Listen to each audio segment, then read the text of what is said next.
Ooh, we're back. We are. Hey, We're rested. hey out there in TV land.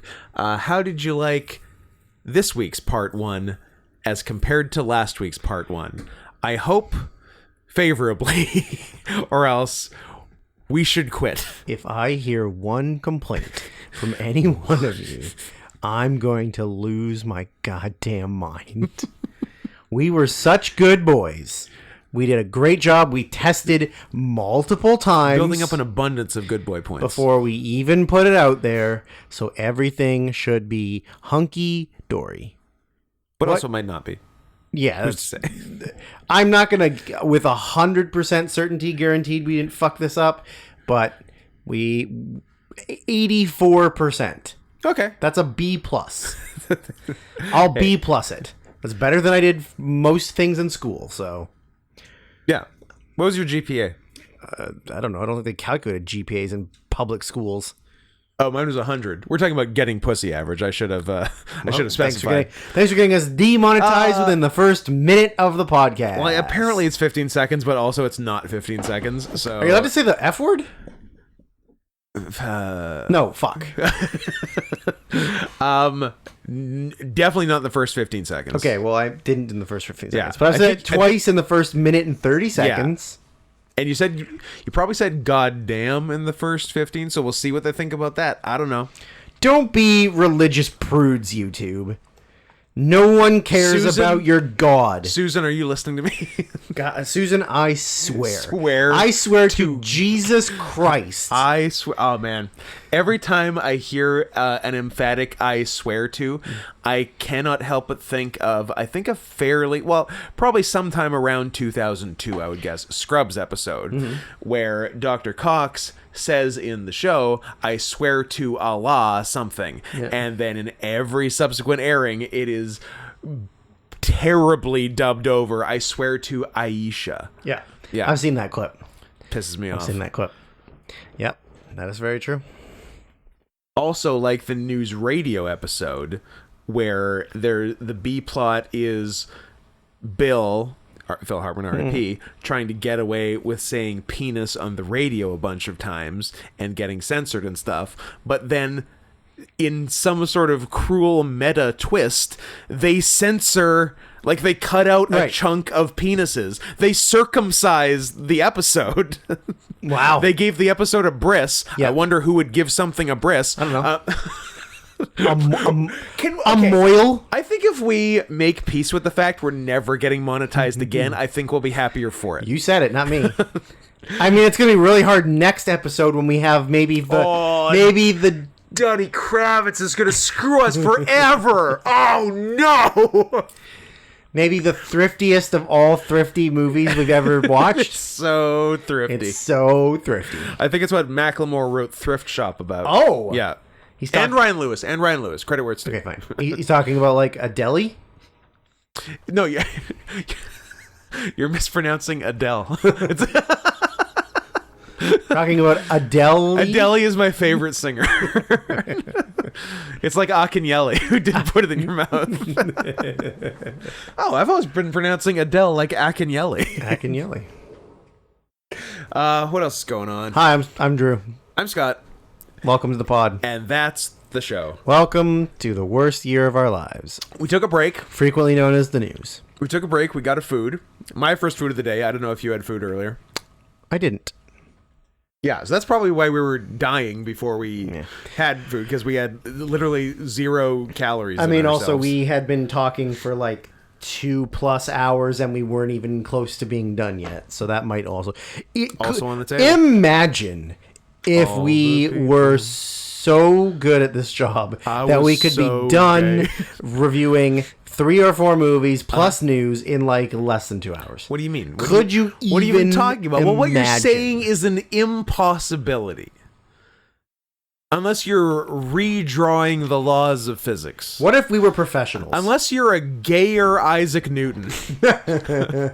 I suck Newton. Oh, pretty good. Now, does that mean he sucks? Or somebody named Newton? Yeah, good. No, I think he sucks. Isaac Newton strikes me as a bottom. and not a non-penetrated bottom. Okay. Yeah. I can't say that I agree with his lifestyle or methods, but Or treatises on optics. oh yeah, Drew's anti-physics. I'm anti-physics. Not a lot of people know that. I'm anti a lot of things, but physics is number one. Name a second thing. I'd rather not. Okay. I'd rather play that close to the vest. How about you do that next week during Duddy Kravitz, and you say one more? We'll do a slow reveal over the course of the podcast. Drew will say one more thing he's anti every week, and next week he'll say it during our review of the Apprenticeship of Duddy Kravitz. It's funny that Duddy. It's funny Duddy that you Kravitz. think we're going to remember that. Oh, we're not. But you also will basically make it clear that you are anti something during that review. So I think we're pretty safe.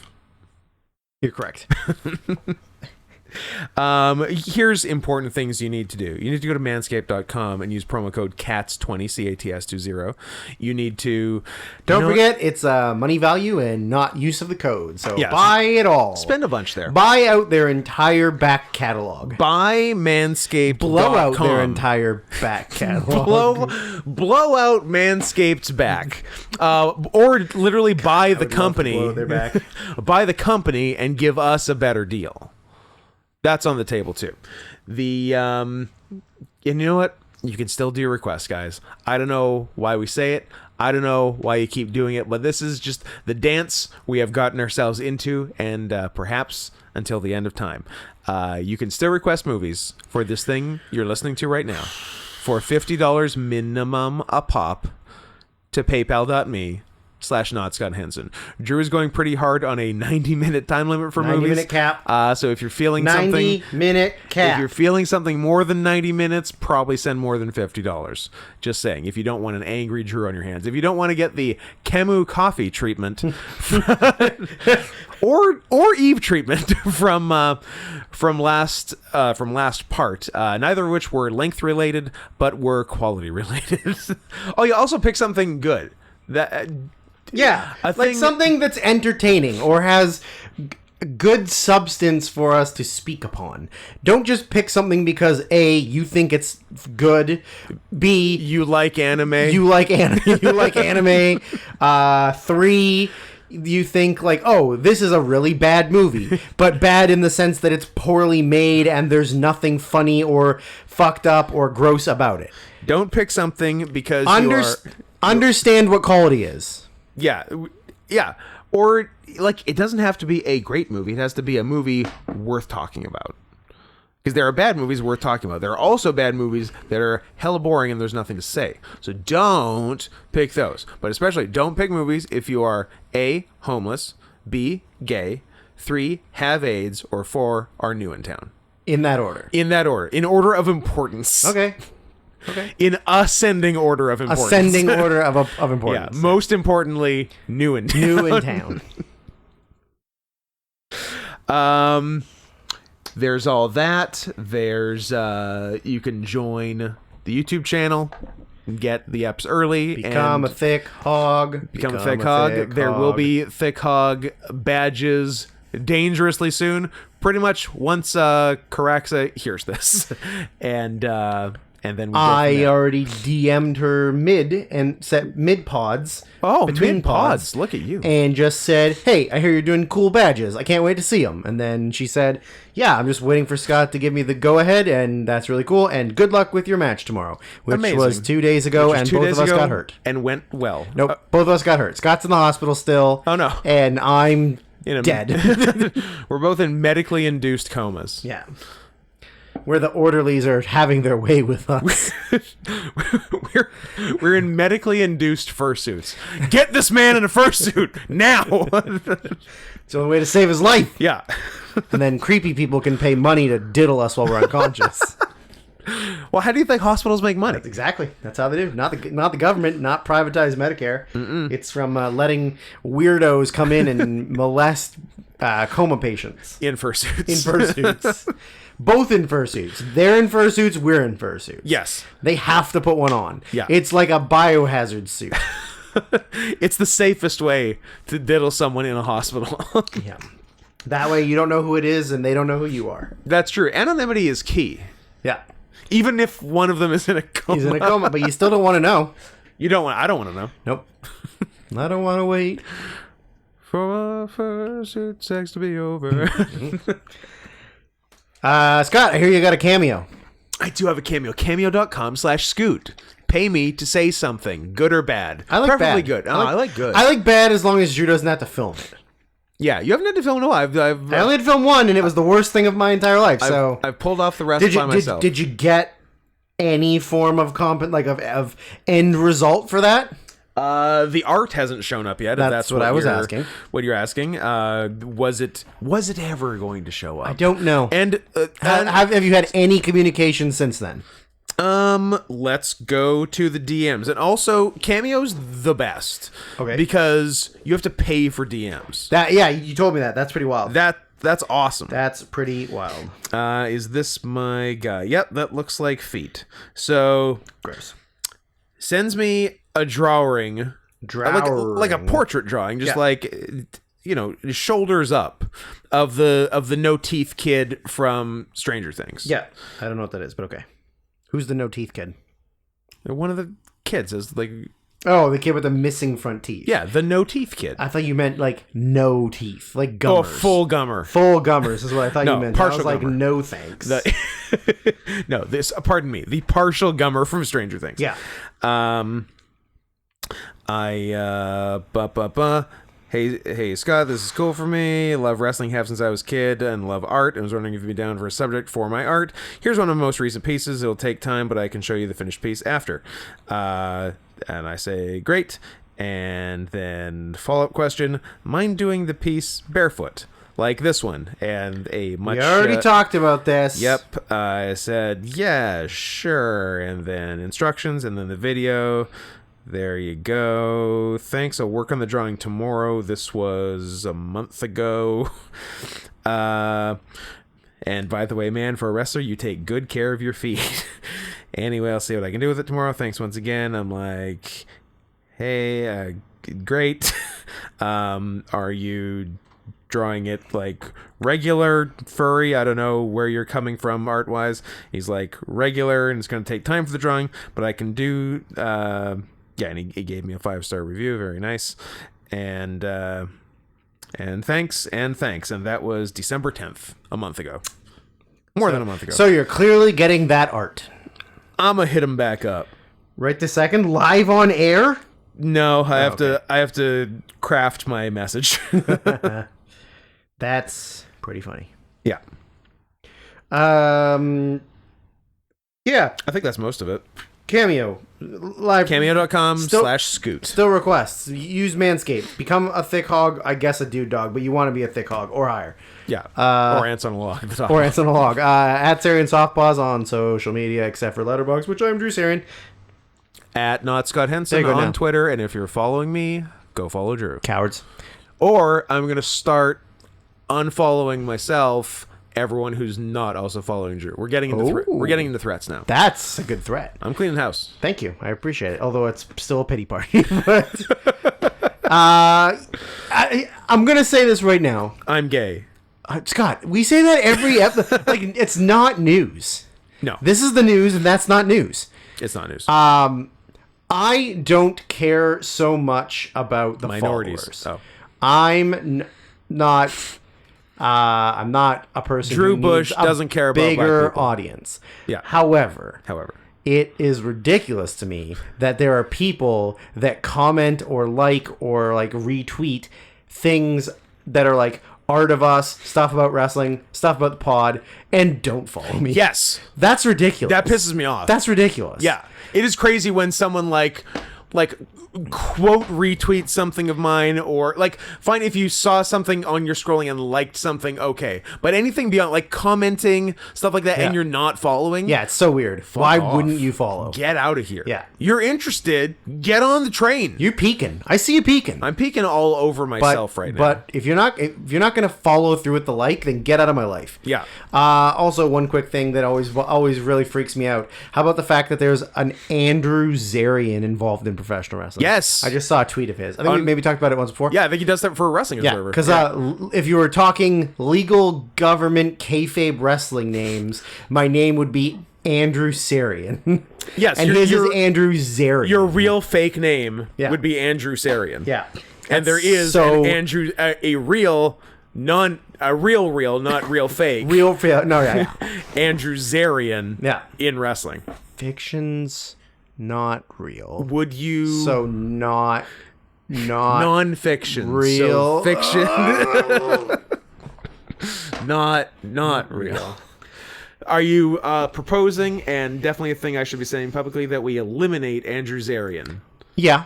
Or we can do an Minecraft. Andrew Sarian versus Andrew Zarian Ooh. singles match.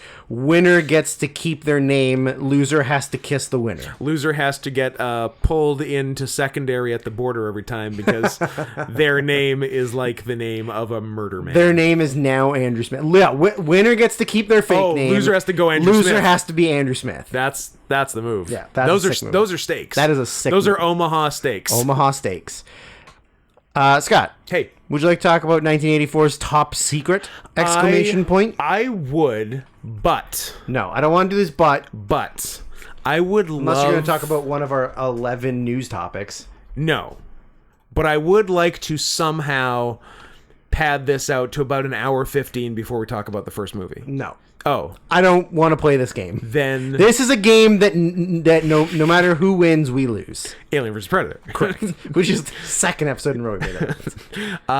Okay, if you insist, let's talk about the movie. If I insist. Well, we got to save at least... Your persuasive speaking classes have paid off. Good. Yeah. We have to save at least an hour for one movie and probably 40 minutes for a second movie. So we're gonna have a good amount of time before we get So to that the good only ones. leaves us like another 7. So we'll be fine. We'll be out of here by the time it turns AM. Yeah. 19 and then an 8 and then a 4. Oh, like that movie. Top Secret. I'm more of a bottom secret. We're both bottom secrets. Non-penetrative bottom secrets. Non-penetrative bottom secrets. Which is also the brand of deodorant we use. Given to us by... Oh, great question. That means I have to be... I thought you were looking it up. That's why I was... Yeah. Yeah, You'd think so. boy.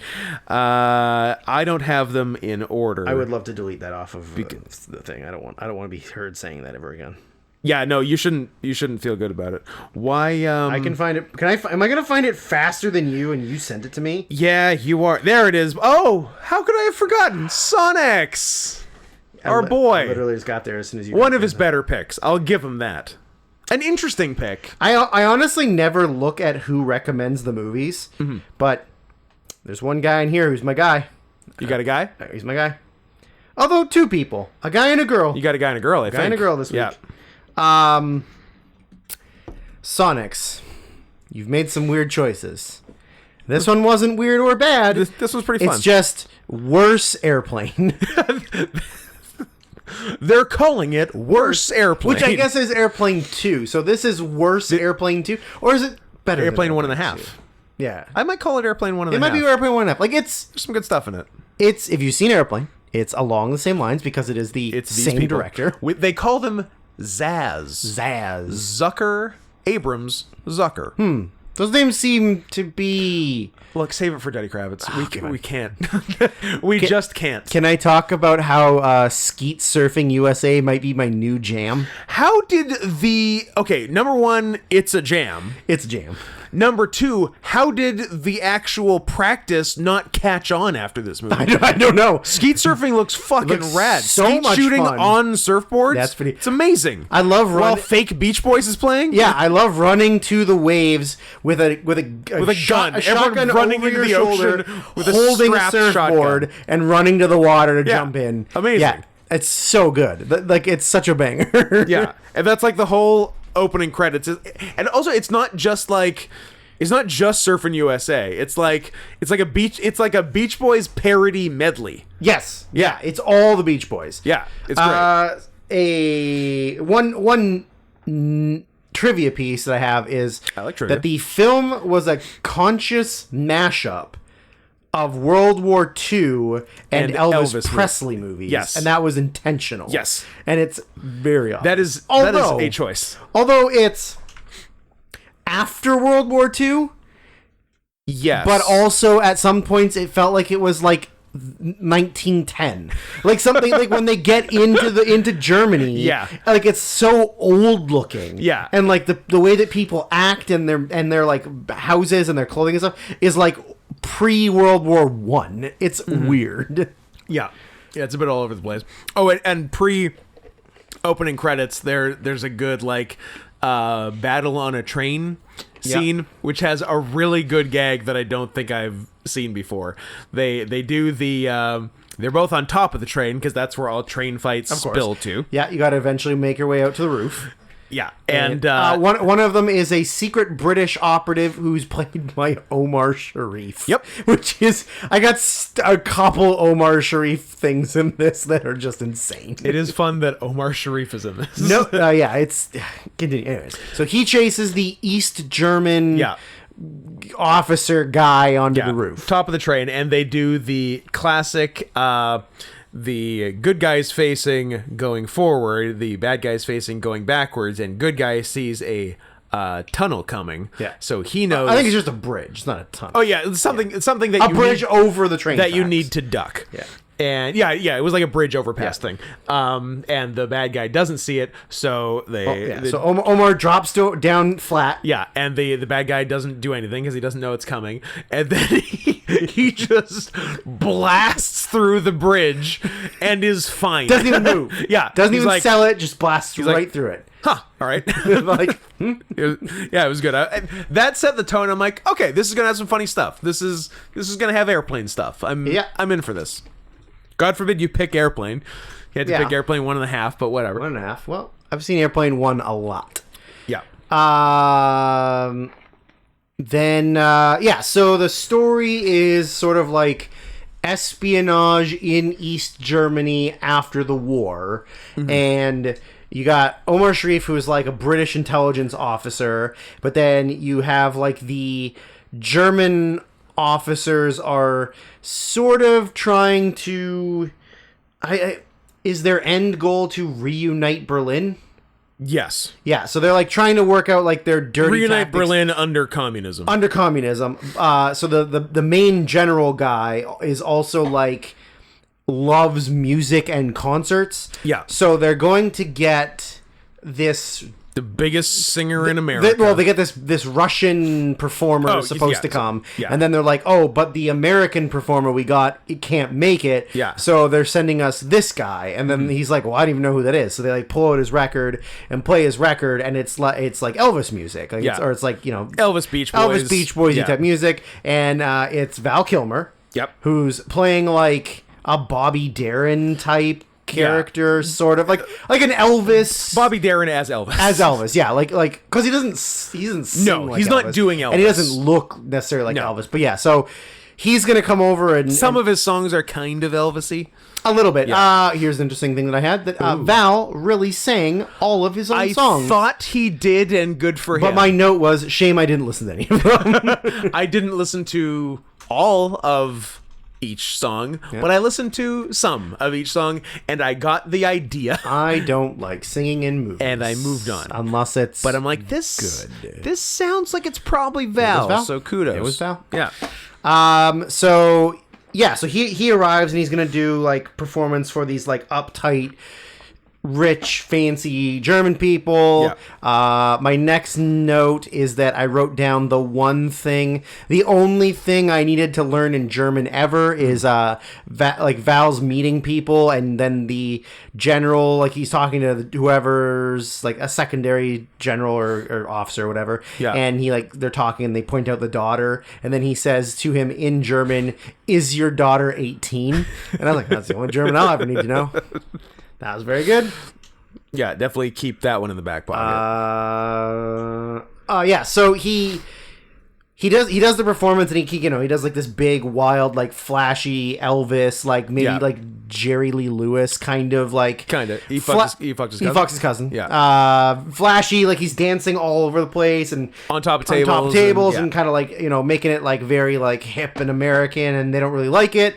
So they kind of like get him out of there, and they're rushing him to leave, and They take him to the train, and there is a amazing gag here that I like was so fucking funny. So they show him getting on the train with like the people, and outside the window there's like this kind of poor guy holding a package, and these officers all swarm him, you know, like they would be for somebody who they think is like smuggling or espionage, and they, you know, they've got like they've got dogs. German shepherds with them, and the German shepherds are like losing their minds. So they run over, they grab him, they start beating him up, and then they grab the package out of his hands and throw it to the ground, and then they drag him away. And then when you look down at the package, it was just a brown paper bag wrapped up full of dog treats or like dog bones, and they blow the guy's brains out. They blow his brains out off screen, and the dog just comes and eating the bones. It was so good. It was really good. It was so good. I don't know if it was this train trip or the train trip on the way to the first concert, but they did all these like weird perspective gags. Like they're in the train and it looks like the train has started moving. That was right after this. It was right after that this. was right after okay. this. Yeah. Yeah. So yeah. Like, sorry. We forgot the first train trip. He's painting.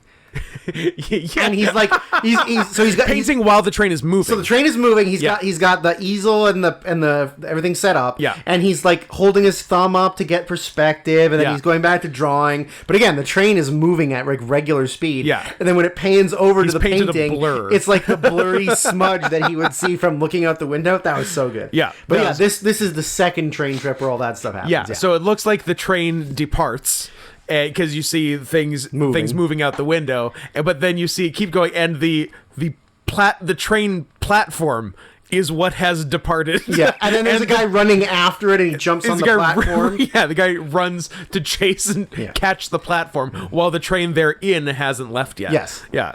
And then there's like a tag on the thing that's like it's something like train platform shuttle or something. Yeah. And then like it's driving away, and then then things start moving again, and they think that the train is moving, but then you just see like a tree. Yes. That's on like something, and it's moving, and some guy's running full speed to catch and the jumps tree. on the tree, and then the tree like takes off like down the thing. It's so ridiculous. Yeah. I don't know why I wrote this note, because I'm vocal about it every time, but I'm like, I do not care for singing movies. I heard that. I don't know why I wrote the note, because it was going to come I heard out. that somewhere. So there was a Luckily that doesn't come up in Ram Janay. Ram Jani. So Omar Sharif again is a British intelligence officer, and there is like a secret cell of like French resistance soldiers who are trying to stop the East Germans from like taking over and everything, and he's sort of like one of the go-betweens between the, you know, like the British the British High Command and then the French rebels. And although it's weird that it's French rebels in Germany, you'd think it would be West Germans trying You think or West something, Germans? right? I don't know. France is mad about. I guess that's true. stuff. And like they're right on the border. So France is mad that they immediately got their asses fucked in World War II. and surrendered like within 30 seconds. Yeah. And then sometimes secretly help them a little bit. Just like the Vatican. As a treat. Just like the Vatican. Sure. Who laundered a bunch of Nazi gold and money for years and years.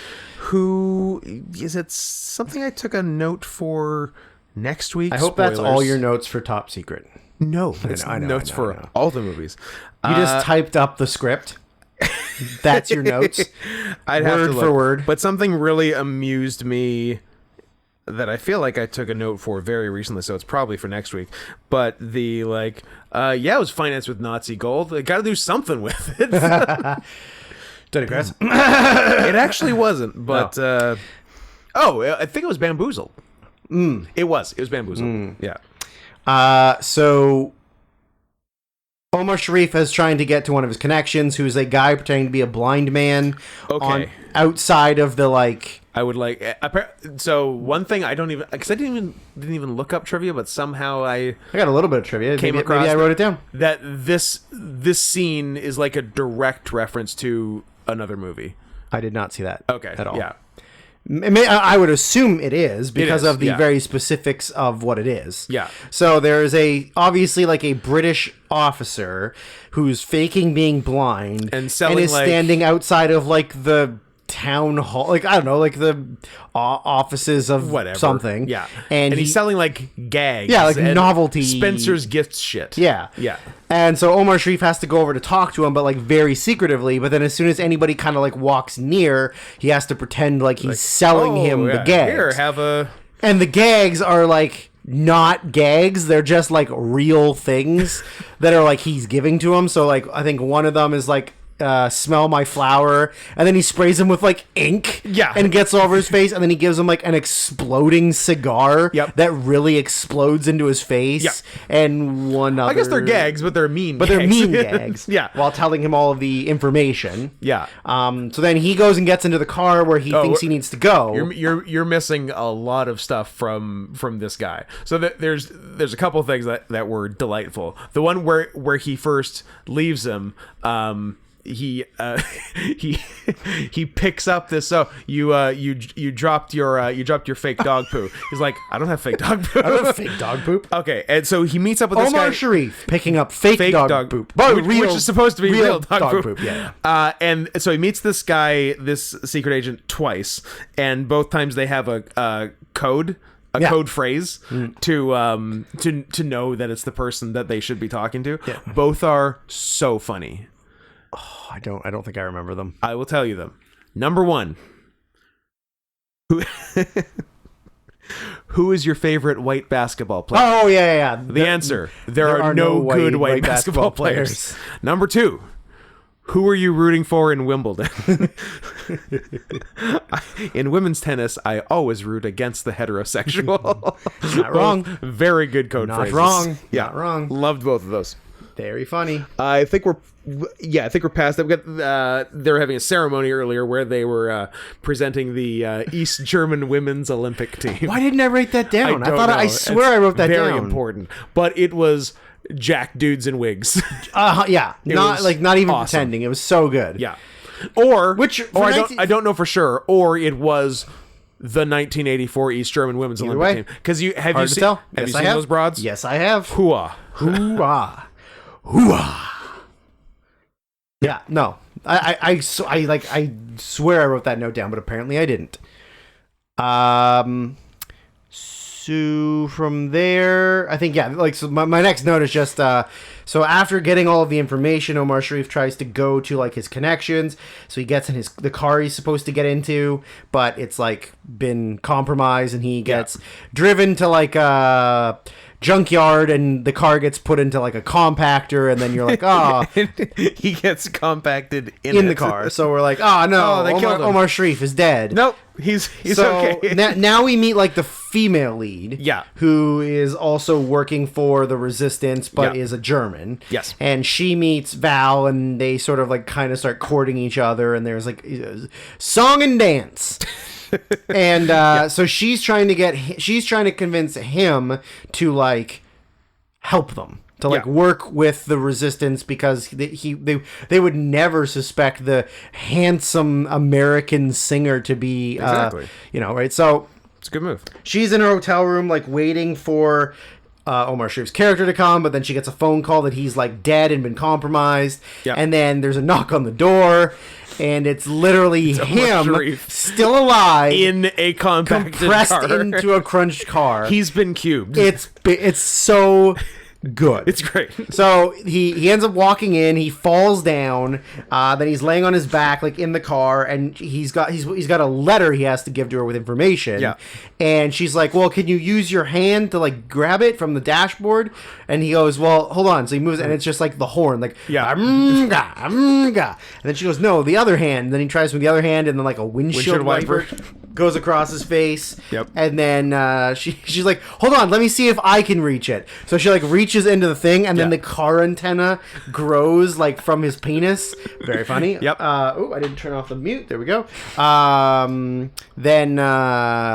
Kelly's very concerned about the life of Jeremy Renner. I don't know if you heard, but leg amputated. I know he got in the massive snowmobile or snow plow accident. He got ran over by a snowplow.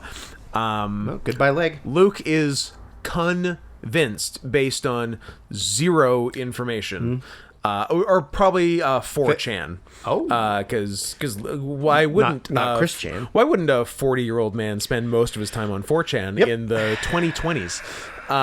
But he is convinced that Jeremy Renner had his dick ripped off because they have not shown anything below the shoulders, and if it got his leg, then the dick's pretty close. Yep. But there is nothing you can do to convince Luke that Jeremy Renner still has an attached dick. Okay. Nothing. Force Trans. Force Trans. Our favorite movies. The Assignment 2, they're calling it. I hope it's as good as the first one. Me too. I hope there's fake penis and Pube beard. and then great tits. So yeah, he's inside the Crunch Car. She eventually gets the envelope, but just the whole visual of him being compacted in the car, laying on the floor, doing that is very funny. Yeah. I wrote here's a likened to. LYCAN? No, not a werewolf. Oh. Likened. You're to, losing me. right? Yeah. So it's been stated on many accounts that Omar Sharif's role is likened to what O.J. Simpson's would be in the Naked Gun movies. Yes. One of the good guys that winds up being constantly injured. Yeah. I'm sure that's what Omar Sharif would love to hear about his career. That an Academy Award nominated actor is the same thing as a got away with a lot of things and then got arrested for something stupid. I'm Dr. fucking Zhivago. Also, was he the doctor or was he a person? He was Dr. and Zhivago. Other person in it. No, he's the other guy, I think. I've seen it. I can't tell you a thing about it. It's good, though. It's very good. It's long. I can see it from here. He was Yuri. Yeah, he was the other one. In Dr. Zhivago is... Oh, it's O.J. Simpson.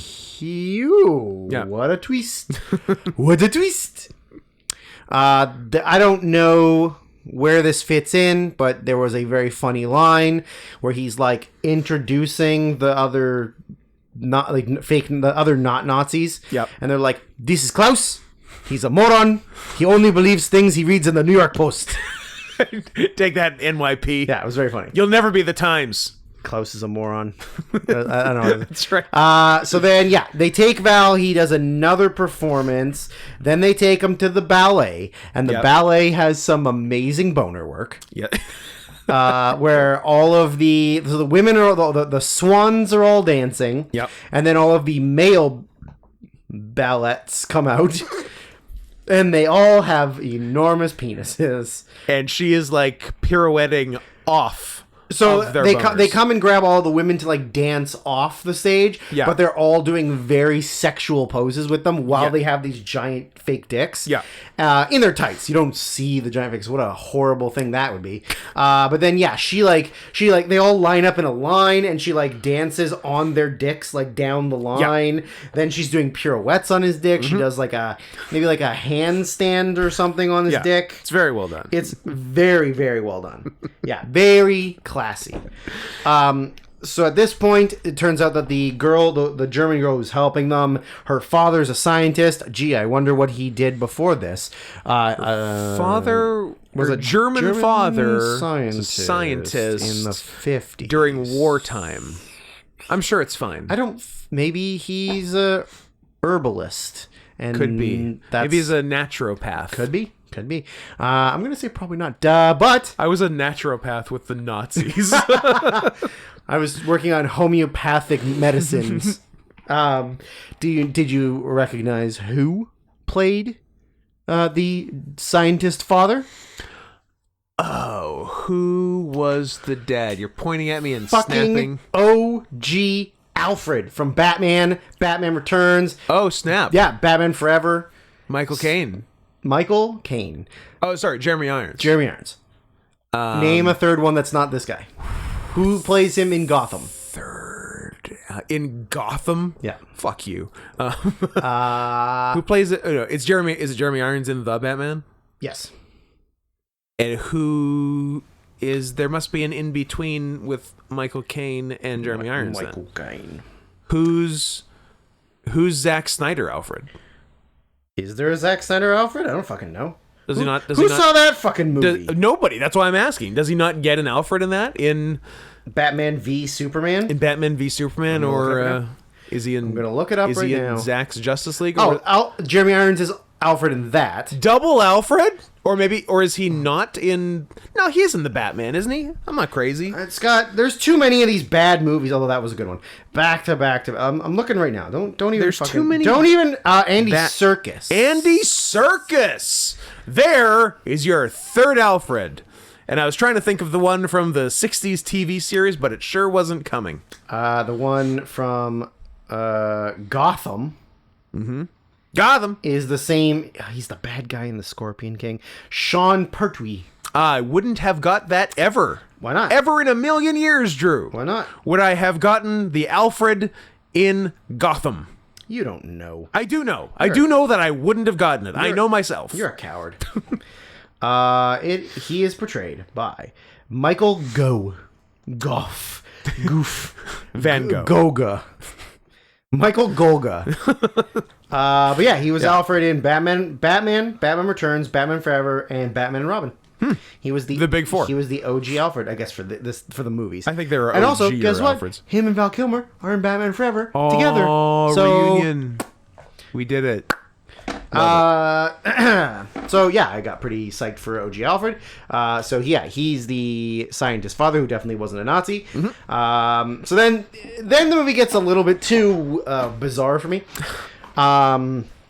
They go to a Swedish book salesman, not like a I don't know what he is, like just a knowledgeable Swedish man, Played by Peter Cushing. Played by screen legend Peter Cushing. Now here's a note I have. Peter Cushing Was tricked into this movie. who began his screen career in the old Hollywood days of the late 1930s, Yeah. makes his final appearance in an American production Wow.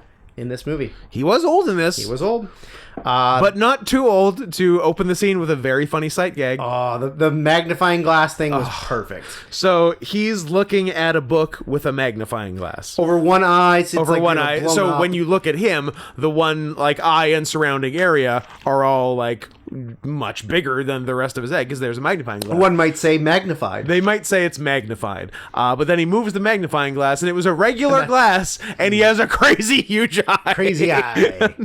That was great. And then they do most of the scene in reverse. Yeah, so they filmed the entire scene in reverse. Yeah, to make it look like Val is throwing books in his hand up to the top shelf and nailing it. Yeah. Instead of someone pushing books out of the top shelf and him catching them. Also, anyway, slice it. Good catches. Good.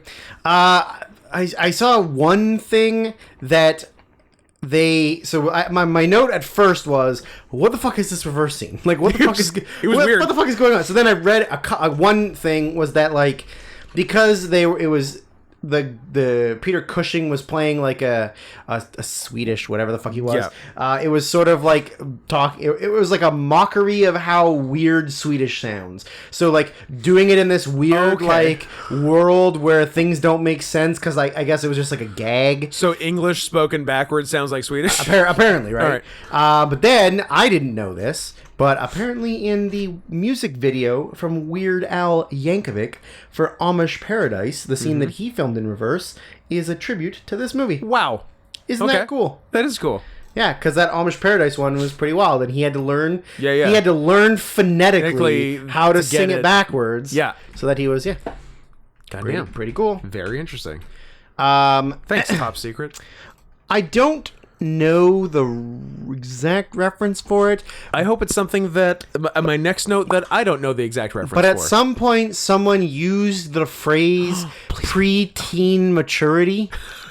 not the thing I heard. Oh, and I was like, but I like that. I like preteen maturity. I believe it was in reference to maybe doing something with a younger girl. Sure. I think. It was for sure. Yeah. The thing I liked was a very funny line that kind of went under the radar. It was some sort of, I don't know if it was a commercial or something, but something referencing the semi-annual Lincoln's birthday sale, which is very funny. That's just good fun comedy good. writing is what That is. is good. I enjoyed that. So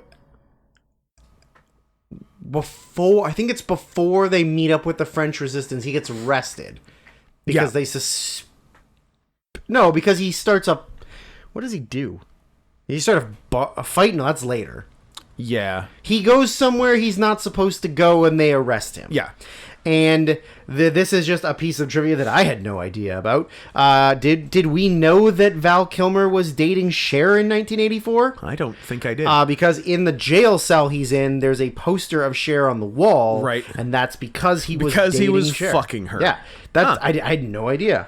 He'd be younger than her. Significantly younger than her. Yeah. She would In 1984, she was 75 and Val was 21. 12. Let's see. Cher, who $1 million. Can you tell me what her last name was? Floyd. Cher Floyd. Yes. So they can do it. Final answer. You didn't try. Did I get it? No. So she was born in 1946. Oh, so she's not that. So she's 38 And in 84. Val. Well, that's older than Val. Val's not that that was old. born in 1959. Okay, so 25. Yeah, it's not that big of a difference. Yeah. She's Romanian. So her last name is Sarkeesian. I was close. Cher Sarkeesian. Like that bitch who hates video games. Anita Sarkeesian. Who the fuck is that? She was the one who's like, this is why I fucking hate video games. It appeals to the male fantasy. I don't know. I've just seen that clip Spelled before. differently. I don't think I've ever seen her before. Keep it that way. No, she's Canadian. Gross. Boo. Her parents are Iraqi Armenians who immigrated to Canada. Boo. Immigrate somewhere else. Boo. Keep my country white. Boo. Oh, man. That's not me. That's the crowd. That's the crowd. The crowd wants that. The audience wants that. My next note is... Look, if the audience wants an ethno-state, Yeah. it's not my fault. I can't stop them from Yeah. wanting what they want. Yeah.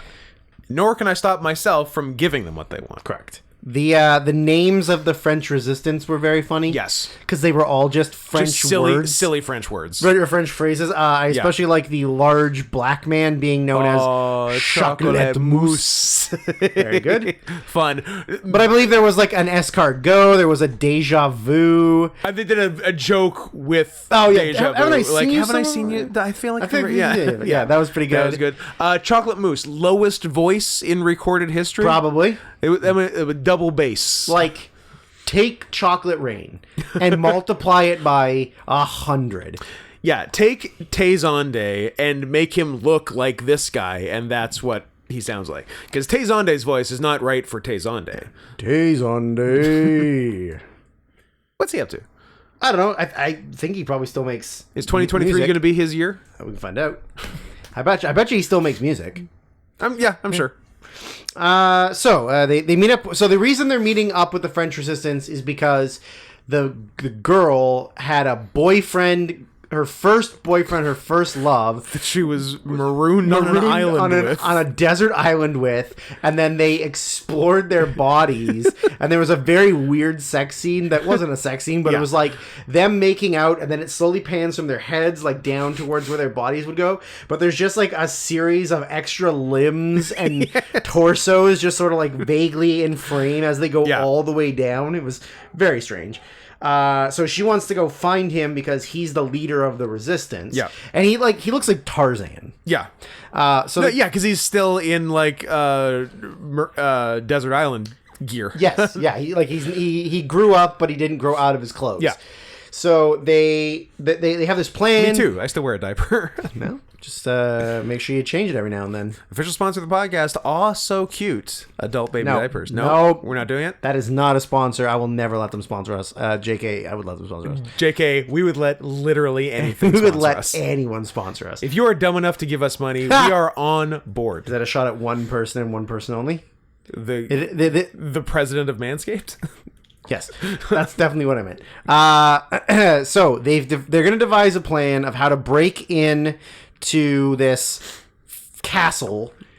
Like the whole end game is to steal back The Chaos Emeralds. the Chaos Emeralds, the Blood Diamonds. This is where we get the Sonic crossover, which is why Sonic's requested this. You see. Yeah. Well, What are they breaking in to steal? I do not Care? remember. Okay. So I do care, but I don't remember. They devise a plan, which they're like sitting like out like away from the fortress, like sort of talking, or the castle, talking about it, which was very funny because they had a full to scale. Oh, they're trying to rescue the doctor. Oh yeah, sorry, yeah, they're trying to get the doctor out, right? So they have a full sized scale of the castle and the grounds, Yes. and they're like working through the exact steps and like it's very funny.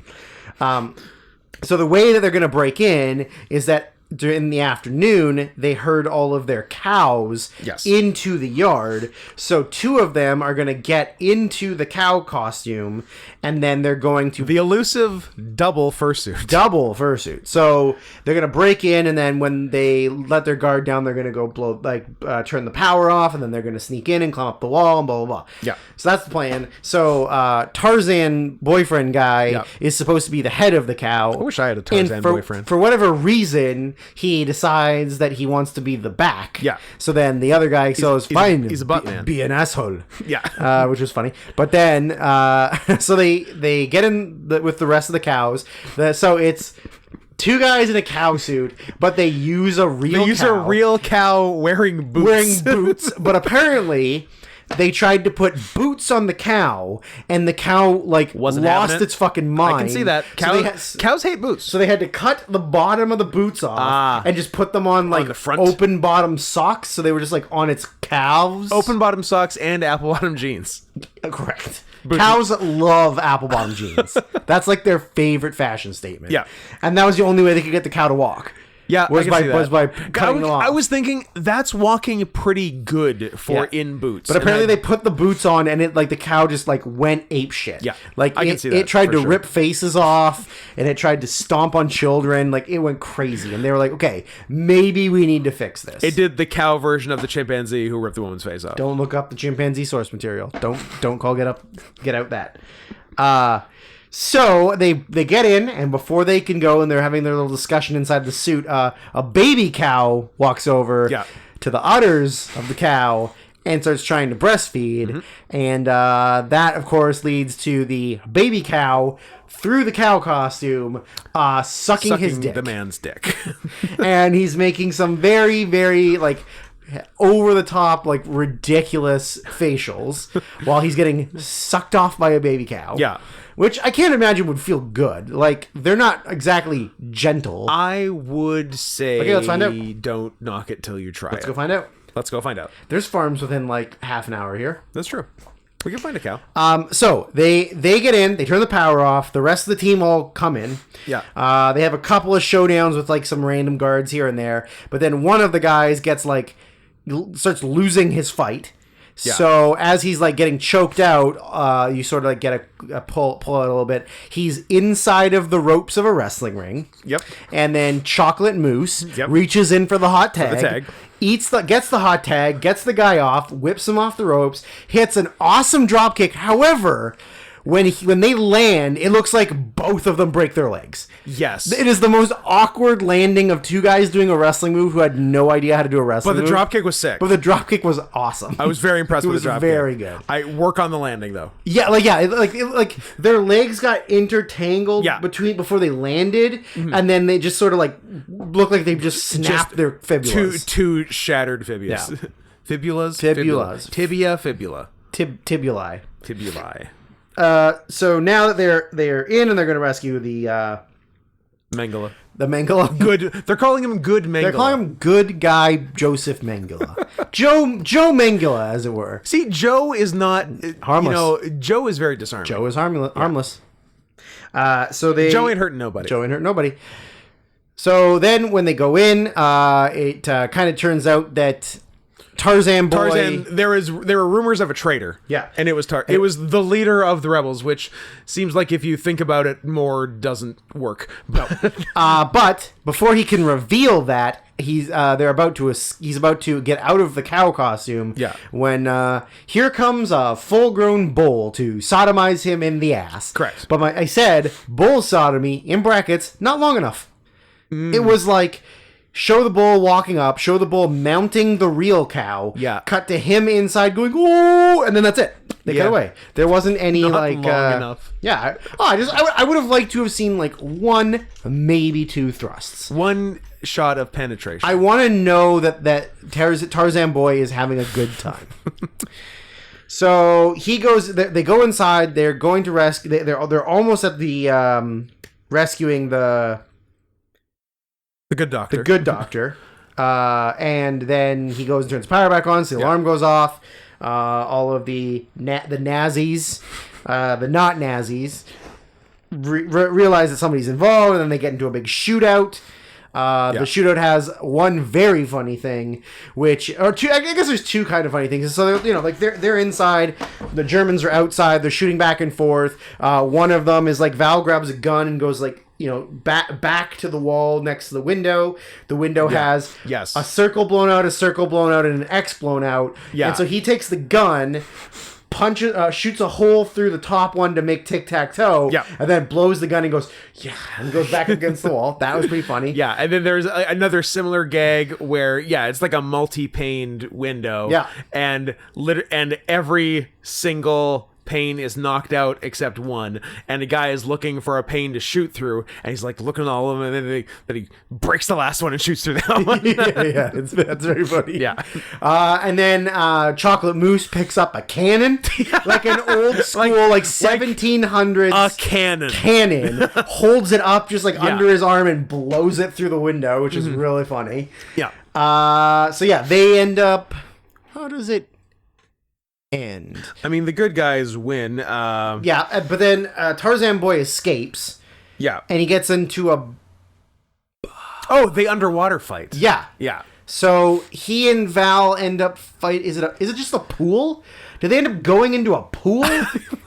I'm unclear. I think they end up fighting into a pool. Yeah. And then they just sink in the pool, but it becomes like a whole ocean. Oceanscape. Yeah.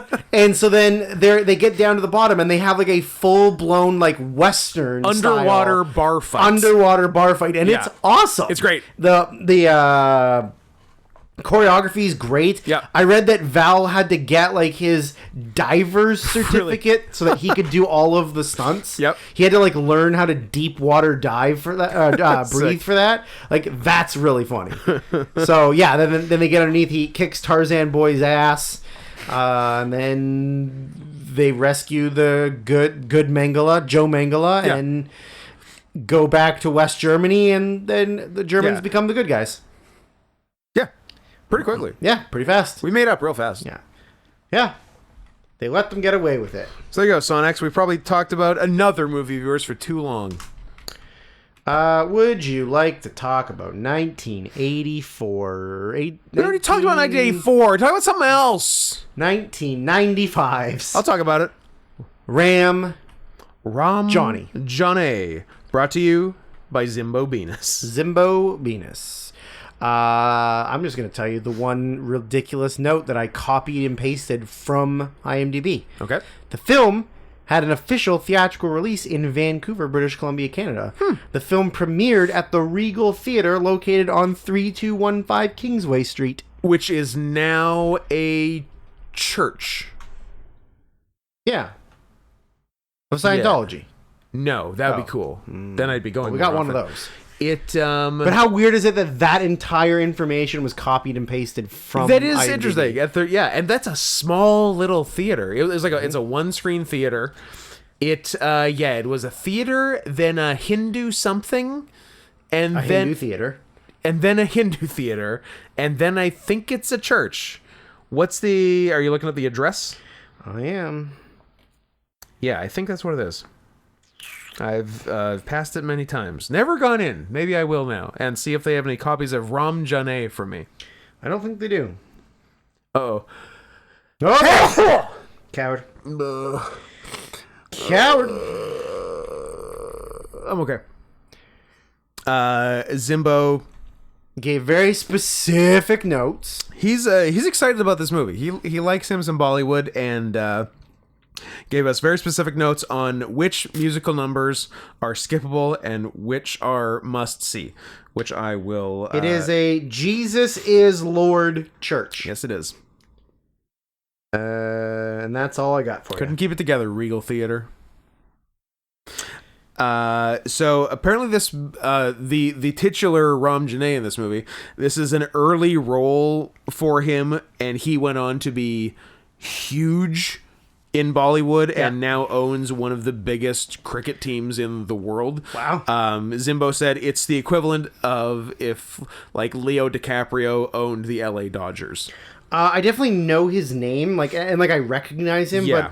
but I haven't seen him in anything other than this. Yeah. He's got 102 movie credits. Good numbers. On Letterboxd, and I've seen 0. You've seen one. Sorry, I've seen Ram one. Janae. I've seen one. So Ram Janae's an orphan type. Yep. Who is such an orphan. Oh yeah, because he was like literally found in garbage. He's such an orphan that no one bothered to name him.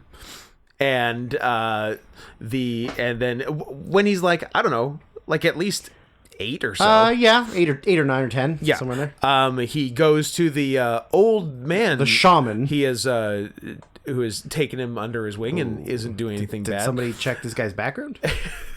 And says like, "Hey, what's my fucking name?" Yeah, can I have a name, please? Like, what should I be called? And the old mystic says, "God knows," which translates to Ram Janae. And he's like, "All right, now that's a name." And then immediately he gets like too cocky about it. He like runs through town through all his friends, and he's like, "To hell with you fuckers! I have a name now. I'm a guy." Yeah. Yeah, real cocky, real fast. Including immediately abusing the girl he likes. Yep. Yeah. Yeah, he hurts her. Not the first time. No, sorry. Is the first time. Not the last time. When he and his friend are running through like the train area, his friend almost gets lioned. Yeah. Pretty early on. Yep. Barely saves him before he gets chopped in half. If you haven't seen the movie Lion, 1, it's very good, and 2, spoiler. We just spoiled it. But even with spoilers, I think it's not really that much of a spoiler, and even spoilers. still, the movie's great. Yeah. I didn't cry. I didn't cry either. Good.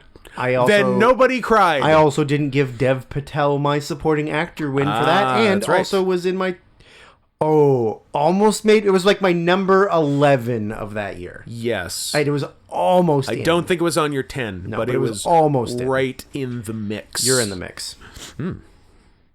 Yeah.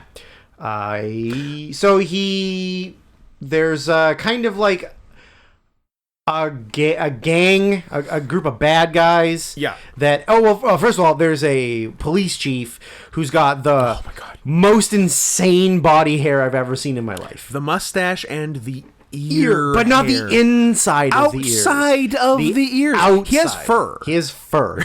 He is mostly a chimpanzee. Yeah, which is fine because he's not black. He's brown. It's okay. It is okay. Let's be clear. It's okay, but you're playing with fire. Nope. They are completely different. All right. India and Africa are very different places. They are. I don't want to go to either. They both stink, but I got a note about that later. Excellent. Yeah, so Ram Janae, there's nothing else for him as a kid, right? We're back to... Nope, nothing really. I guess also, there's one more. I wrote, "Damn, this little fucker goes hard," but I don't know... was it hitting the girl? It must have been hitting the girl. Yeah. But I also wrote, woman abuse in the first 3 minutes. This must be an Indian movie. Yeah. Well, and the jump from child to adult was kind of like out of nowhere. Yeah. Like it happened and I was just like, oh, are we... I'm like, is this just another character they're introducing? We're like 12 years in the future. Yeah. So now we're in theory 1995, although it feels like 1980. Yeah, but I know. Third world. Yeah. So now Ram Janae's like I don't know, a con man. Sort of low level gangster. Yeah, like he's not high up, but he's definitely a bad guy. Yeah. He's a criminal. Yeah. I like he kept up his fashion choices from childhood through adulthood of jacket, no shirt. Like that is... How else is he supposed to dress? That is his look. He's an Indian man. He's a real Jiro Kuroshio. Hey, wrestling fans. Didn't even go Ikemen. I went old school. You went real name. As God intended. Yeah. Poor guy languishing in NXT. Remember when he had the poops? Did he have the poops? Remember when he kept getting the poops? Do I? He and Kushida were a team, and then they had to miss a match because he had the poops. Yeah. Because Oh, yeah, I guess if you their- wear a jacket, it means you their- got to shit your pants. Their name was Jacket Time. Jacket time. Because one wears a jacket and one- the other knows what time it is. Correct. Time to shit.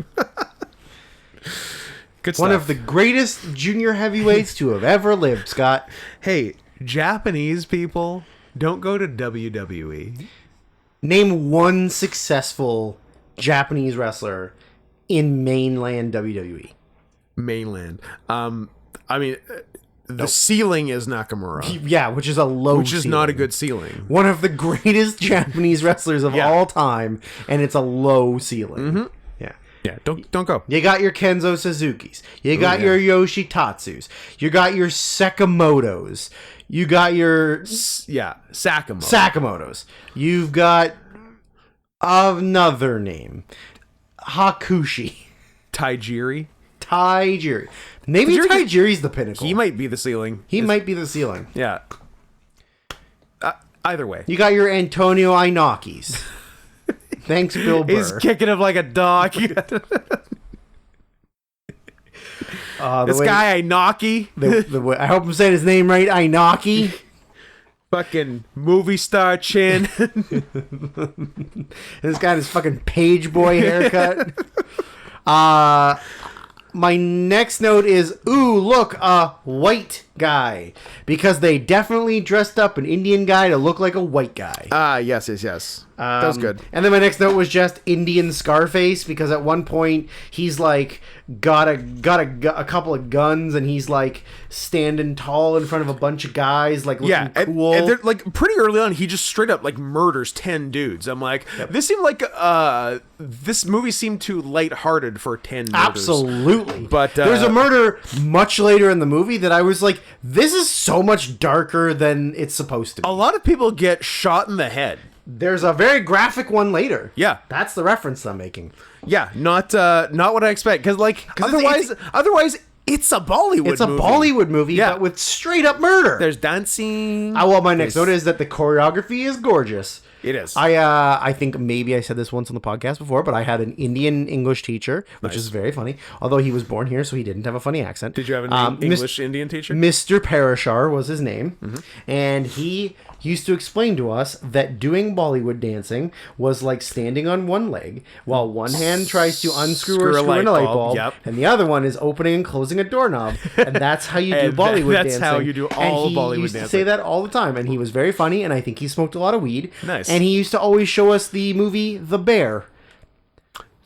It's like where a baby bear eats mushrooms and hallucinates in the woods. I think it's like a 60s or 70s Okay. Disney movie. Yeah, he smoked and weed. he used to show us that all the time. Yeah. And then he would do exams where we would be writing the exam after, like, I don't know, reading a book or something. Yeah. And then he would just like go, there's a typo in number 8, so the answer's just this.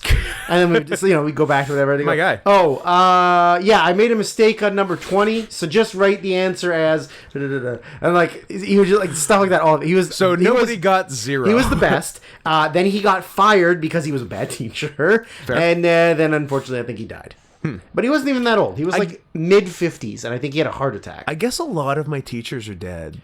Scott, a lot of everybody in your life is dead. Yeah. Anyone who ever taught you in high school or in school is died 30 years ago. died while I was in high school. Yeah. Yeah. I saw my kindergarten and grade 1 teacher, because I had her for both, in my store like not that long ago, and I was like, you must have been 24 when you taught me, because you are like 60 now. That's the thing, yeah, because you assume when you're a kid that people are older than they Yeah. are. Yeah. But they're like, you grade 1, you think your teacher is 50. Is old. Your teacher just graduated college. Yeah. Your teacher's 23. They've barely been out of Douglas College. Yeah. That's local references. Get your local work. My grade 1 teacher Is dead. could be, but also could not be. He's gay. Who's to say? No, but at some point after she was my grade 1 teacher, married Slept and with became Mrs. Henson. Huh. Yeah. Congratulations. I married my grade 1 teacher. Nice. When I was in grade 3. You're always in grade 2? Yeah. Nice. Yeah, I fucked her. Yeah, I fucked her. God, where were all these sexed up teachers when I was in school? Right? My next note is that he pulls a gun from her turban, which I thought was pretty funny. They're like dancing at it was after one of the big musical numbers, and bad guys bust in. Yeah.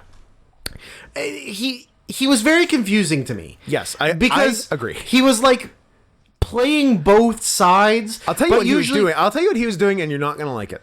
Are you ready? Are you sitting down? I'm standing up, but I would like to remain standing up. Okay. It's my preference. What he's doing is he's playing Steven Seagal in every Steven Seagal movie we've watched. He is the bad guy and the good guy. Yeah, he's the bad guy who at the end has to save the day. He's the good guy. He's the good guy who's so cool he does bad guy stuff, but he's still the good guy. Well, because like literally, like I said, like.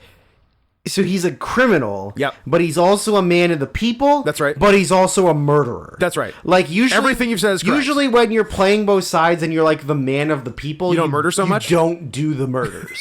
Yeah, but he does the murders. But in this, he's Man, like, does he do the murders? I really want to help the poor people of my where I grew up and the orphanage and everything. But also, I want to shoot that guy in the wanna kill head. him. I I wanna want to kill shoot him. that guy Yeah. in the head. I want He's to shoot dead. that- He's dead. I want to He's shoot dead. that guy in the legs Yeah. so that he bleeds a lot. Yes. And then screams on the ground while I watch him die. That's what I want. But also, I want to help these children live a happy and I'm healthy the life. hero. Yeah, it's so fucking bizarre. It's Steven Seagal. It's 2010's you're right. Steven You are Seagal. right. It is fucking Steven Seagal. Bollywood setting the trends once again. Years Setting before. the trends. So then, one of the beautiful dance and singing numbers takes place on a beach with this like beautiful, beautiful beach. like perfect sand and mountainous like rocky area, and just like the crystal clearest, bluest water you've ever seen in your life. And I literally wrote, "Is this India?" I'm like. Because, like, I don't associate India with having, like... There's probably some nice spots. But then I wrote, does it still smell like poop? It's the Indian Riviera. Even though you're at the ocean, does it still smell like poop? Because I feel like it smells like it smelled like poop. Yeah, it looked like one of the Falls filming locations. Yes, it did. Yeah. But I was blown away because like I knew that obviously India is on the ocean. Yeah. But I never associate India with having with that kind of landscape. With looking like Hawaii. Yeah, or like Fiji or something. Yeah, like, yeah. It was beautiful. It was. And then the song and dance they did there was like very nice. Yeah. Like very beautiful. I like I said, I don't like singing in movies. Sounds like you do. But I did really actually genuinely like the music in this, like I guess Bollywood music in general. Is it racist that I assume that all of the music would just sound like Punjabi MC and Jay-Z in this? Like, yeah, like I assume that's what it would all sound like. I like the music, but then like the music video part of it, like the dancing, like is so insane. There's like the animated kisses. I like the animated kisses. Yep. But yeah, there were like the abstract nature of the dancing sequences is very weird for a movie where a guy got shot in the head. Yes. Even though Yes, like it obviously is. that's Bollywood. Yeah. But these are Bong Joon-ho-esque tone shifts. yeah. And like there's a group of women, a group of men, they're dancing at each other, they're doing these beautifully choreographed like movements. Meanwhile, there are at least 10 people in this movie whose families have just lost a loved one. Yes. And like very bizarre. We have seen new widows and orphans. Yeah. So yeah, he's trying to help the orphans, yet he's making orphans. He's making more. That's how much he wants to help them. That's true. He wants to help them become better people. There was I want to help orphans so much, I'm going to make you an orphan and help you. Yes. Yeah. Yeah. There's during I think it's this. It must be this dance sequence because this is one of the good ones. There was legitimately some fucking Trump dancing, but it was at higher tempo, like it was much faster. But it was like palms out, wrists wrist flex, palms Yeah. out, and they were dancing like this down the beach. And I was like, I did the Leo? I did the Leo DiCaprio like oh, I did that. I was like, oh, they're doing the Trump. Maybe that's where he got it from. Could be. Could be a Ram Janae fan. Maybe he's a Ram Janae fan. So yeah, he's got the girl that he's courting is the girl that he Yes, grew the up girl with. he abused Yeah, when the he girl got a that name. he hurt when they were children, Yeah. and now he's like in love with her. Now I cannot wait to abuse you as an adult. Well, Scott, I got some good news for you. Great news. He Great abuses her as an adult. So yeah, I so cannot wait to abuse her. he's been playing both sides. There's like a controlling, like, you know, like a boss, like a main leader of this like gang that he like kind of answers to, but also the gang boss leader like always threatens him, Yeah. and like treats him like he's the enemy, Yeah. even though he kind of works for him. It's really And then there's a secondary guy who is a traitor, and an obvious traitor. He says he's a traitor, and just keeps fucking him over. Also, he has the best name in the movie, Panu Technicolor. Technicolor. Very good. And I think when he is first seduced to become a traitor, he utters the line, "I am ready to become a shameless traitor," which is a phrase I'm sure I'll find myself saying one day. yeah, probably. Yeah. Probably. So I don't know what else I got other than just like more notes about other things coming up, but not. Yeah, and a couple other musical related things. So Zimbo listed song 2 as highly recommended to skip and watch at your own risk. It was one with the children, right? Yeah, I wrote, I assume because of the barely clothed children. I guess it was that. Yeah, because I've never been on the internet. Yeah, grow up. I also said, and this isn't a negative on the songs per se, it's a negative on his perception of the difference in quality of the songs. I said, gonna be honest, Zimbo, I can't really tell a great deal of difference between the songs you listed as 11 out of 10 and the ones you listed as hard skip. Yeah, I think some of But maybe, I did leave this out there, maybe it's because I'm racist. Well, it's definitely because you're racist. Okay. That's not even a question. All right. Some of it, the singing was different. Like, I could tell the singing was a little bit different. Uh-huh. Some of them had, like, the woman singing in it, so that's, like, a very different thing. Well, true. Sing somewhere else. But, yeah, a lot of the music did sound very similar. There was, literally, my next note is this song set to the tune of Bad by Michael Jackson? It's the one, like, after he gets out freed from jail, Yeah. and they're doing, like, the big, like, at the nighttime in, like, the courtyard. Yeah, the music is making the definitely town one. Yeah, the Yeah. music is definitely, like, set to the tune of Bad. It was badass. And I was like, oh, that's weird. yeah. But yeah, you're right. Like there was definitely a couple of songs that were better. Like Yeah. the ones that he did say were better songs. Yeah, but I didn't like, think there what's- was that much better An than 11 the to a bad. don't listen. Yeah. and like there's no middle Like ground. if the 11s are 11s, the bad ones are 8s. Yeah, exactly. Yeah. like it's a 4-point scale, not an 11-point scale. Yeah. The So yeah, so he gets arrested for being gay. no. The being No one is gay in India, Scott. no. No. Which is funny because you think, given Nope. the numbers, Nope. out of I don't know what 1.4 billion people, Yeah. 1.6 now maybe, some would be gay, but apparently none. None. Zero. What are the odds? 0% gay. India male to female ratio. Probably 51-49. 105 boys to 100 girls. Dudes rock. Dudes rock. Yeah, but So it seems like 5 of those boys Yep. are going to be going without girls, statistically. unless one girl is going with multiple guys. 2 girls for every boy. The reports show that 3% of the Indian population hella identify gay. as homosexual. Pretty good. Homosexual. Let's get them to 10. 9% identify as bisexual, 1% identify as pansexual, and 2% identify as asexual. So, So 2.5 million gay people. 14% are actually gay. Ah! It's the bi and pan. They're gay. Well, you know. So I guess there are gay men in India. Good for them. Stinky. Stinky. Ooh, stinky. You want stinky? Yes. But yeah, so he ends up getting arrested for being gay. And then you. while he's in jail, the crime boss calls the police chief, who was Yeah. the one that was like abusing him as a child. Yeah, and tells him the police chief has had this fucker's number for his entire life. Yeah, abusing him as a child, trying to catch him doing bad guy stuff. He beat the shit out of him in jail when he was a child. Yeah. Also, one, I love sending a child to straight up man jail. Yeah, why not? And also, Scare straight. just destroying his face. Oh yeah, just fucked him up. Yeah, like an eyes swollen shut, blood everywhere. Yeah, huge bruises everywhere. Yeah. Yeah, just mangled him. Yeah. So Mangled him. So then, yeah, the crime boss calls the police chief and just says, like, let him go. And he goes, okay. Yeah. If I have to, I'll let him go. And he goes, yeah, let him go. So it just lets him go. So I guess everybody's a bad guy, except for then the police chief is like a good guy towards the end.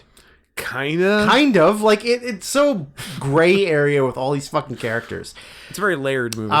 So he gets out of jail. They do this big dance scene that's kind of set to bad. Yeah. He then goes back to his girlfriend or wife or whatever she is. Yeah. She's like getting dressed, and I just wrote, she's got some pretty decent milkers on her. Not bad. She's got some pretty decent milkers. Yep.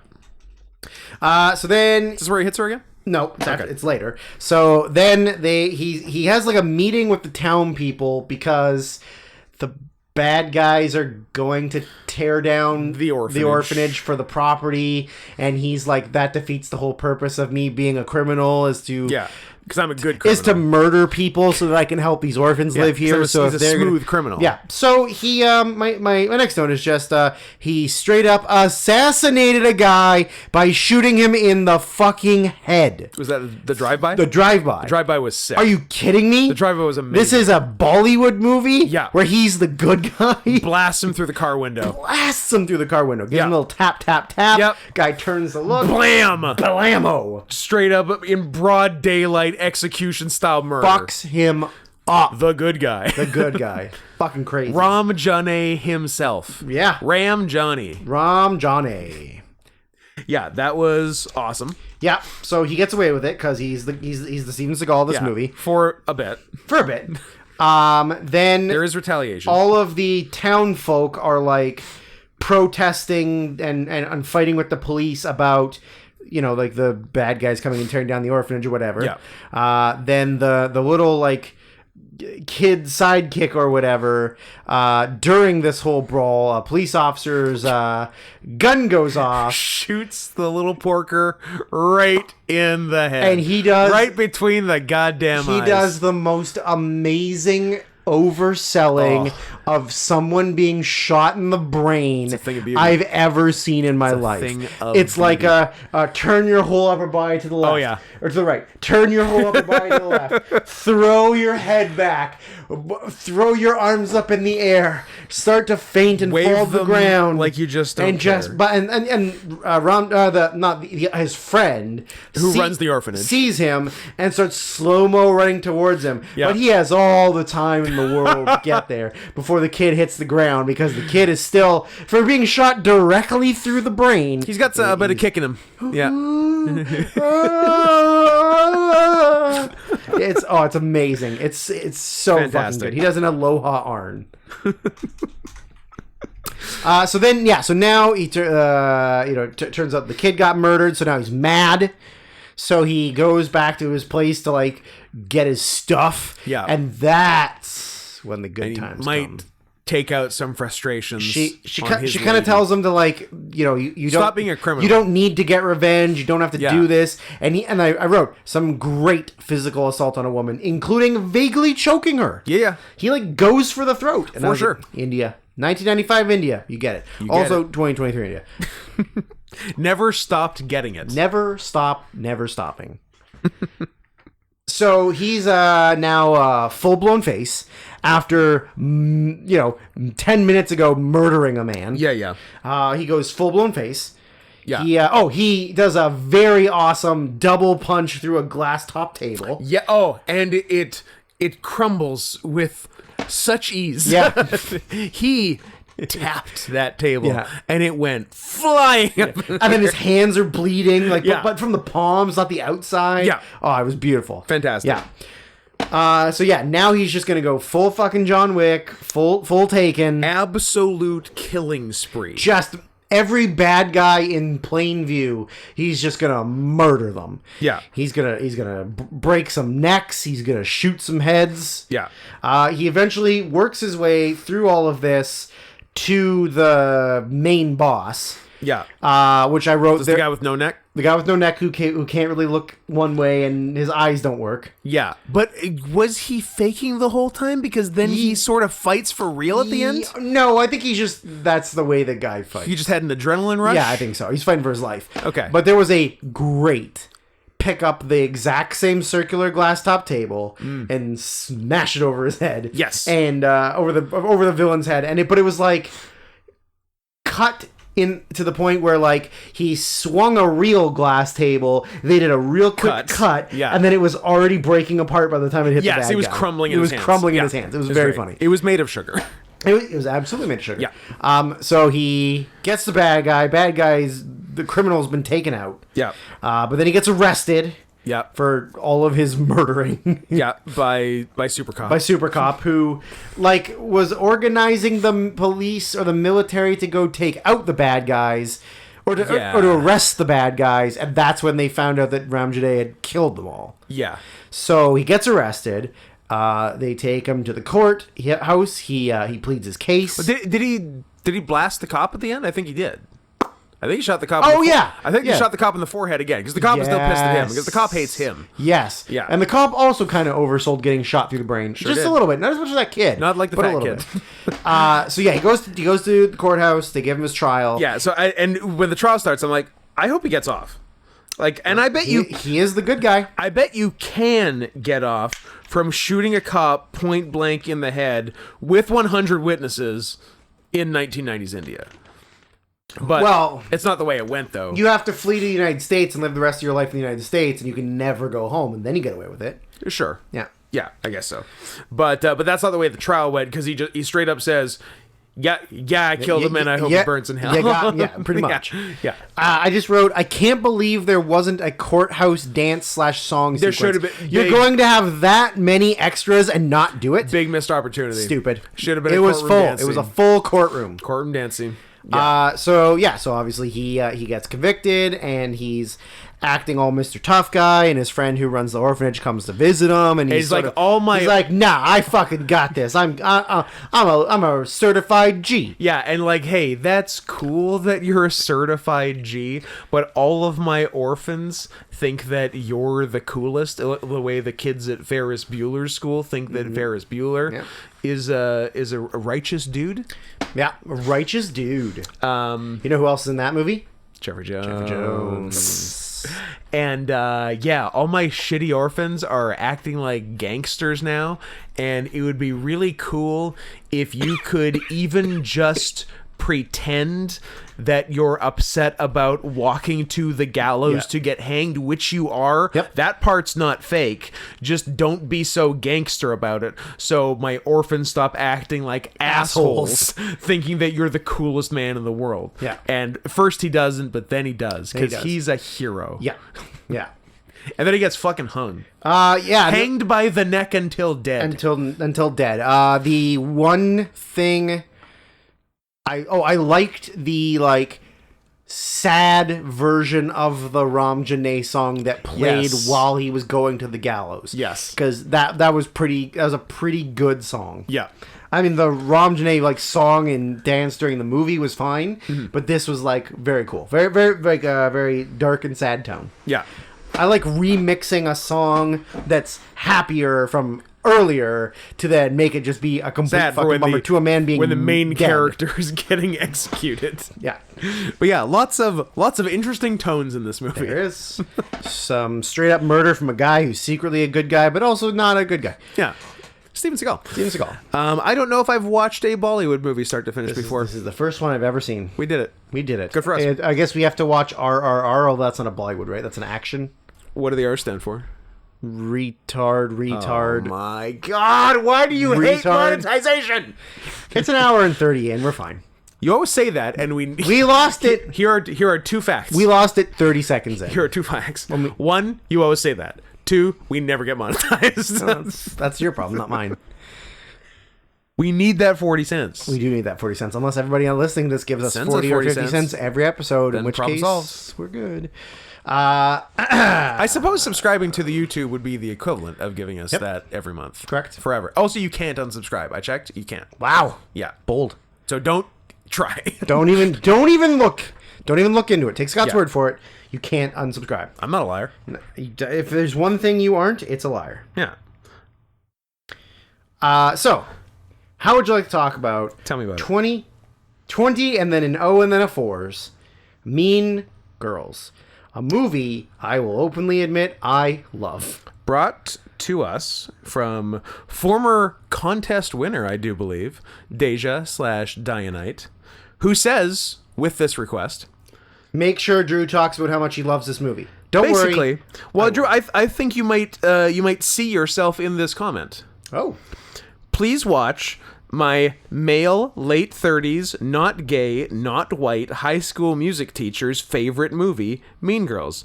Honestly, you should be paying me for requesting this masterpiece. Kinda. Yeah. I'll take it. You?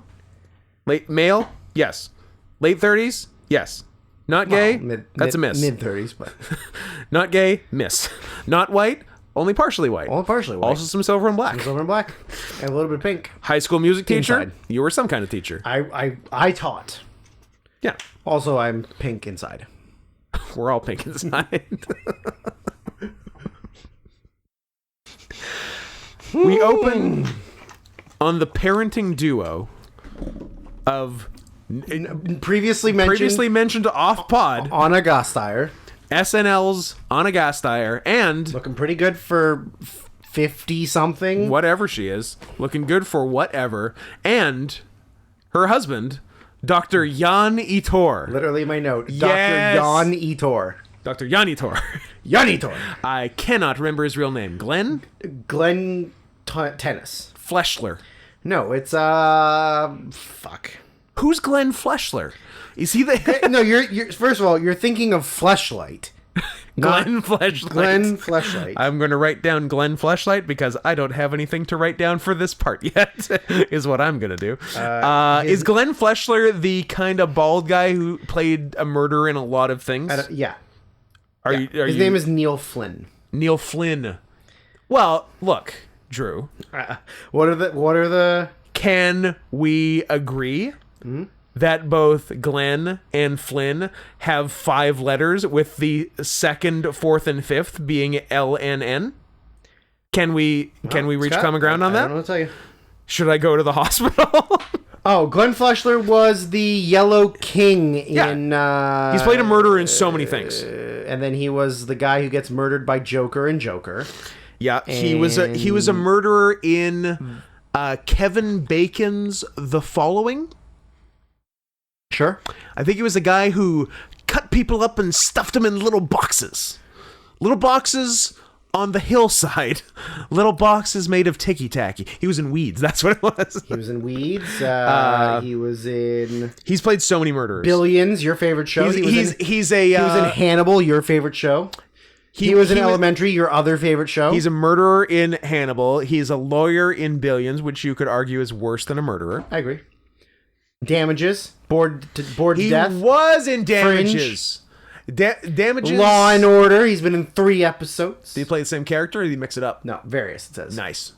That's the move. I like when they've had so many episodes they can bring back the same actors. Oh, you haven't been on in 173 episodes. You Bring 'em can in. probably go again. No one's gonna Also, did I just with my random number I picked? Was that Goldberg's streak number?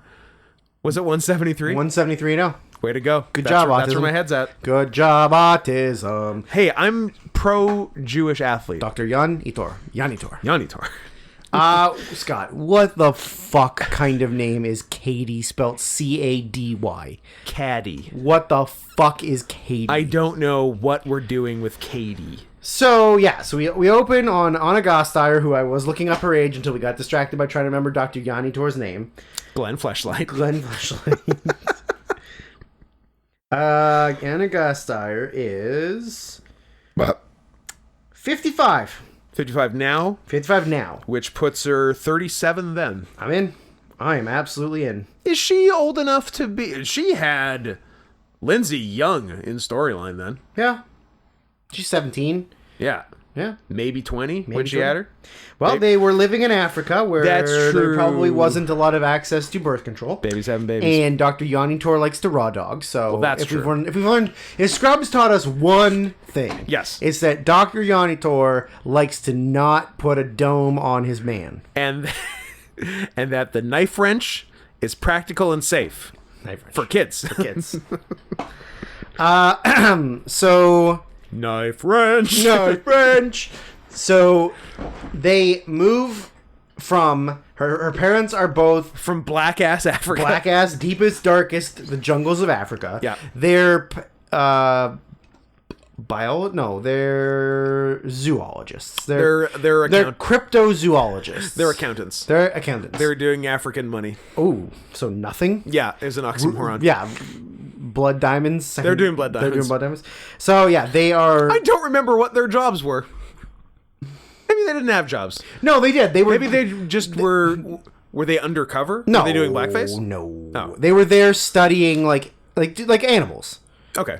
Yeah, I think And, it's like, cultural something stuff. violent. Maybe they were anthropologists. Maybe they were Maybe. anthropomorphic. I wish. So they decide to move back to the United Do States we- because Take a detour to briefly discuss our discovery of Bitter Lake. no. Okay. We gotta wait till we watch it and then we'll talk about it. Okay, fair. But guys, keep Bitter Lake on your radar On your radar. and on your Or radar. you know what? Give us $50. We'll watch it. We'll watch it. Fuck yeah. Sight unseen. Don't look it up. Give us $50 and say watch it, and we'll watch it. Done. Bitter Lake. Problem solved. So they've moved her back to America because she was born in America and then raised in Africa. I think is what they say. Yeah, I think they didn't want her to be an African citizen. Why? I don't know. All right. So she's I just decided that. she's coming back. I think she's coming to America. I think writer Tina Fey is like, no, like she can have lived in Africa, but we don't want her to be African. We can't sell a movie. No one's to the gonna studio. No one's gonna get with behind an an African. African lead. Yeah, it's impossible. Very impossible. Yeah, they weren't able to do it until Invictus, Yeah. District 9, District 9. Yeah. Yeah, an African. and Africa. Hey, he's African. Egypt is Africa. Egypt is Africa. South Africa, even more Africa. Even more, it's got Africa in the name. Mm-hmm. It's the most Africa. Detroit, also Africa. Nope, can't do it. Rewind. Take it back. Let's play it back. No, it's too late now. Ah, shit. Everyone heard you say that Detroit was shit. Africa. God. So they come back to America so that she can go to public school in the United States. They do a white coming to America. They do a white coming to America. When she gets there, the principal of the school is played by Timmy Meadows, Do they who explain? I love. I also love. Do they explain why his arm's in a cast? Yep. I don't remember They do. what it was. So I'm going to read you a little note. Oh, that, I love notes. Tim Meadows broke his hand before shooting. Okay, I was sure that it was a real thing and had to that wear they a had cast. to write around so it. they explained that his character, Mr. Duvall, had carpal tunnel. Ah, that's right. It was such a throwaway thing. They literally just had to explain why real Tim Yep. Meadows' arm is in a cast. She asked him like, what did you do in the summer? And he was like, well, my carpal tunnel came back. Yeah, that's right. And then he gets divorced. So, Tina Fey in 2000... Tina Fey go. Tina Fey in 2023 can get it. Oh yeah. Tina Fey in 2004 can get it. She's hot in this. Oh yeah. She is. Yeah. I love her in this. I love her this in might this be peak Tina Fey and Lindsay Lohan. Yeah. Yeah. Well, Freaky Friday, but Is there a younger one? the Parent Trap is she- young? Is she younger than the Parent Trap? She might be younger. Yeah, she's probably younger in Parent Trap than Parent Freaky Friday. Did she did she do anything as a baby? there. Or does she at least have like a fire starter type on her resume? Maybe. There's an excellent Timmy Meadows line where he brings her. I like that you're going Timmy, like your personal He's my friends. guy. Okay. He's my guy. He brings Katie into the classroom to introduce her. Says like, "Oh, have you met our new student from Africa?" And then they all pan and look at the black girl. Yes. And then she's like, I'm from wherever. And then they're like, "No, Katie." And she's like, "Oh." And then he goes, "Oh, Kate." Or he says, "Caddy." She goes, "Oh, actually, it's pronounced Katie." And he goes, "Huh." I have a nephew named Anthony, and he gets pretty mad when I call him Anthony. Almost as mad as I get when I remember my sister named him Anthony. Yeah, that was very good. I love it. So that's her first day of school. She's like learning like the ins and outs of being in a public school. She goes to the cafeteria on lunchtime to like have her lunch and sit down. She sees the sort of various cliques at the lunch table. She walks up to the table that is full of black people. Uh-huh. And she walks up to them and says, Jumbo. Jumbo. And I said, if I could say Jumbo to a group of black once. people, I would be so Just happy. Once. One time. Give me one freedom. Where's our cool black friend to let us say it to one of his friends? Malcolm Flex. Can we say Jumbo to Malcolm Flex tomorrow? I'm not going to say Jumbo to Malcolm Flex, but we did... I feel like he might be cool. We did pitch to him a race war battle royal that he enjoyed. That is true. It's called the Get Out Rumble. Where So- you can... And we have two different varieties of it. Both work great. We didn't nail down the rules. One is whites can only get thrown out on one side of the ring, and blacks can only get thrown out on the other side of the ring because you're keeping the colors separated. Yes, segregated eliminations. However, mine is more of a true race war. Yes. In that you can only be eliminated by someone of the opposing race. Yeah. So once it gets down to one race or the other, that's it. That's it. Yeah. Once it's down to... If you're down to 3 whites, it's over. Yeah. I think it's cute that you think the whites would win. A boy can dream. A boy can dream. There's more of us. It's not fair. It's not fair. Their butts are higher and they got that quick but our twitch butts muscle are fiber. lower. So she gets kind of bullied by the kids, and she doesn't really have a lot of hope in this going forward. But then she's sort of like she's taken in by two kind of outcasts. She gets taken in by like a goth girl and a very flamboyant, fat, tall gay guy. Yes. Who, very funny that I read that he came out in 2014 as gay, and I was like, no shit. 10 years after this? No shit. You came out in this movie, sir. If not earlier. Yep. So, and my favorite girl, Lizzie Kaplan. Her name is Janice Ian, which is based off of the singer Janice Ian, who is also an openly gay woman. So that was why they were like, and there's a gag that they... Spoiler alert, they spread a rumor that she's a lesbian. Yep. But the whole idea is that she's Lebanese. Because later on, the Indian guy asks her what she is, and she says Lebanese, which is a throwback to a joke from the Golden Girls, because Tina Fey loves the Golden Girls. Because at one point, Blanche introduces her friend to the old one, Sophia. Estelle Getty. That says, this is my friend so-and-so. She's a lesbian. Oh. And she thinks she says Lebanese. Yeah. So then she keeps asking her questions about Lebanon. Beirut. Yeah. Very funny.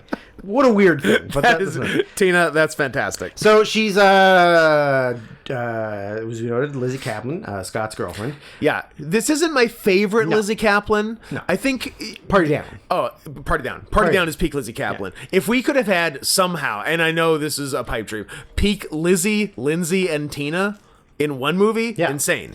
Yeah. But although we do get peak Lacey Chabert and maybe peak Rachel McAdams. And I'm going to leave Amanda Seyfried out of it because her eyes are too big and too far apart. Way too far apart. I don't like either. It's goddamn alien. Don't like it. Amanda Seyfried and Lizzie Kaplan would both go on to do Rob Thomas shows. Not that one, the other one. Bad Rob Thomas. Amanda Seyfried, I believe, is the murdered girl in season 1 of Veronica Mars, and Lizzie's a main cast on Party Down. I like the other Rob Thomas. I like the third Rob Thomas that's a joke only for me. Oh. And is it low-level hockey player? And Justin Gokowski. No, he's actually quite a high-level. He's actually quite a good player for the St. Louis Blues, but technically he goes by Robert Thomas. Too bad. My favorite one is the one that's friends with Sinbad. That's a good one to have. Yeah, that's a good one to have. So Lizzie Kaplan is introducing her to sort of like the layout of the school like dynamic. So they're going through like, oh, like those are the burnouts, those are the rich Asians, Yeah. those are the Those not are the- crazy though. They're just regular rich Asians. They're not crazy. No, regular rich Asians, yeah. Like- the overly sexual theater kids. Over sexually theater kids. One like minor piece of trivia that I saw was that on the visual, because like there's a visual that we see as the audience that's like a drawing layout of the cafeteria. Yeah. And out at the very top, for like the very split second it's on screen, it says, "These are the woods behind the school. Sexual things happen here. Don't go." I read that on the thing and I was like, that's crazy. So then I went and like freeze framed it and was like, huh, Nice. it does say that. So then it's like, I'm sorry, I've been trying to decide if this is peak Rachel McAdams. I agree it's peak Lacey Chabert. Sure. What else has McAdams done for me lately? The Notebook. No. About Time, also known as the Crying Movie for me. Fair enough. Have you seen it? No. Oh, Scott, there is a scene in that movie that will cripple you. Really? Cripple you. Huh. Sometimes I like to get crippled. It's, About time, you say? yeah. Huh. Yeah. Maybe it's about time I get crippled. Possibly. Which is maybe not a thing I should say less than 24 hours before a wrestling match. Yeah, when you already have a sort of hurt tailbone. Yeah. No, there is a I hope somebody listening to this podcast has seen About Time and knows exactly what I'm talking about. There is a life-ending scene in that boy. movie. It is so sad. I'm going to have to investigate this. Overall, generally a pretty happy movie, or like an upbeat movie, but there is something that happens that towards the end that just I'm crying talking about. Is it an animal or a person? person? Okay. Person. I can handle that. Yeah. You, I'll- you say that. I'll probably cry. Yeah. It might. But I don't know if it'll devastate me. It's like top 5 Really? saddest things in a movie I've ever seen. I don't think we've ever discussed this before. Well, here we go. Interesting. Okay. I'll have to check it out. Do you want me to spoil it for you? No, because I'll spoil it for everybody. So No, don't actually don't spoil it. Okay, yeah. I will it's a really investigate- good movie. It's a really good movie. Yeah. Yeah. It's got little baby Donald Gleason, although not really a baby because he's a grown adult in it. It's got what? It's Rich got, McAdams, it's got Bill Nye. It's got Justin Timberlake, and everyone has. That's in I know. Time. And time is currency. Time is currency. And then he gets $11 billion from a gay man. Hey, what? Hey, you know where people say like time is money? What if like that was the movie? What if time literally What was if- money? What if that was the whole fucking movie and it was not good? Correct. Yeah. So she's pointing out everybody, and then she said, like, the group that they're on is like, oh, literally the coolest people you'll ever meet, and it's the two of them. And then, like, you know, they're kind of like introducing each other, and they're like, oh, Yeah. this is, I can't remember, Damien? Is that his name? This is Sure. Damien. He's almost too gay to Too function. gay to function. Which is very funny phrase to hear in 2022 when I watch this. It's funny to hear it, and also I know a lot of people like that. I know one. Yeah. I know one for sure. Like there are definitely people who are. Oh, I see. There are definitely people who are too gay to really be able to do anything else. Right. Yeah. Like grocery shopping. Can't. Or like I Can't do it. need to take the bus and the SkyTrain to get to here. no. Or like how do I replace the light bulb in the oven? Can't. Too gay. Too gay. Yeah. Yeah. I think if you are that, you just sort of like have to, I guess, just hire like a full-time caretaker. I guess or get like a Or get- masculine yeah, gay like, husband. Yeah, a not as gay husband. Yeah, like somebody who's more functionally who can normal. function in society. normal. And normal. Who is a normal. Who is less gay. not gay. Get a not gay Get husband. a not gay husband. So she's going through and exploring sort of like the inner workings of the school, but like it's one of those things where they obviously hire like a beautiful actress to play the like kind of weird, not cool, not popular girl, when clearly she's like one Oh, of the she most- let her hair down. She's super hot. She's like one of the most beautiful people that's ever like lived at this point. Yeah. And Short shelf life, though. well, she lived a rough, hard life. Because, like, I'm. Can you think she's like 5 years away from making one of the worst movies I've ever seen? She's 3. If we're talking about the same oh, movie, is it 3? It's 3 It's years away. 2007? Ooh, I Know Who boy. Killed Me? Yeah. Is Yeah. it 2007? Yes. She's 3 years away from making one of the And, worst like, movies I've ever think seen. how hard she lived In 3 years. in those 3 years. Yeah.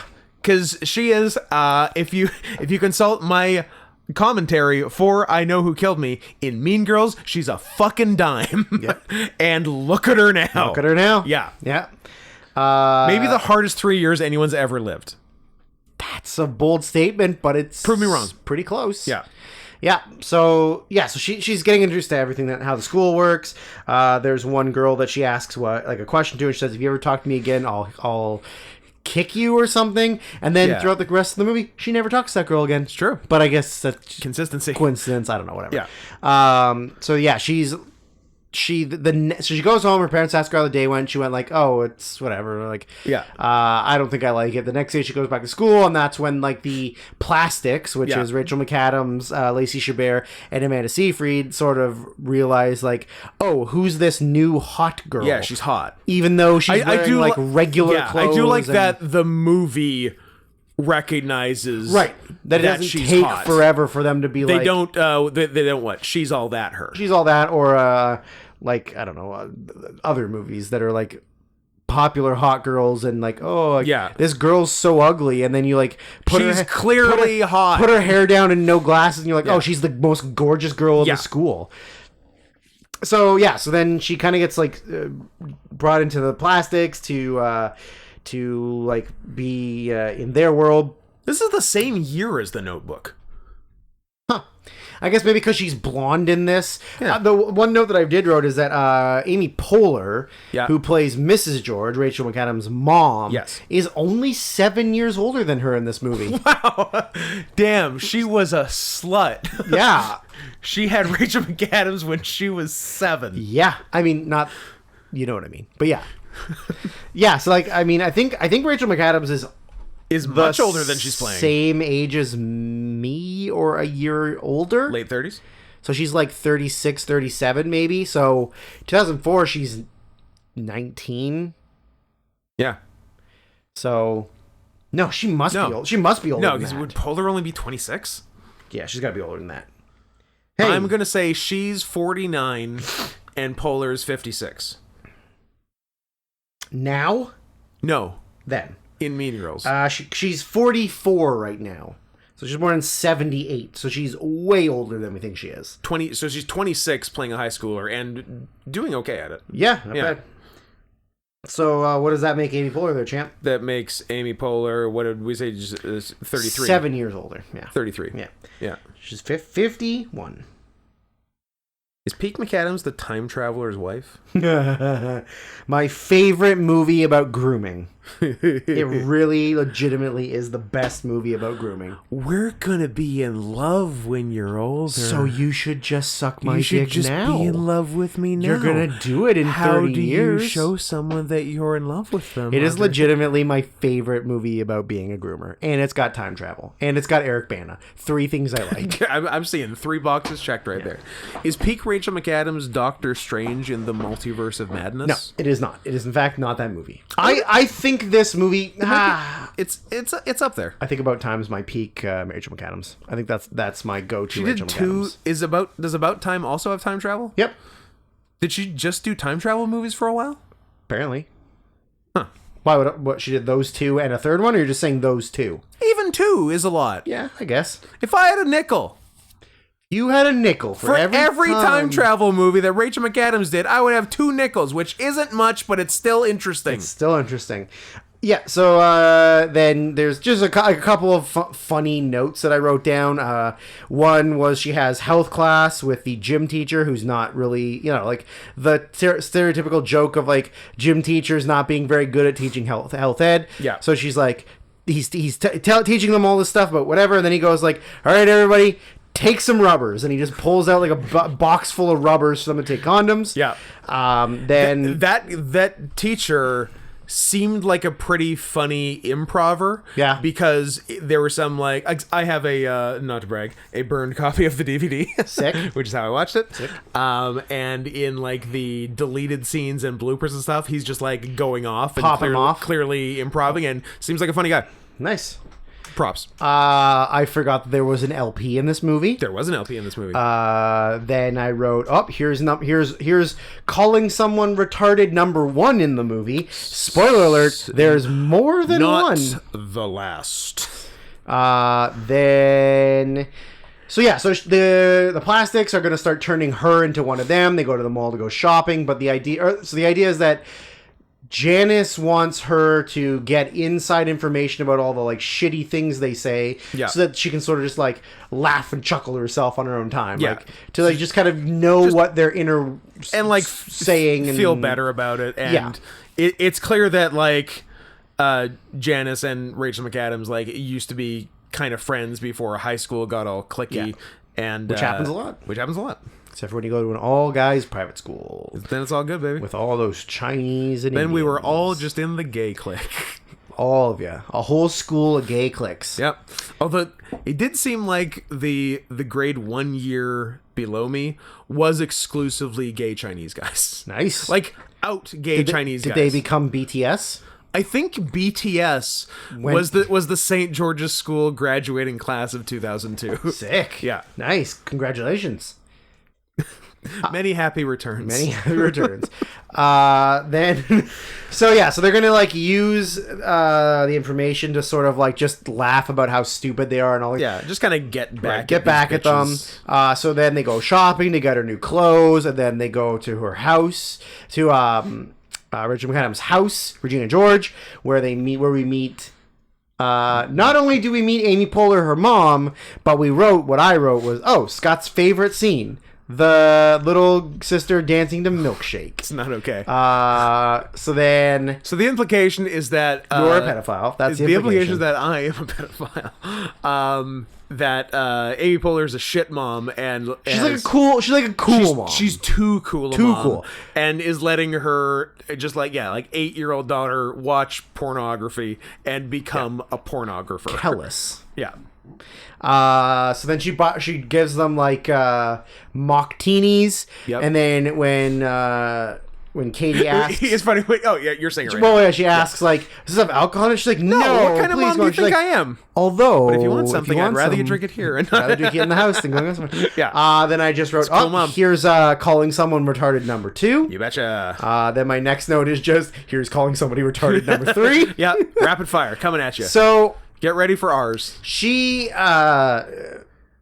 Katie kind of gets like sucked into it, where she's like obviously oblivious to the way people treat each other because she's been living in deepest, darkest, blackest Africa. Yeah. So she thinks that in the heart of sharkness, you might say. The heart of sharkness.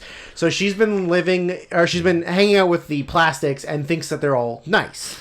Yeah, because they haven't like done anything particularly mean to her. Yeah, and she hasn't even really necessarily seen them do anything mean. Yeah, they're being generally nice to her. Yeah. And so now she's kind of like being played from both sides, but then there's this guy that she meets, who she really likes, but it turns out that Rachel McAdams and him used to date. Yeah. So the other two, Lacey Chabert and Amanda Seyfried, tell her like, "Oh, you can't like him because that's her ex-boyfriend. Like, you can't like him." And she's like, "Okay, fine, whatever."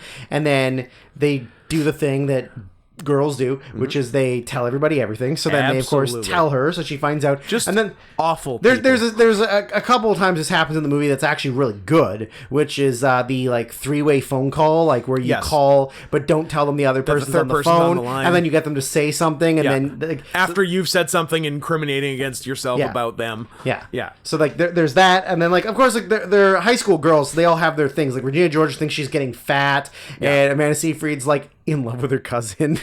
And Lacey Chabert's like this guy that she fooled around with, but then he like cheated on her, but then she still likes him. Yeah. But then and she's rich because her dad invented Post-its.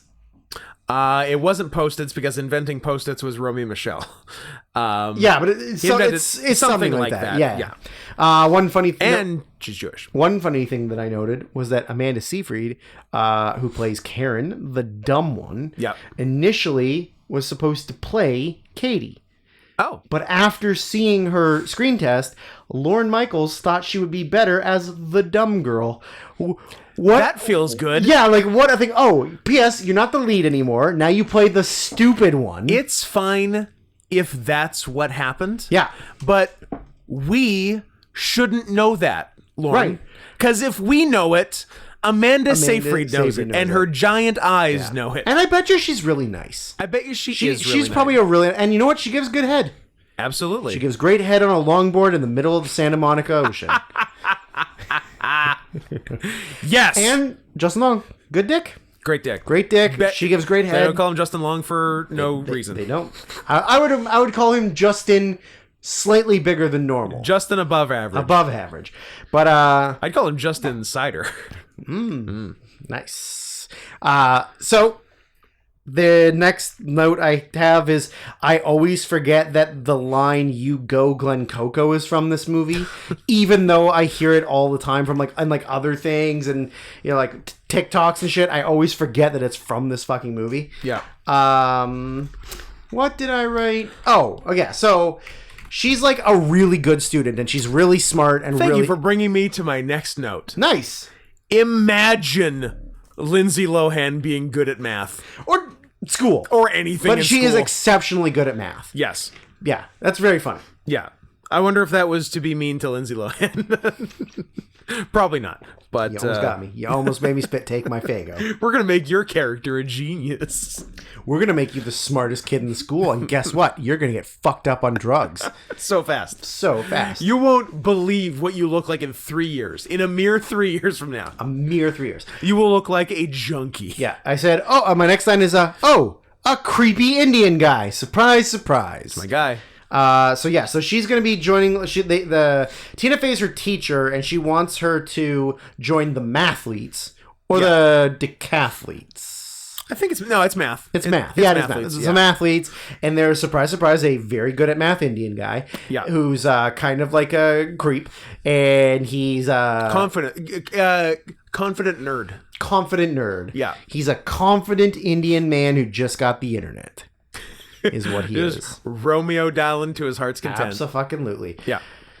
But then of course Katie's class with the guy she likes is math, and he's like not good at it, but she wants to like make him like her, so she starts acting. She needs a reason to talk to him. So instead of having somebody fake do the homework, they just got Lindsay Lohan to try and do the homework for real. Yeah. And that was the grade she got. That was her real grade. Like that was really Lindsay doing, hey Lindsay, do this math. do the math right now in front of all And of then us. we'll give you the real grade Yeah. and put it in a big movie. In a big way. Like, you got a D-. Yeah. Right? So she's trying to get it so that he can help her do the math. Even though she's better at Even math though she's than way him. better at math. She's faking for attention. She's literally faking for She's attention. so much It's faking for almost like she's a woman. You know what? You're right. She is. Yeah. So at this time, like Janice is trying to get her to like turn up the heat on the plastics so they can like really fuck with them, and she's like, no, I don't want to. Like they're kind of my friends. She's like, I'm gonna throw a house party because my parents are going away. Yeah. I'm just gonna invite like my friends and like the hot guy, and then I'll be I'll be alone. We'll be alone in a space. We can talk and hang out. That is a low flying plane. There's a plane landing on your house. So they're like, okay, well, like I have this art show that I'd like love for you to come to. She's like, yeah, of course I'll be there. Of course, like I'll be there. Whatever, we're friends. But then she has the house party, and every single fucking person in the town gets invited. Is this a Halloween party or not? Halloween's later? This is she gets invited to the Halloween party. And she doesn't understand that Halloween in the United States for teenagers is to be a slut. And not actual And not an scary actual costume. So she gets an actual costume. Yeah. Let's talk about the other costumes. Okay. Lacey Chabert. Yeah. Cat costume. Cat costume. No tail. No tail. Other hot girl at the party. Tiger costume. No tail. Fuck off. Scott, Tina Fey does not get you. You She can does all not understand you. fuck off. I have no time for you. No time. So the Halloween party is she's gonna go talk to the hot guy. It is where Amanda Seyfried's gonna go make out with her cousin. Then they catch Lacey Chabert upstairs in the bathroom making out with that's the other party. Too many parties. Too many parties. I didn't go to a lot of parties. Actually, I did go to a lot of parties. My friends had a lot of parties because I was in with the cool crowd, but I was a total fag. So Were you party boy with the Jackass guys? I was. Okay. I wore Speedo and a fake collar and wrist collars. That's what they call them. And I danced around. I got some good party stories, but I can't share them on the air. Well, I could, but I don't want to. I'm reeling from wrist collars. Wrist collars. Yeah, should be parties. So at the Halloween party, they see Regina George make out with the popular guy. Yeah. But like Because she's jealous. literally of Lindsay. only because she knows that Lindsay likes Katie's him. into him. So then they, over the course of time, she's gonna have this party, and she's only gonna invite her friends. Yeah. But then word gets out, so literally everybody Everyone. finds out. Yeah. And then the party is like this huge, massive thing, and the house kind of gets a little bit wrecked, and then she tries to flirt with the guy, and he's into it, but also is like not into it. Maybe he's secret, okay? And Who's to say? then Like the gay guy in this movie, secret gay for another 10 years, years? apparently. So Janice and have ever guessed? Damien show up right at the end of the party, and she's like pissed off that she missed her missed her show. art thing, yeah. And then she throws this painting at her that's like a painting of the three of them as friends. And I was like, oh, that's devastating. So sad. But then she's been pranking Rachel McAdams with like a very good prank. Yes. Where she thinks she's fat and she wants to lose some weight. So she's giving her So she's been giving her these diet bars that she's just been eating, but they're in Swedish, so Yeah. she can't read them. So And they're just like pure. and they're just chocolate and fat. protein, like they're just or like they're just like Yeah. fat and whatever. And her she's been cheating on the popular guy, the guy that Rachel or that Lindsay Lohan wants with like the popular like wrestling jock guy, and Who is? gay, No. straight, Probably. poly. He's Paulie. Okay. Who is Diego Klattenhoff of the Blacklist fame. Drew, are you not watching your network procedurals? With peak handsomeness James Spader? I'm not. Puffy, bald James Spader? Drew, you are missing out. Look, you can suck on that Fago all you want. It's not going to change the fact that the other guy is Diego Klattenhoff. Cool. A guy who... What a fucking name. A guy, right? All-time name list right there. A guy who looks like... Mexican first name. Yeah. German last guy- name. yeah, the- white. It's weird. Straight up regular white guy weird. named Diego Klattenhoff. Yeah, it's weird. Yeah, like his name should be Dan Smith. Should be dancing from BYU. Exactly. He's a kicker. Yeah. So that was weird. I don't remember the context, but I appear to have written, "I want Lizzie Kaplan to push me down and call me gay." So something like that happened. I don't remember. I think we're past my favorite thing in the movie because I think it was before the parties. Lizzie Kaplan and Big Fat Queer Mo pull Lindsay into the girls' bathroom, Right. Because they have important things to talk about, and there's another girl in the bathroom. I don't know. Who charitably I would describe as portly. Yep. Who yells at Big Fat Queer Mo for being in the girls' bathroom. She's like, you gotta get out of this bathroom. And he, without missing a beat, utters my favorite line in the movie. "Oh my God, Danny DeVito, I love your work." Yep. So Now, good. now, what if I told you Tell me. that this Queermo, as you have stated his name is Queermo, Queermo del Toro. Queermo del Toro, who is an openly gay man, But only since 2014. played I bet he does theater. in 2010. Good year. Played a straight rapist What? in I Spit on Your Grave. Oh.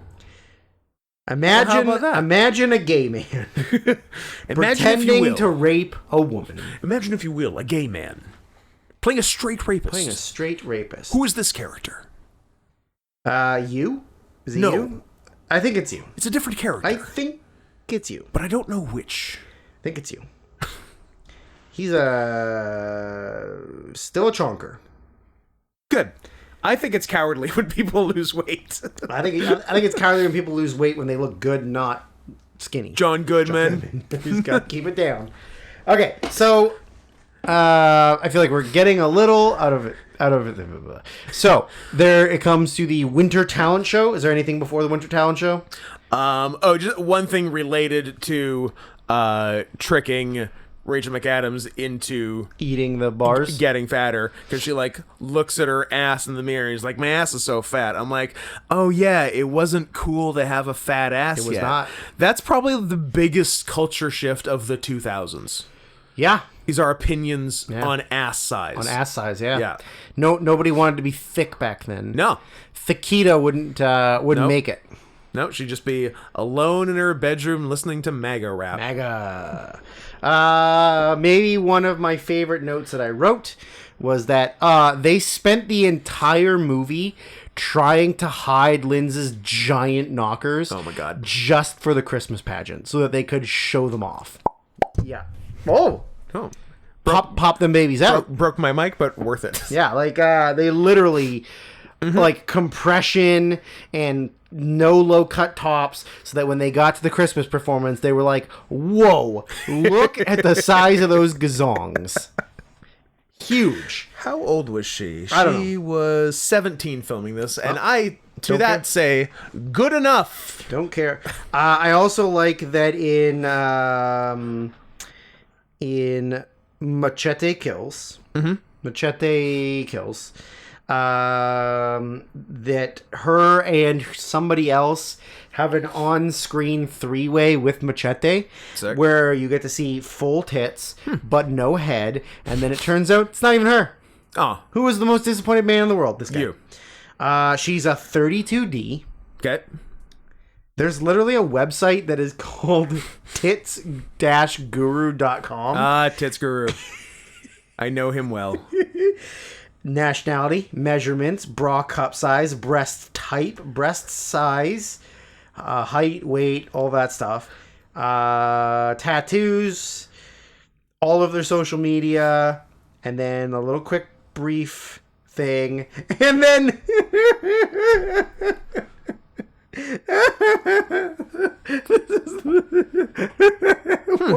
one of those fake, like A put their heads on a total- porn star's yeah, body head on someone and then the else's first body. comment, it's fake. And then so the first comment was, she really did a Playboy pictorial, No. and then they're like, no, it's fake. Yeah. That's funny. I wonder if she's shown her boobs in any movies. You know what? You keep talking. Is the all girls meeting before the dance? After. After. Okay. Then I'd hey, there's a titty. What's in what? The Canyons. Whatever that is. Is that the one that James Franco directed? Maybe. I think it might be the one that James Franco directed. It is not. James Franco could get me to show my tits. It is not. It is directed by friend of the show, friend of us, whose we've watched 3 movies related to this podcast. Oh my God. Paul Schrader. Oh.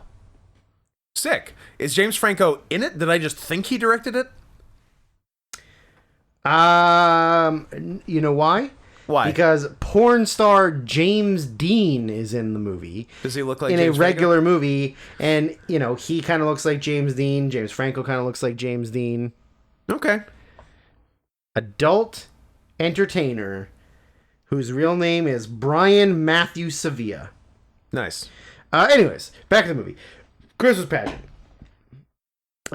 They do their Baby It's Cold Outside, but at this point, Katie's sort of like plan is in place where like she's kind of broken them apart a little bit. Like they're starting to get sort of snippy and with each other, mostly Regina towards the other 2 girls, but it's also because she's been eating those bars and she's getting fat. Yeah.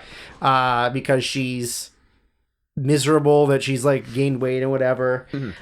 So yeah, they're all kind of turning on each other.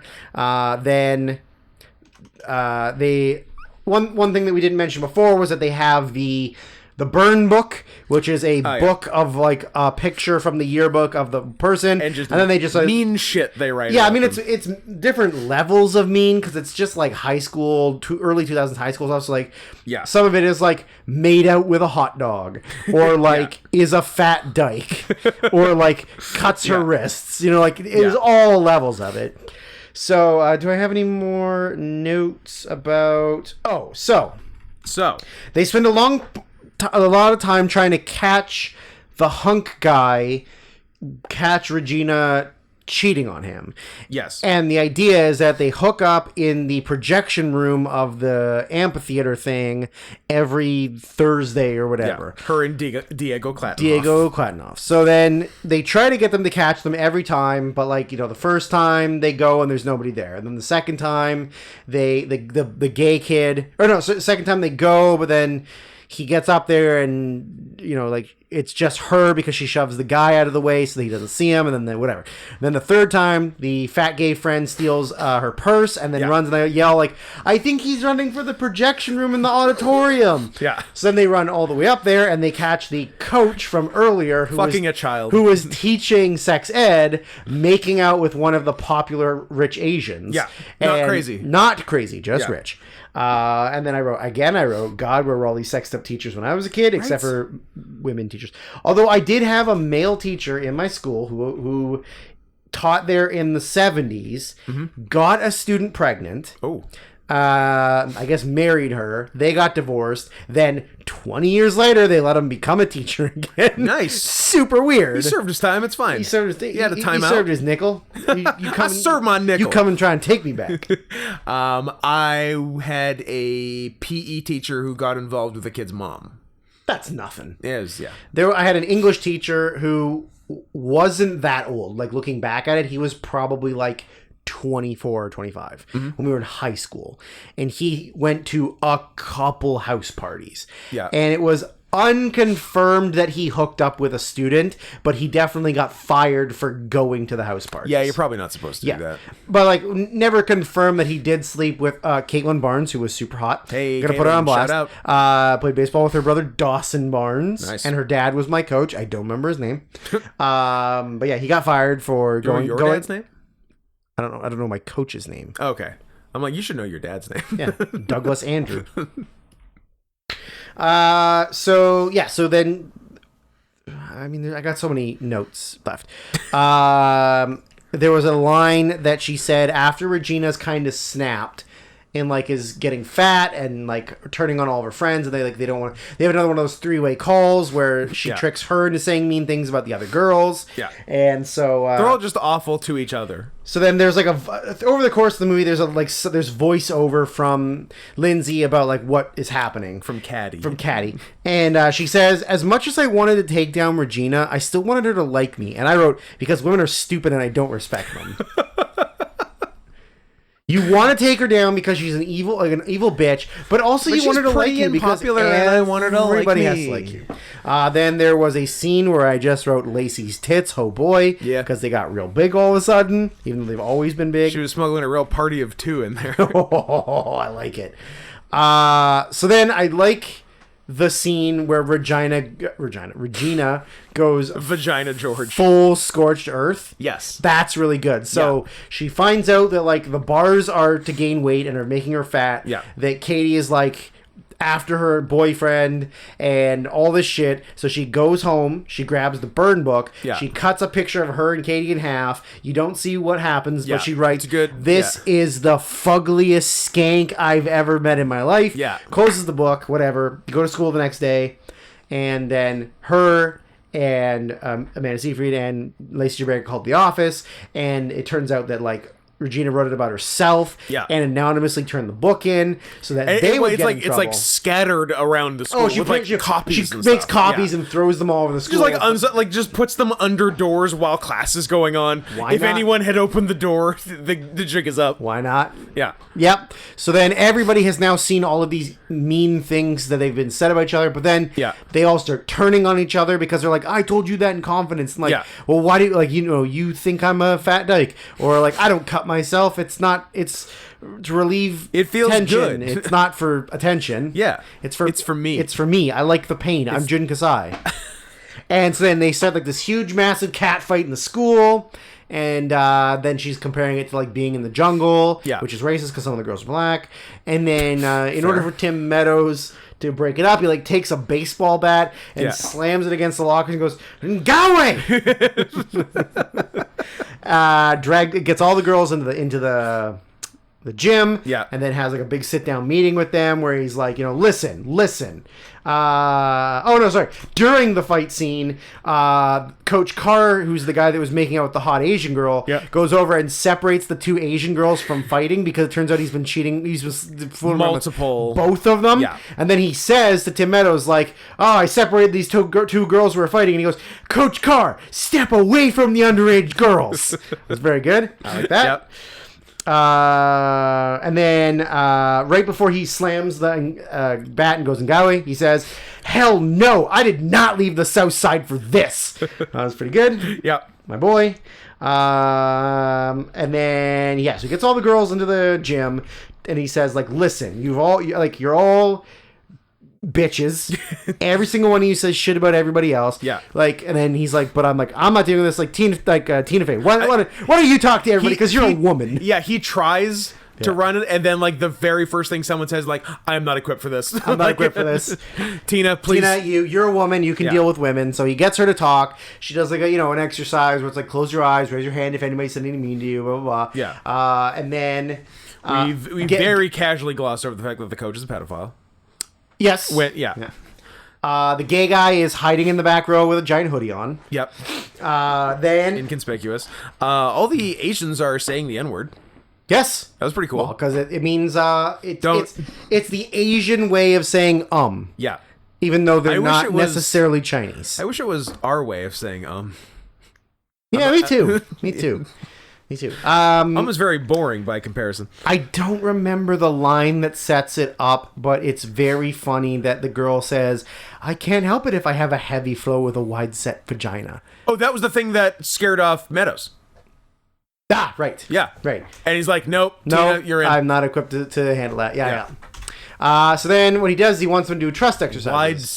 Wide set with a heavy flow. Yeah. So hey, here's a question: Is this an accepted phrase or just something my dad says? He refers to the woman version of a hard-on as a wide-on. No, because it doesn't get wider. My dad's never had sex. Your dad's a 70-something-year-old virgin. My dad's the 73-year-old virgin. Seems legit. Yeah, but that's like not a regular... It doesn't get wider. When they get turned on, it doesn't go whoop. But you gotta call it something. Yeah, like a slip and slide. But yeah, so to... A greasy. Okay, that's 1,000 times worse. Dude, but to be clear, that's not a common phrase. That's a my dad phrase. I've never heard of that before. I just want also, it doesn't even work. No, I know. It's not like women get aroused and then the hole like widens to allow for easier access. You don't know that. And in fact, you want it to be the opposite way. Maybe you want it to get a slim on. No, I want easy entry.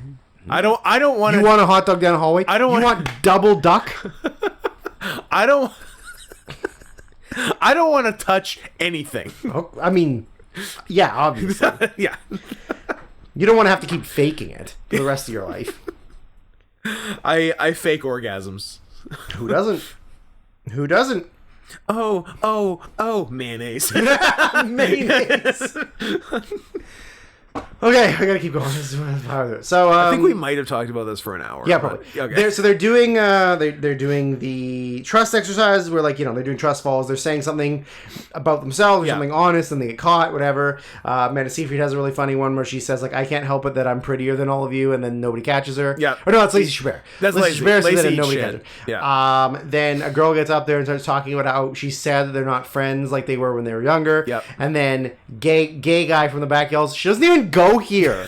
And then that was a funny, weird thing. And then they're like, "Do you even go to the school?" No, but I just really wanted to get some stuff off my chest. And then they get her out.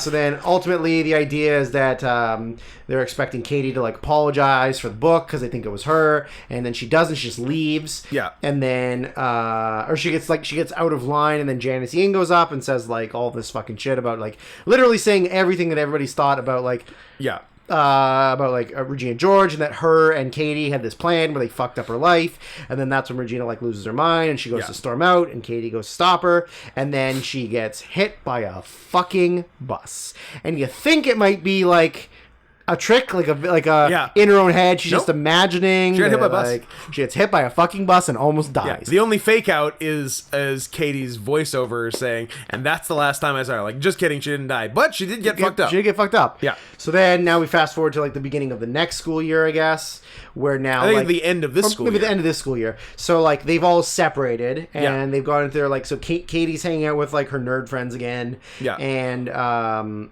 She's a mathlete. she's a mathlete. She's a really good mathlete. And there was one really funny thing at the math competition where she's clearly the smartest one on her team. Yeah. So then their team picks the girl because they're like, she's the dumbest one. Yeah. And then they go, well, we'll also pick the girl. We'll also pick the girl. And then they're like, okay. So you're like, I'm going to pick the worst person on both sides to do this, which is pretty funny. Yeah. That it's both the women. So... Yeah. so Katie's hanging with her friends. They were like, Oh, and also there's like a running thing that the reason, like, she's smart and good at math, so they want her on the mathletes, but also they get way more funding if there's a girl. There's a girl, yeah. So Regina We're needs gonna get jackets. when she gets healthy. She needs like a bunch of like she has a bunch of aggression to take out, so she joins the lacrosse team. Great. So now she's a jock. Yeah. Gretchen Wieners joins the Asians and becomes a fake Asian, which is very funny. Love it. And then they see like the new group of plastics who are like the next year's the plastics. next year's plastics, and in a very funny way, they almost get hit by a bus. Yep. But they don't. That was a bus fake. That was a bus fake out. Now the only thing left is that I can't go this entire thing without saying, stop trying to make fetch a thing. It's not a thing. Yeah. Which I read was Tina Fey made that up. Yeah. Because she didn't want to use a popular phrase, which would be outdated. because she didn't want it to be outdated by the time that, like, when the movie got further down the line. So that's why she made it up, and then it kind of became a thing. And then for a little while, it became a thing, which is very funny. It's more long running than like most actual slang. I eat. I get blah. I ate it. I get blah. So, Mean Girls, too long. Let's go to 2016's High and Low, the movie, which I assume is just a sequel to the 1954 Kurosawa movie High and Low. I believe it is, except it's very much not. Yes. This is brought to us by Kathy/Caffeinated, who has done some lovely art in the past, and I am told will again. What do you think about that? Can't be mean? You can be a little mean. I'm not going to be mean. People like it So when you're a little mean. This is a movie that took place after two seasons of a High and Low show. Yes. That I had no idea existed. Correct. Knew literally nothing about. Even after this was given to us as a movie, I didn't even bother to look into it until I watched it. Yeah. Which legitimately was the last movie I watched, and it was yesterday. Nice. Yeah. So knew nothing about it. The only thing I knew about was Akira Kurosawa's High and Low, which is not the same movie. It might not be this. So it is. I hope I fucked up, and that is the movie that'd be really funny. that Kathy requested. I'm 90% sure there was a 2016 in the mix and not 1954. Well, also 1954 is not called High and Low, the movie. That's it's true. just called High and Low. Yeah. I probably got this right. I hope you did. Also, I kind of hope you didn't. Yeah. So this movie is Japanese. Dirty Knees. Look at these. I hope you like some exposition up front. You know what? Though? I literally wrote, I'm glad they actually gave us a recap of the show. I'm glad we got it as opposed to nothing, but it's a lot to take in. It's a lot to learn all of a sudden at the beginning of a movie. Especially because, like, most people wouldn't just jump into watching the movie. No.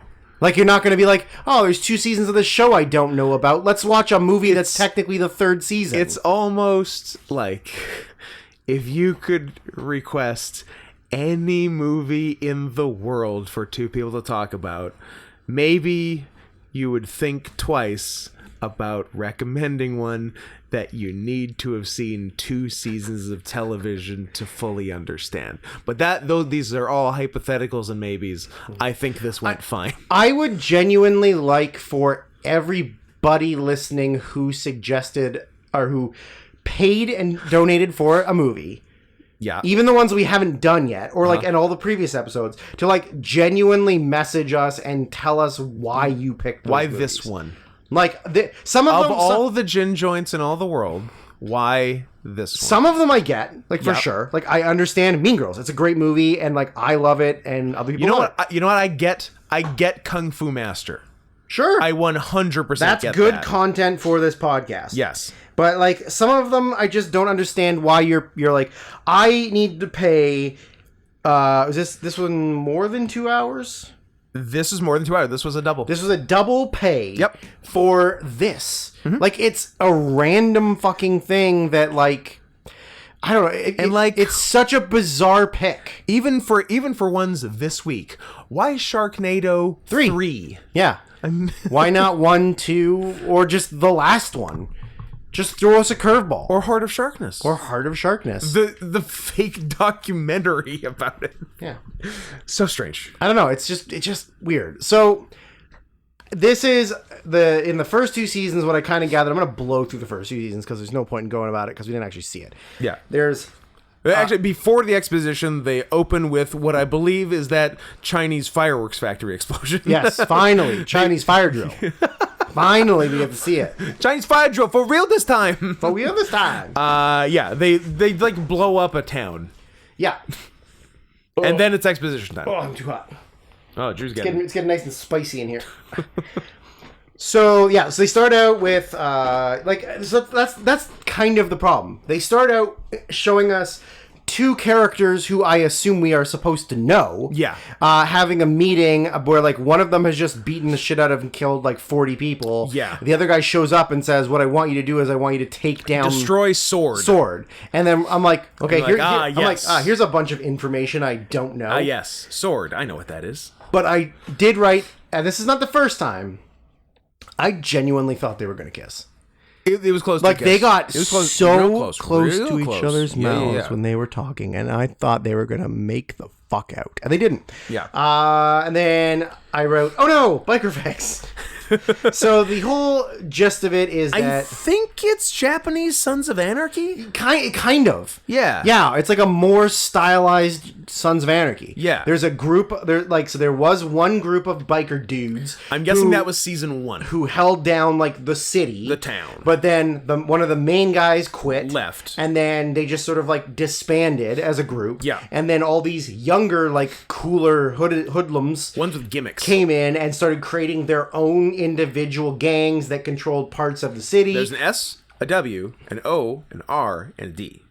And that makes sword. Sward. Yeah. And each letter gang has a gimmick. Yes. But I did write that I loved There's the bears. There's the twinks. There's the I loved the Mortal Kombat-esque opening sequence and rip-off song. Yes, it was very Mortal It Kombat. was very Mortal Kombat. Yeah. So the gang names are very, very Japanese wrestling faction names. Yes. But I guess that's maybe just a thing in Japan. I think so. Yeah. I There's don't. there's a Muscle Outlaws. The only one I can remember off the top of my head is Mighty Warriors. Yes, but they're not one of the ones in Sword. No. They're They're new the other faction one. springing up on the coast. How do I remember this? So- maybe this movie stuck with me more than I thought. Maybe you Kathy, like it. maybe I'm wrong. Maybe this is the perfect movie.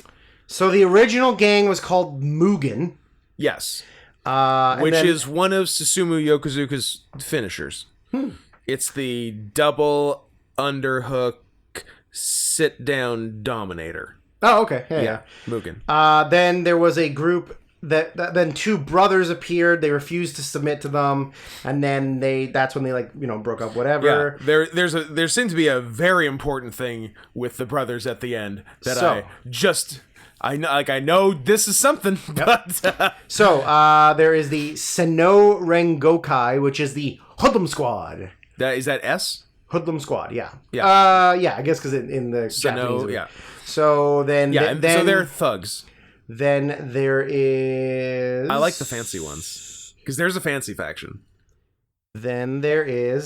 There's the schoolboys. No more names of factions because why Oh. would that be helpful? That seems like The like an White Rascals. Yep, that's W. Were they the fancy ones. They're the fancy ones. They are They were all spooky white. men with blonde hair, circular glasses, and teeth decorated with white grills. Yeah, that's like the fancy guy. So yeah, White Rascals. Then you got your Oya Cuckoo, the Oya High Schools. Yeah, they're cool. They're school rebels. They're doing a school ties. They're doing school ties. Yeah. Then there's Rude Boys. Yeah. Were they the music ones?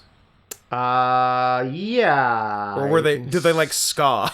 They're Rude Boys. Rude Boys. Yeah, I think they're those.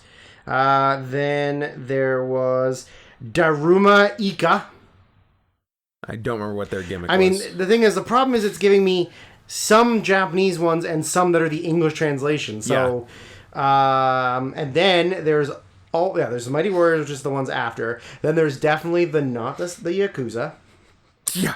Then there's a group called Doubt. Oh, maybe that's D. There's Ichigo Milk. Pardon me? I don't know if these are all important things that are brought up in the movie. Anyways, there's gangs. They all ride some form of motorcycles or vehicles. Yeah. They're very cool, except for they're not. So they have all sort of been not necessarily fighting each other, but there's definitely like tension. And then there's the occasional time where they get into fisticuffs. Yeah. Right? And I was unclear about what exactly they're doing, because like there's all these factions controlling different territories. I'm like, but what do they do with the territory they control? Unclear. Do they run drugs, Unclear. human trafficking, or do they just ride bikes? Unclear. Okay. All of those things and none of those things. All right. There's also some abuse of women in this, which is great. There is, and there's also a warrior's death early-ish, and I remember making a note for you. I'm like, oh, this seems like a Drew job right here. Yeah. Yeah. There's a thigh smothering. So then there is like a not the Yakuza group who are like trying to take over the the city and like reunite it under their them. sort of like umbrella. I think that's Mighty Warriors. No, the Mighty Warriors are like the ones that they get to do the dirty work. Okay. They're going to give them Okay, and part then- of the city to control, but this is like those These are the business guys, who that the are older. who the ex Mugen guy Yes. got in with. Yeah, I think they're Korean mafia. I think they're not the Yakuza. Because we can't put the Yakuza in. What Drew- are the Korean... Drew, the Yakuza don't exist. That's true. This is the They are Korean ghosts. mafia. They are ghosts. Yeah. What's the Korean mafia called? I'm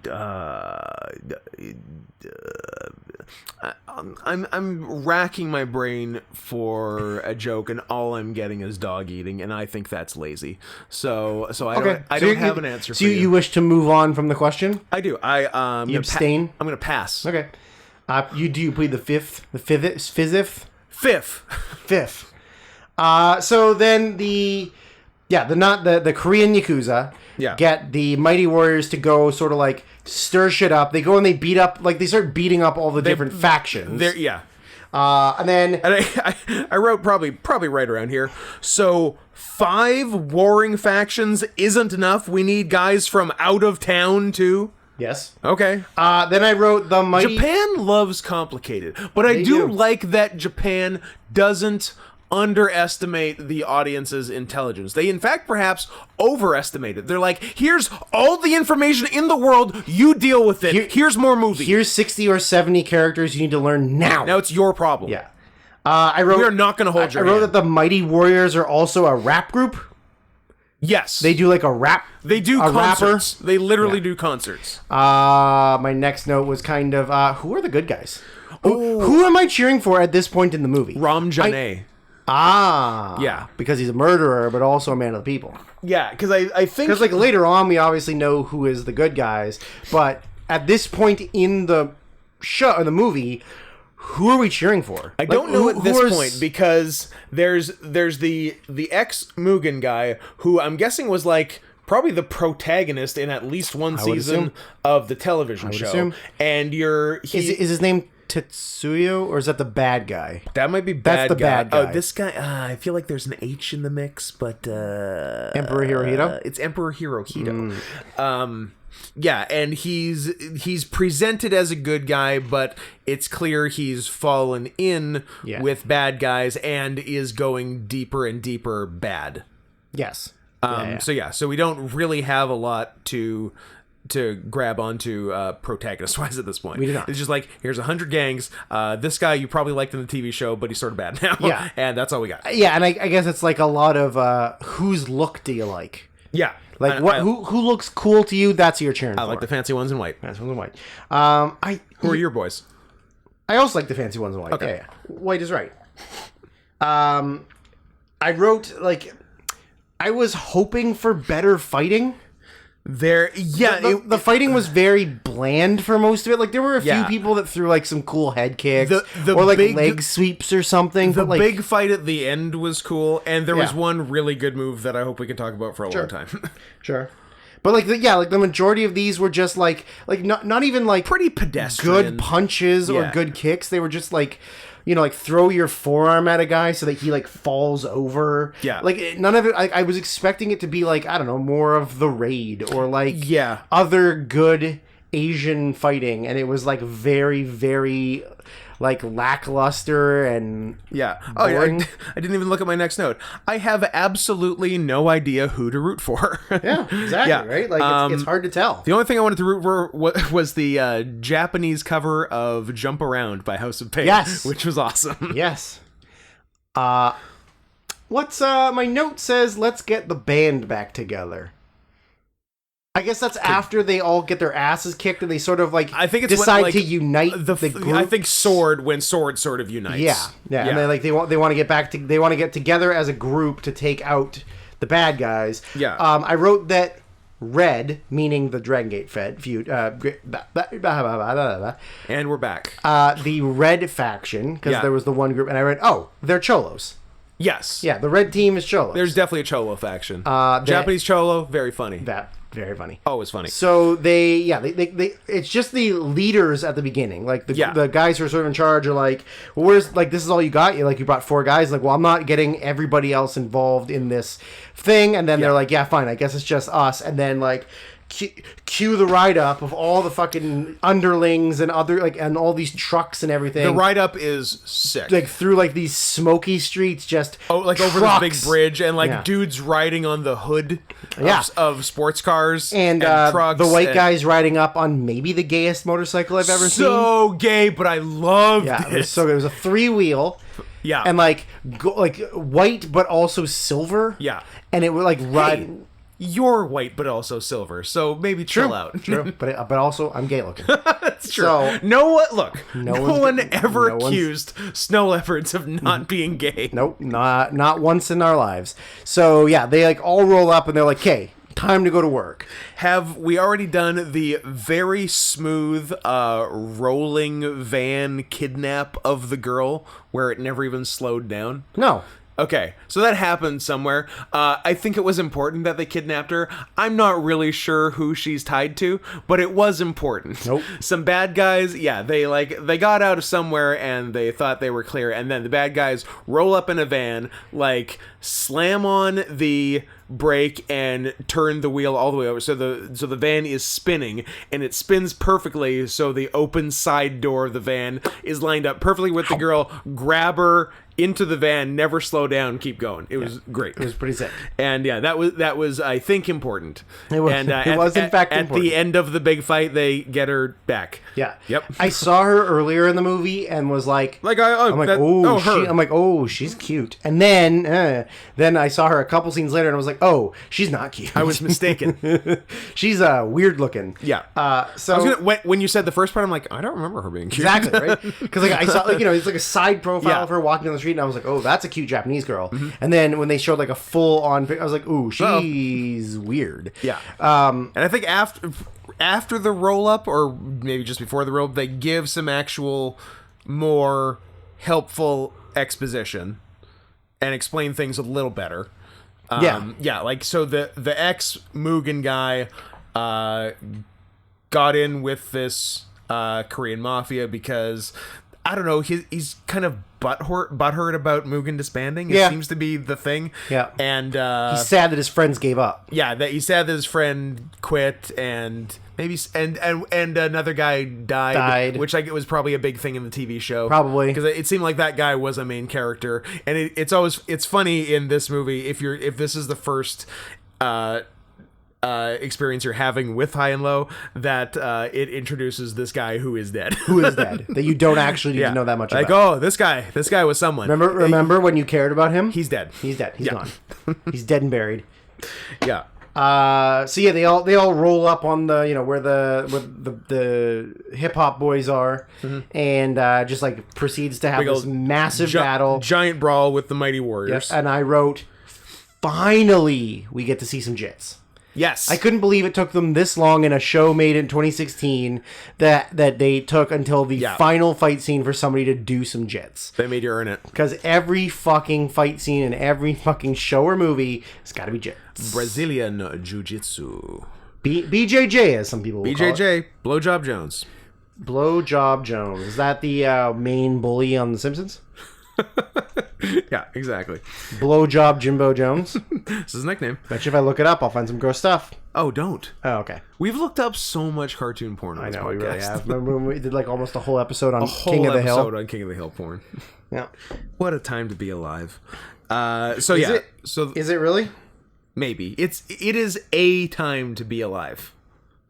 The one move in the giant fight that I thought was sick was they were fighting on top of a bunch of like big pallets and containers and stuff, and the guy gets him in a flying armbar. Yes! And they roll all the way down, all the way down, all the way down, all the way down into the armbar. Sick. How else are you supposed to do it? And then he cranks it. Just lock it in? Yeah. Yeah, that was really good. Oh, you found Simpsons bully porn. I hope you're happy with yourself. I am happy. There's a lot more too. Look at this one. Look at this one. Oh, God. Well, I like that they involved Nelson in that one because he wasn't in the first one. Yeah. Because Nelson's sometimes not a bully. Oh, there's so much good stuff. Oh. Scott, No. this is the greatest thing I've ever seen. Well, here's all of the bullies triple teaming Marge. It's great. The internet is a wonderful place. Turn it off. Turn off the internet? Turn off the internet. I can't. Unplug the tubes. There is so much good stuff on here. You can't. You can't keep this up. You know what? Oh, there's a Marge boob. There's always a You know Marge what? A nicely done Marge boob. Okay, this is the last one. I promise, and then we'll move on. Wow. Nelson giving it to comic book guy, but actually not giving it. He's got his dick rested atop his ass. On top. I like that they gave him a tummy. That they didn't make him look like really cool and sexy. They were like, no, Nelson's That's what fat. shape he is. Yeah. Nelson's fat. Oh, this one is such good quality. You said the last one was the last one. That just looks like The Simpsons, but Bart is eating Nelson's ass. Off. No. Oh, that's a much worse ass eating. It's much worse. Oh God. That for our audio listeners, which is I think most of you. That was Bart eating Homer's ass, but Bart had like unhinged his jaw. It was the widest ass eating I've ever seen. This episode is not monetized. Thank you, internet. I hope. How does that get us demonetized? I don't know. Everything does. I know. I hate it. I need that 40 cents. I have no notes left really. I have one note for the end of the movie. Okay. There's a So anyway, they have a big fight. Sword wins. They beat up the Mighty Warriors. They tell them to fuck off. They save the girl. The guy who got in with the Korean mafia sees the error of his. Oh yeah, they kick his ass. They kick his ass. Yeah. Yeah. Like I think the guy who quit Mugen and another guy kick his ass. Yeah, just like one of the other leaders of the other groups. So that's it. And then he eventually sees the error of his ways and that he was being a jerk.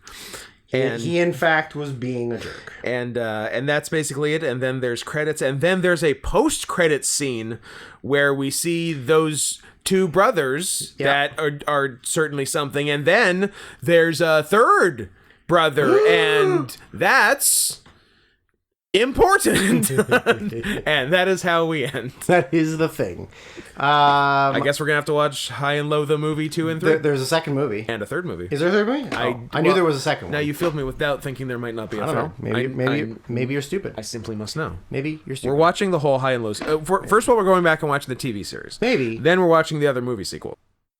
Oh, you cut me off, or are we back? Yeah. Where was I saying? Where was I saying? Where you were saying that we're gonna watch all of the High and Low movies. So we have 2016's High and Low, the movie. We have 2019's High and Low, the Worst, which I think is about. I will read the plot summary in the language it was clearly written in. Demon High School is divided into a part-time system and a full-time system. Murayama Yoshiki is the head of the Demon High School, and Kaida Hanaoka has an ambition to take on the full-time world in order to challenge Murayama one day. That means nothing to me. But and so that's 2019's High and Low, the Worst, and then there is 2022's High and Low, the Worst X, which takes place 3 years after High and Low, the Worst. Yeah. Would you like to talk about? There's also 2016, the same year as this, High and Low, The Red Rain, which focuses on the Amamiya brothers, who were at the end of this one. So we'll learn why they got there. And their search for their third brother. We gotta watch all these. Yeah, okay. But not the show. Not the show. Would you like to talk about 1997's The Wrong Guy? I would like to talk about 1997's The Wrong Guy. And look, a lot of people are going to tell you that we're pushing 3 hours into this and that I shouldn't read more things. I agree. But here I think you should shut the fuck up. I'm going to come across there and I'm going to strangle you with the cord. Do not come. Oh, I'm going to come. Do not come. I'm going to come. This is brought to us by Garfield von Kaiser, who I do feel bad that I forgot to read what he wrote for his previous pick, The Fall. I'm going to kill you. I can hear you and see you saying it. I'm looking right at you. I'm going to fucking kill you. So I will read his thing, and then I'll read the thing he wrote for The Wrong Guy, and then we'll be back to present day. Don't act like that. For The Fall, he said, not the TV show with Scully, which is a good show. And Jamie Dornan as a happily married with kids, but also rapist murderer, which is always fun. Not the TV show with Scully, not the 70s progressive punk band, but the movie by Tarsum, in brackets Sing, but he was a one-namer in this one. I love this movie. It is easily on my top 5 of all time. Every person I have shown it to, from ex-girlfriends, brag, to my parents, to friends, to current boyfriend, to ex-girlfriends, to current boyfriends, to friends I've had for over 20 years, have all reacted resoundingly with a shrug and "it's fine." So if you and Drew do not absolutely gush, in brackets shoot ropes, about it, I will figuratively kill myself. Originally, my recommendation was going to be Ravenous, which, great news, it became a recommendation. But I saw this was on Drew's Litterboxd watch list, and I remembered in the Catwoman Adam and Pals you recorded that you mentioned that one-name directors are always good. Shout out to Catwoman director Petoff. Always one-name directors always being great, so I think you've seen this and hated it, which is perfect, in brackets perfect. And I had seen it, but didn't hate it, and didn't hate it the second time either. So there's the catch-up on The Fall, and here's what we say about 1997's The Wrong Guy. From star Dave Foley, who said it was a movie he was extremely proud of. I saw this movie randomly on cable at some point in 2005, and between then and now, I have perhaps watched it 20 times. It's definitely a hidden gem, and it never fails to elicit a laugh from me, whether it's the, "oh no, he's a Marine" line, the train scene, or the subplot involving a rich city farmer trying to put the small town bank out of business. This is not unlike a Zaz movie. This sort of has Abrams Zucker vibes in terms of comedy. Would you say it does? And you know what? I fully agree with his statement. Yes, it's a hidden gem. I'd never seen it before. I don't even know if I had knew it was a thing. I don't know how I heard of it. Probably just because I was so in love with so cool and so in love with News Radio and Kids of the Hall that I came across it somehow. But I definitely rented it from Canadian Netflix zip.ca and copied the disc, which is probably how I got Mean Girls as well. It's Illegal. how I got just about everything. Going to prison. How I have 19 full binders of burned DVDs. Going to prison. Going to prison. And yeah, I did watch it probably, probably mid 2000s, I guess. And I remember being very funny. And I haven't seen it in, probably 16, 17 years, so didn't really remember much. A few things like came back when I watched them, but I remembered it being funny, and I was right. It is funny. It is very funny. It's a funny movie. And Dave Foley, you should be proud of this, along with almost everything you've ever done, including, spoiler time, next week's Postal. Yeah. Uwe Boll's finest work. Uwe Boll. Besides his high-end German restaurant in Vancouver that closed over R.I.P. COVID. R.I.P. Yep, because people kept trying to smash windows and steal his shit. Well, that's what happens when you Open a restaurant in Gastown. a high-end restaurant on one of the worst blocks in Canada. Correct. Which is about 2 blocks from where you lived for the better part of a year. Yep. Yeah. Yep, correct. Nice. And where I worked all the time. And where you worked for quite a while. So, note number 1. I love Dave Foley. Note number 1. Is there anyone more likable than Dave? He's a sweetheart. I love him so much. He's so nice. Like he's been on like podcasts and like Doug Loves Movies and stuff, and like So was his daughter. and as was his daughter. He seems like the best guy. Yeah, he really does. Love him. He seems so likable. Yeah, I want to be friends with Dave Foley. Me too. I would love to be friends with Dave. Do I want to be friends with all the kids in the hall? No. I could do without Scott Thompson. Yeah, probably. A little gay. A little gay. Gay and cancer. I got no time. I don't want to catch either of those. Well, it's kind of hard to double catch one of those, Scott. Maybe I should try to. You can't get AIDS twice. Maybe I should try to, and 2 wrongs make a right. Are those weird... No. This is a regular one. Did you have the weird ones? No. Did you buy them? It's in the bag. It's for special times. Drew got some weird Reese's thing where it looks like a peanut butter cup, but none of it inside... I think it's just a brownie with chocolate and peanut butter on it. Is it peanut? It looked like straight up peanuts on top of it. It looked complicated. Yeah. No.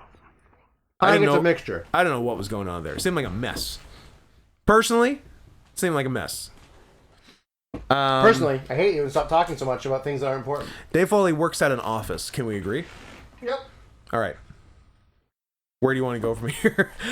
He works That's at the end of the podcast, everybody. He's engaged to the CEO's daughter. But I'm favorite daughter. Oh well, you stepped on my toes here, because they have like all hands on deck meeting where the old CEO is announcing the new CEO, and they're doing a thing where he's doing a quick intro and Dave starts standing up, and then he's like, and it's Carl, and Dave's like, but I'm marrying your daughter. And like, but Carl's marrying my favorite daughter. I don't even like that bitch. Yeah. Very funny. We never get to see her. No. One of my notes was, It's true. I'm really hoping that his fiance is It's Pat, but as a woman. I guess that was the vibe they gave. Because, yeah, It's Pat wouldn't be your favorite daughter. Nope. So he doesn't get it. He throws a temper tantrum. He goes to his office. Insane crying. I said this was some very terrible fake crying. I mean, but it was like intentionally over the top, I know, silly. I know. Yeah.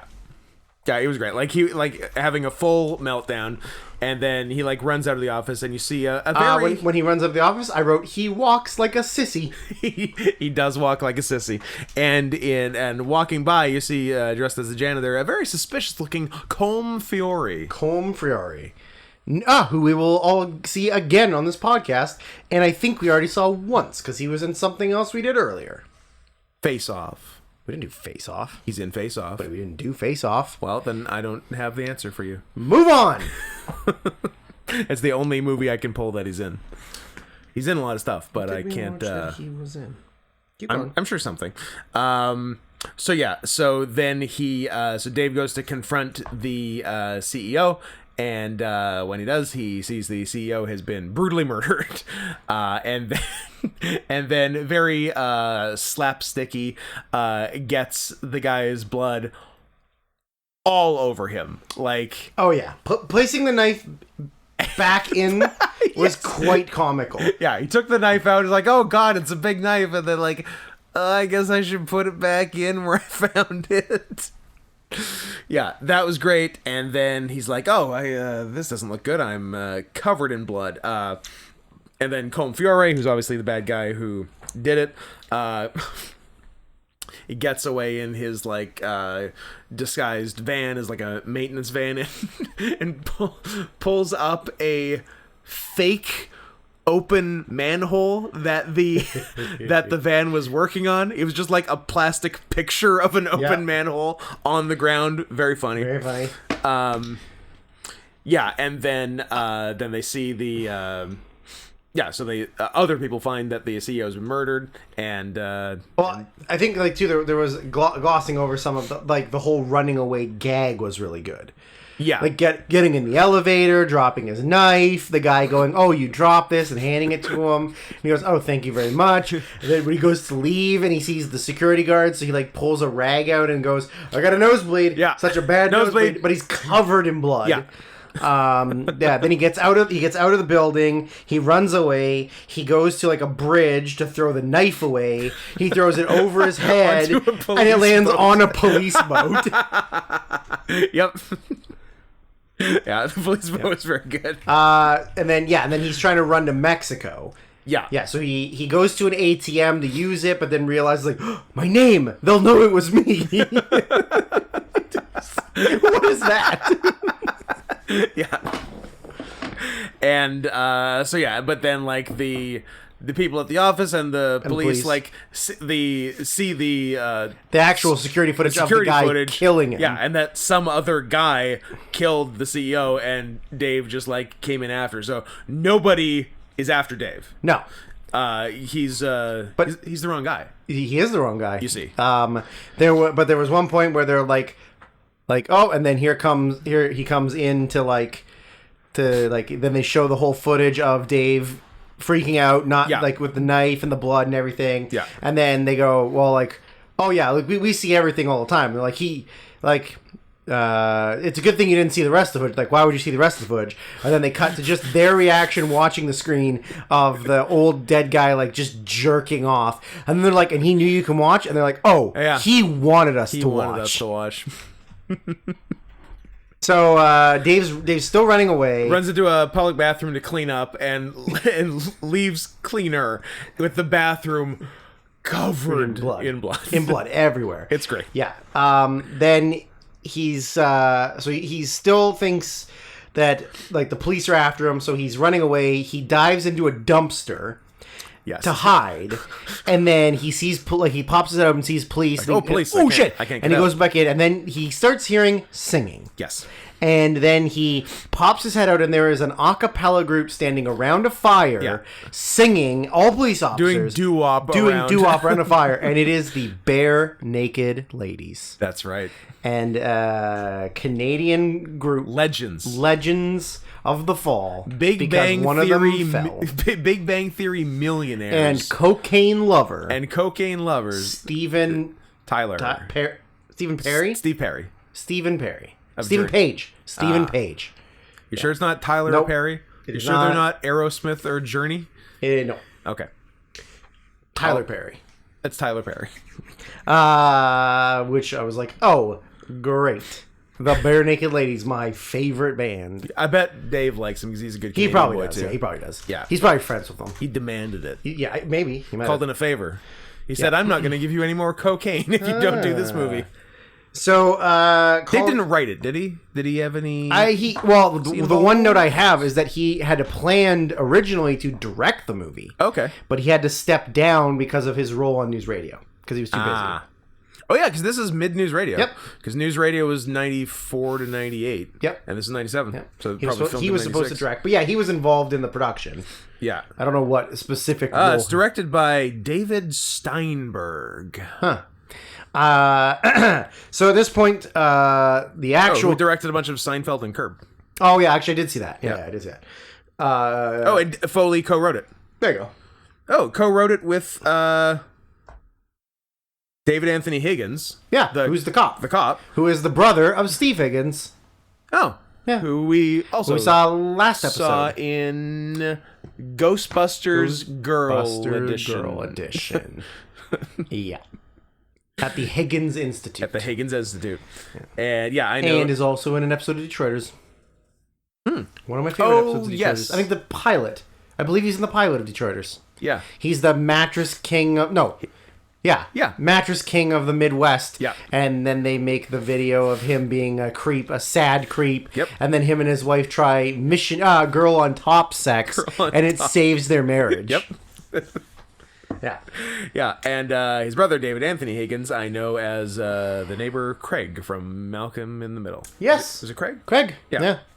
I'm like, I know this guy. No, not neighbor. The mom's coworker. Oh, okay. Yeah. Yeah. So Colm Fiore finds out that they know it was him. He gets in contact with somebody who's working with them from the inside. So it was an inside job. Yes. So now he's on the run, but Dave is still convinced it's him. Yeah. And then there is maybe the best gag in the whole movie, which is hard to say because there's a lot of good gags. But What do you like? Colm steals or takes a Jeep that is black with flames on the side. Yeah. Dave buys a ticket with his watch to get as far away from there as he can, like as far as the watch will take him. Yes. So Colm is driving in the Jeep to get away. Yep. Dave is in the van, the bus. Yep. So they pull up next to each other. And then Colm very just good. like very slowly like looks over at the bus, and Dave looks out the window, and they look at each other. And Colm is going, And that Colm goes, motherfucker. fuck, and Yeah. then speeds up to get away. Yeah. And you cut to the inside of the bus, and it's a reflective window, and Dave's just looking at himself in the window, just like looking Yeah. at him like, what have you done? Yeah. Like, He- what he have you never- done? he never It was saw him. So good. Yeah, that was great. I loved it. Yeah, and then so like there's two main cops on the case. Yeah. The one being co-writer and Craig. Yeah. David Anthony Higgins. You may know him as co-writer of this or Craig. Craig. And I like his vibe. Yep. His vibe is to scam the police budget Yep. for as much fun stuff and food as he can. And if he catches the murderer, he Yep. catches the murderer, but that is incidental. Expensive restaurant, strippers. Literally, P.S. They're not in New York. Yeah, They go they to go New York, to New York. and go to Broadway shows. Yeah. And what show do they go to? I don't know, something cool. Moby Dick the Musical. Dick the Musical. Because that comes up later. Yep. Yeah. There's also a scene where he's showering while the other cop is talking to him. Yes. That's very strange. That is yeah. Yeah. And this would have been like the first time it happened. Then it definitely continued through the movie. I hope this cop just keeps going to nice restaurants under the guise of getting into the killer's head. And he is. And he's going to a strip club. Yep. Yeah. And then it escalated from there where they went to Broadway. Yeah. We meet another kid in the hall. We got a Kevin McDonald in the mix working the motel. Yep. Yeah. Yeah, he's the front desk guy. Yeah. Always looks like a creep no matter what he does. Yeah. So there's like newspaper headlines that are talking about like the murder. That like all these newspaper headlines come out like bam, bam, bam. Like it's all in the span of one day. mean- but there's like 40 newspaper headlines. There was barely any internet, so print media was king. That's true, but that's a lot for one day. They were on top of their shit. Yeah. So, man, there's just so many gags to talk about in this. I love the running gag of him constantly being confused as a woman, especially because Yes. of It's Pat. Yes. You know he didn't play It's Pat, right? No, he was the was the love other- okay, interest yeah. who was a man playing a woman, Yeah. and It's Pat was a woman playing a man. I'm well aware. Okay. I But I'm didn't know how saying- deep into It's Pat lore you Well, were. no, because I said like I wanted the woman Yeah, who true. played It's Pat to be his fiance Yeah. in this, and then it's funny that they.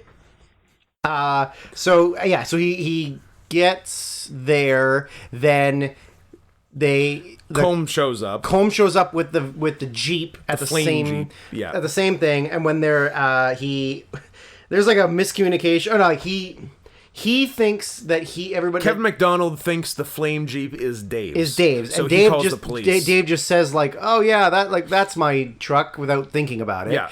Takes it, moves it to his room, goes to his room. The police show up. Yeah. He comes out, drying his hair, and talking to them like. Yeah, is he pretending he's a woman? He's pretending he's a woman. Yeah. Oh, no, he's just no. doing his hair, and then they think call he's him a woman. Yeah. So So they're like, then- oh no, is that the guy? No, the description of the guy is like he's a six foot tall built man. Yeah, that's a woman. Yeah, that's clearly a woman. Let her go. So he runs away thinking he's like going to be chased. Yeah. Colm comes out and is like guns ablazing. Yeah, shooting massive up with shootout the police, with the cops. Does a very funny front flip off Yes. the balcony, Sick. land on the roof of the car. Yeah. Like somehow nobody gets shot. No, he should. Someone should have got killed. Yeah. There's a lot of bullets going. Yeah, so Dave runs, and then there's another just amazing fucking gag where he runs to the train tracks, Yeah. and he sees a train's coming. So he climbs up on this little box thing, Yeah. junction box, and he's waiting for the train, and it's getting closer, and, Yeah. and you can tell he's sort of like, ooh, this is going to be dangerous. Yeah. So then finally a train comes, it's open, he runs it, he jumps, does a front roll, and rolls all the way straight through and out. And, so then he... Dave does a lot of forward rolls in this movie. Well, he's an agile man. He was showing off. He was showing off his rudimentary gymnastics. Really was.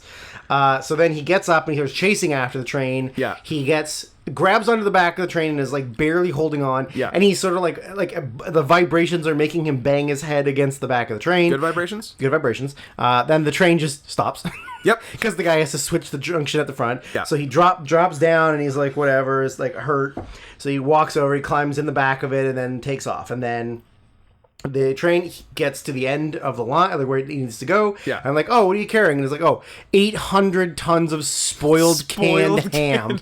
So then they open the Tainted door. canned Tainted ham. canned Yeah. ham. They open the door. Dave's and eaten like 15. yeah, and he's laying He's there just dying. like dying. So then they take him, they move him to the hospital, Yeah. and he wakes up with a nurse, and then he says like, "Oh, like where?" She's like, "Oh, like you had a bunch of spoiled ham, like you just need to rest." And Yeah. so then he goes, takes the planks off, and he goes, "Must escape before police." Find me, and just rolls over and tucks himself in to take a nap. That's right. It's like, Must escape before just, police catch me, and then he takes a nice little nap. yep. He's adorable. So there was a running gag throughout the thing where anytime anybody questioned him about his name, he did the old like, "Oh, I'm Kaiser, Kaiser Soze," yeah, but like I'm white board trash can. That's Yeah. my name. And then so he's doing that, right? But I love that at one point he just gave up on doing it. Like when he met Jennifer Tilly. Yeah. She picked him up, she's He's like, "Oh, like, what's your name?" And he's I'm- like, I'm Norman. I'm Nelson. Or Nelson, yeah, Nelson. Yeah, that I liked that gag. So Yeah. he escapes the hospital. Colm comes and tries to kill him because now he realizes that like if he can, because he realizes that he's interfering with what he's doing. Colm thinks he's a super cop. So he's gonna kill him in the hospital. Yeah. But he manages to get away, and then Colm goes and chases after him. And when he runs away, he runs into Jennifer Tilly, who's like a Midwest farmer's girl. Yeah. So she picks him up, and then so they have a conversation in the car where she's saying like, "Oh, well, like, you know, like guys in the town don't really like me. Like I wish that they liked me." And he's like, "Oh, that's weird. Like you're an attractive woman." And Yeah. she says, "Am I attractive?" And he has this weird thing where he kind of is like, "Yeah." Yeah. Yeah. And then she goes, "Yeah, well," and like the whole time I'm thinking she's trans. 100% thinking Which she's would not trans. be out of the realm of possibility in a 1997 comedy. Yeah, right? Yeah. But turns out she's just narcoleptic. We're clearly in Ace Ventura territory.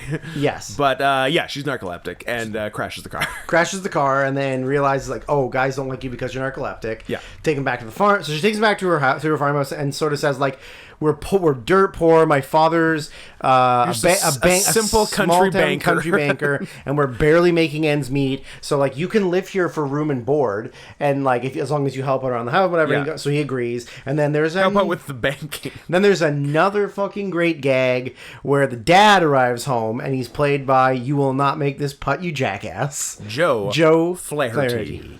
Another noted great Canadian actor who was Absolutely. on Maniac Mansion, which I watched a lot growing up. Nice. Me too. yeah. I think I have it all on unofficial burned DVD. Nice. Yeah. Nice. That show was pretty good. Yeah. I wonder if it holds up. Probably not, but I like that it early is- to mid 90s Canadian television. I don't Yeah. know if it holds up. It is based on the LucasArts video game Maniac Mansion, and also has nothing to do with the LucasArts video game Maniac It's just the Mansion. name. It is the name. It's a crazy mansion. Yep. I'll give you that. That's where it ends. Where a boy gets turned into a giant old man, and then Joe Flaherty gets turned into a fly. Yeah, Flaherty's a fly. Or is Flaherty a fly, or is it a different guy Oh, a the fly? other character. The other guy's a fly. Drop Dead Fred is a Drop fly. Dead Fred is a fly. Flaherty's the dad. The dad, yeah. Yeah, and Baby is turned into a fat man. A fat, bearded, biker-looking man. Yeah. Very funny. Yeah, which is all nothing to do. The video game has like a mad scientist and a tentacle. Oh. And Does it do porn? I mean, it's a tentacle. Yeah. Yeah. But anyways, so Joe Flaherty gets home and says like, "Oh, like, who fixed the fence?" And then he closes the gate, and one by one, all Domino. ding, ding, ding, ding, Yeah. and Dave is sitting there with white, like, regular household, like, there's like paste glue. Yeah. and he is gluing, gluing the fence things back on. It's very funny. Yeah, like a yoo-hoo, U-H-U stick. Oohoo? Just do it. Yeah, oohoo. An oohoo stick. Yeah. I think we've gone past it, but it might be before the hospital. I think it's before Jennifer Tilly, where Dave hitches a ride Oh yeah, from a fella. From a fella. Is it pre-Tilly, I think? Because it's when he was like kind of first getting out of town. yeah, I guess so. So he hitches a ride from young Enrico Colantoni of that is before, man. of Just Shoot Me and Veronica Mars's dad fame. A lot of Veronica Mars is in this episode. No one's seen Veronica Mars but you. I love it so know you do. much. It's the best show. And the funny thing about Enrico in this movie is he's crazy, and I fucking love the line, and I sort of remembered it when I heard it. He's like, "Do you know how many people it took to shoot JFK? None. His head just did that." That's a good conspiracy That's a theory. good conspiracy theory. That is a good conspiracy theory. Yeah, but that was fun. But really, it was 3. Yeah, everyone knows it was 3. So what do we got? Yeah, so then we get the... Oh, no, I was going to say we get the simple country banker and these damn rich farmers, but not before we go up to Jennifer Tilly's brother's room in the house. You can stay in my brother's room, and he goes in. There's like stuffed animals on the bed. There's like Unicorns, pictures of hot guys. pictures of hot topless guys. And then he goes, "Oh, your brother's gay?" Oh, no, he's a Marine. And then when he goes to lay down to go to bed, there's a poster above the bed of a On the shirtless ceiling. man. Now, Fantastic. can we talk about a later bedroom scene Yes. where Dave's asleep? Uh-huh. And she comes in to talk to him. Uh-huh. She's standing in the doorway, lit from behind, wearing like a nightgown, A negligee. a negligee. And holy shit. Is she fucking got huge tits and a great body. There's a reason Jennifer Tilly got work. Yeah. Because she's not necessarily a bad actress. And she's not necessarily ugly. No, But Jesus Christ. she was really helped in some categories. Did I rewind and watch that again? Yes, I did. Yes, you did. Yes, I did. Yeah, you can't see everything, but No. you can see enough. You do okay. And you do okay. Dave sees enough. Yes, he does. He tells her to stop. Don't come in the room. Now turn a little bit clockwise. I love that he, and, like- And she's like, why? And he's like, no reason. Just had her rotate a bit. Yeah. Yeah, Dave. Dave knows what he's so doing. hot. Yeah, she was really hot. So now we get so in the morning he gets up and he says like, oh, like, why don't I help you at the bank? Like, I have a degree. I'm an accountant or whatever. Like, I've never done like banking, but it's not it's like I can do the same thing. Yeah. And reluctantly agrees to take him, and then just makes him a janitor. Yep. He's like, oh no, I can do banking. Yeah. And they're like, no, clean up. Yeah. So then, as stated, maybe one of the best B plots. Trying to take down this farming community's banking system. Yep. Big ranch. These bastard farmers coming in trying to shut down the little man in this bank. Yeah. Very funny. Yeah. Very ridiculous. So then it gets word back to them that like maybe Dave's a murderer, and now you've hired a murderer at the bank. Yeah. And then they're very easily convinced he's not a murderer. Like within seconds. They're like, hey, I lent you money, and if I didn't lend you the money, you'd have to sell your farm, or like blah blah blah. And they're like, yeah, okay, he's probably not a murderer. Yeah. Like, you're right, you gave us money, he definitely didn't kill a guy. And then he's like, no, allegedly killed a guy. I allegedly killed a guy. Very funny. Yeah. I don't know how much more. So like, Colm finds them at the bank, gets them. Yeah, then they escape. He takes them hostage, and for some reason we climax at a mini golf course. At a mini golf course, where they're underneath a mini golf course. Right? Yeah. They go underneath first and then climb up the ladder. Yeah, that's right. Because so the deal was Carl, I think his name was Carl, but maybe it wasn't. The guy who was marrying the good daughter. Yeah, I got promoted over him. Yeah, set it all up for Colm to kill the CEO, so he became CEO. Yeah. And but Dave doesn't really get that Carl's a bad guy. Yeah. There's a very funny gag where he's standing next to Colm and Jennifer. Yeah. And he shows up and he turns to Colm and goes, that's whatever. Yeah. He's gonna figure out a way to say. He's like, I don't care. Or no, he's like, shut up. Shut up. And then he turns to Jennifer and says, and she goes, no, I heard you. Because he meant to turn to her to say it. It was very funny. That's right. It was very funny. So Colm ends up shooting Carl. Yeah, Carl tries to trick him. Yeah, Carl tries to like double cross him. Yeah. And then they try to get him they try to get Dave to stuff Carl down the hole they're going to escape out of. Yeah. But he gets stuck, and then they're like, oh, his head must be between the two rungs, so we can't get him through, even though that wouldn't prevent it at all. Yeah. So we get out of there, and we end up atop a tiny Statue of Liberty. Well, we don't know it's a tiny Statue of Liberty. It looks like the actual Statue of Liberty. Because the police show up, and then they climb up this ladder, they get onto like the top of a Statue of Liberty. And the police are like yelling at them with a megaphone. Yeah, and they're like, get down, and he's like, well, I have a hostage.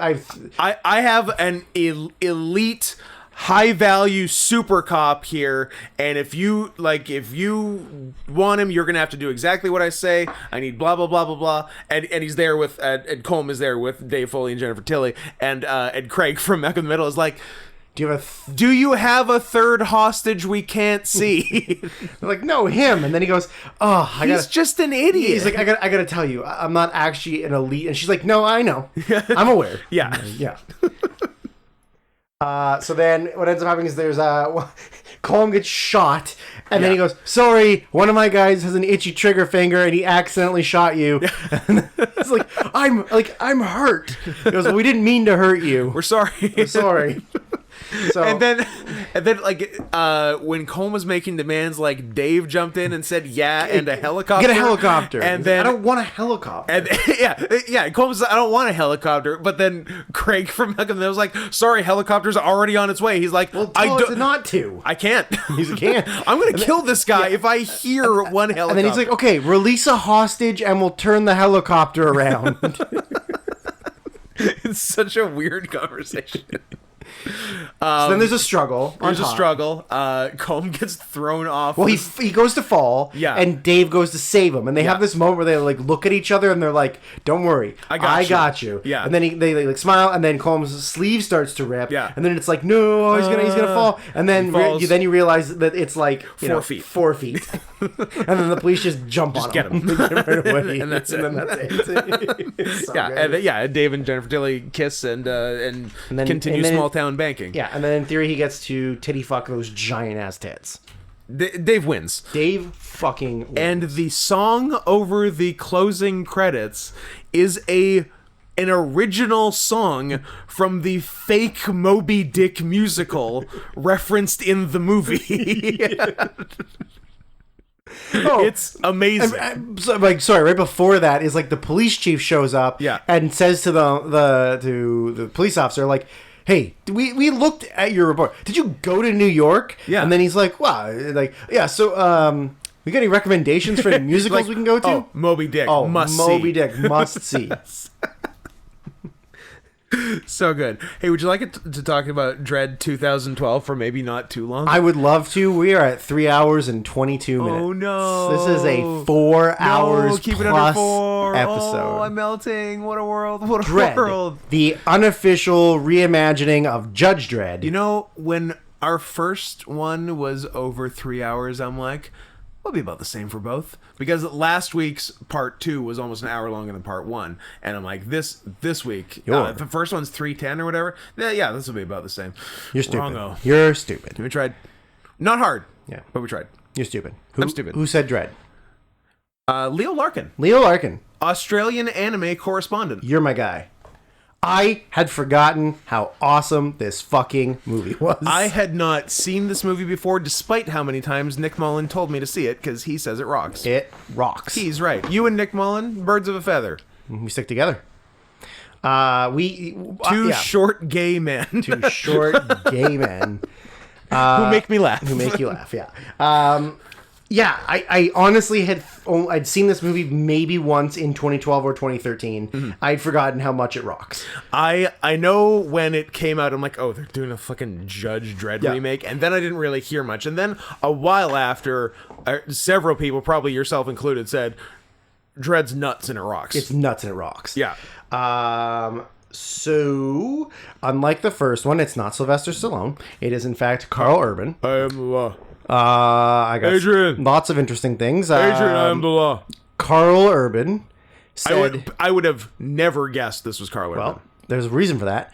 Carl Urban said he refused... Billy Butcher? He Doesn't look like he Billy refused to smile or take the helmet off at any point during the movie's filming, King. or even in between takes. Oh. He spoke with an American accent and kept a scowl the whole time and stayed serious to keep in character. My fucking man. At one point, a cast member was making a joke causing laughter on set. And Carl Urban killed him. Urban gave him the dread stare, prompting the person to immediately apologize. Nice. Then, also, if you're interested, in an interview for Joblo.com, Carl Urban revealed that Dredd was actually directed by Alex Garland. Oh. This explains why Pete Travis did not promote the film in any way. Secret this director? Technically makes this Alex Garland's first feature film. Oh. Ex Machina's after this. Yeah. So, yeah.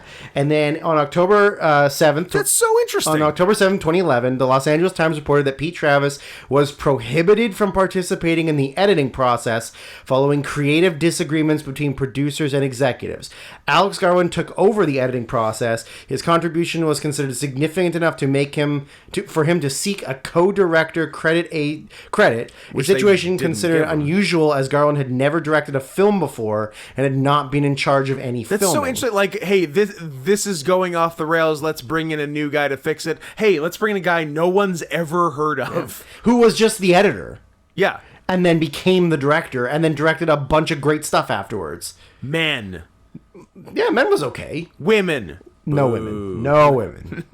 What did I say? Yeah, so he never directed film, or was never in charge of any of the filming. Yeah. The disagreement concerned a disapproval over the footage that Travis was providing. Although Travis was removed from the editing process, he was monitoring the progress on the film. On October 10th, Travis and Garland released a joint statement claiming that they had agreed to an unorthodox collaboration before production began, that Travis was still involved in the film, and that Garland was not seeking a co-director credit.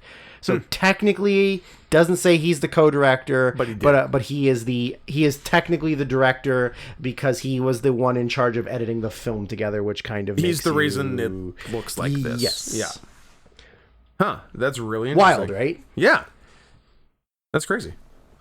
It opens with violence, all capitals, as per my notes. Literally, my first one is just like that's pretty good CGI for the budget of the city. Like it didn't look No, it looked stupid. cool. Yeah. So we're post-apocalyptic. There's like I guess there's like nuclear fallout in most places. Yeah. So we're just making like super cities. Yep. And building up, not out. Yeah. Yeah, I believe it's said that everything is from Chicago to DC is like the city. Yeah. And that's it? Yeah, basically. Like everything else is just like wasteland. It's like one mega city. Yeah. Yeah. It is in fact Mega City 1. It is Mega City 1. That's There right. Don't hurt yourself. Shut up. Shut the fuck up. I wrote that Carl is doing his best Clint Eastwood impersonation because that's how he talks the entire movie. Does he talk like Clint Eastwood in Gran Torino? Some, What does he not say? a lot. What does he say? I believe there's a use of zipper head at some point. A slur so old you can't get in trouble for it. Nobody can be mad because they don't even know what it means. Nope. What it means is during the You see. there was some like pretty god awful like written action dialogue, but because Carl's saying it in like a very serious manner, it actually really works. Like there's some really stuff that would sound really cheesy at the beginning when he's sort of like first giving his like and like your first introduction to him, The judge stuff. and stuff like it sounds like it would be super cheesy, but he actually like really makes it work. He's selling it. Yeah. Yeah, there is violence right off the bat. Yep. There's like a car chase and just people getting blasted. Oh, just fucked Heads up. exploding, blasted. But one of the guys gets away. Yeah. And he kidnaps a woman. Name a Yay. woman. Name a woman. Oh, like Any woman. Just name a woman. Scott, name a woman. A woman. Just name a woman. Name a woman. I think I broke his brain. So he gets into a Mexican standoff with the bad guy. Yeah. And he's not even Mexican. nope. And the cool thing about the the judge guns is that they're like voice activated. So you can make it do cool things. So he shoots like an incendiary bullet into the guy's mouth and it melts his fucking his head. It's awesome. It is pretty awesome. It's so fucking good. Yeah. And he definitely delivers like an action movie line before it. I can't remember what, Yeah, but there's yeah, like yeah. a heat or fire or something Yeah. sort of pun. But there's no like wink to it. Nope. It's just like, It is I'm straight up saying this serious. and then doing a murder. I'm saying this, and now you're fucking dead. Yeah. I forgot. Oh, so they give him a rookie partner. Yeah. Who is that I forgot about her telepathic fucking abilities. She's magic. But then I wrote her white privilege telepathic abilities because she failed training. Yes. But because she's pretty white and abilities, Which because she's pretty white and white. she gets in. Yeah. So they have a discussion about like, well, she only failed by 4 points. Yeah, and he's like, she was close to not failing. He's like, that's a fail. Yeah, he's like, that's a fail. And she's like, no, it's a fail, but But she's got these telepathic also powers. magic. She can control people's brains, and that's pretty cool. Yeah. And they're like, oh, so she's a mutant. Yeah. Right? She's Like, literally a mutant. yeah. She's a Jean Grey type. Yeah, she is. She's a dark phoenix, except for Yeah, a white except- phoenix. Yeah, and there isn't a terrible movie about her. With aliens. Oh, really? With aliens, where they kill off or they essentially kill off one of the best characters of the previous movies in the first like 20 minutes. Kelsey Grammer's Beast? No, he's not allowed to be on those movies anymore. Aw. His politics don't match up. Sad. Yeah. Then we get to At least it was because of his politics and not because he's a blue monster. yeah. No. I'm not Republican. I'm a monster. I'm a beast. So we get to go inside of like the mega tower because they're all sort of run like within, but they also live within like the rules of the law. Yeah. So we get to meet the person who's in charge of the one that the majority of the movie's taking place in, which is Lena Headey. Yeah. Which is filmed. This was filmed during her breaks from Game of Thrones season 1. So she is like a drug lord. Lena Headey. Overseeing the building. She's selling something that is called slow-mo. Okay. And I said, What possibly is the point of a slow-mo drug? well, I think the idea is that it keeps your high going longer, or it makes you feel like the high lasts longer.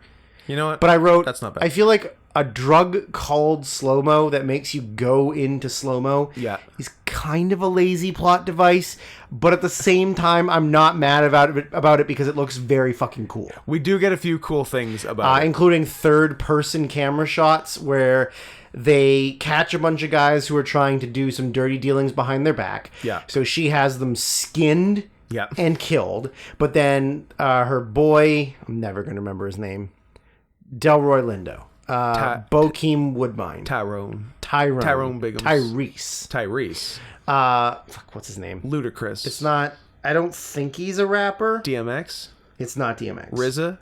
It's not RZA. Jizza? No, as we established, the girl from Sharknado is the Jizza. Ghostface. Raekwon. Method Man. Capadonna. Masta Killa. Wood Harris is his name. So basically, Bokeem Woodbine. It's got a wood. He in was there. one of the main guys in Remember the Titans. I forgot. Oh, we also saw him in Southland Tales. Oh, excellent. I forgot about the Titans. Yeah. Well, even though it's in the name of the movie. I know. Oh, he's also in Space Jam: A New Legacy.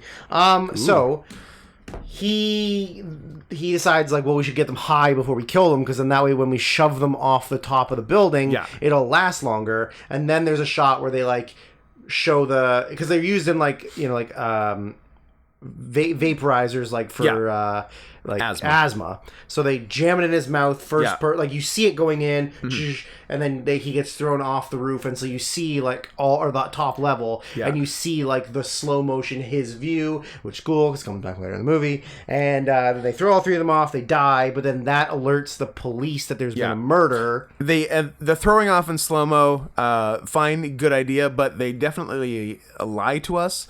They say the drug makes things happen for you at 1% speed. That was not 1%. That was like 50%. Yeah, that was half speed. It was slow, but it wasn't 100 times as slow. No, it was not. It was not at all. They're liars. But I mean, do you want to see that? I feel like that's they should have spent like moving. 45 minutes showing the fall. That should have been most of the movie. Okay, is that what the fall was about? That is what the fall was about. Tarsum. The manner in which he delivers his spiel to perps is very much RoboCop. Yeah, and not so much a human talking. Yeah, it's RoboCop. So he's got to take this rookie to go investigate the murders. She's had no field experience. He like doesn't even really. He literally says like in a very stern robotic manner, if you lose your gun, you fail. If you don't do this, you fail. He gives her like the guidelines of being a judge. If you don't kiss me when I ask, you fail. If you do not kiss me when I ask, not only do you fail, but I will kill you.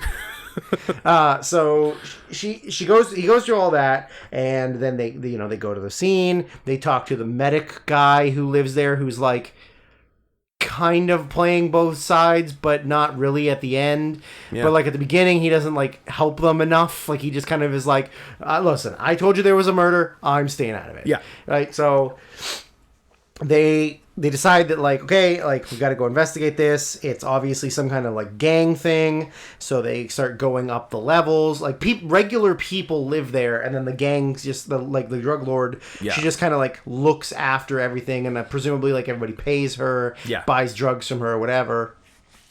So they go up like about halfway. They catch Wood Harris and all of his guys. They fuck them up. Yeah. They kill everybody except for him. Yeah. Then they arrest him, and then word gets up to her that like there's two judges in the building. They're here, and she's like, yeah, whatever. They're doing a raid. They do raids all the time. And they're like, well, they caught so and so, and they're taking him as like in for like questioning. And she's like, fuck, that's bad. That's gonna fuck us up. Yeah. They're like, okay, well, maybe we need to kill these fucking judges. Yeah. And then she like gets her goons together to go do it, and then they just start fucking blasting. So like they run into so Judge Dredd tries to protect the rookie at all costs because he doesn't want to be responsible for her dying. So much paper. But also he like doesn't want to like he doesn't want to have to keep looking out for her. Yeah. Says, take the guy, get the fuck out of here. I'm gonna deal with these guys.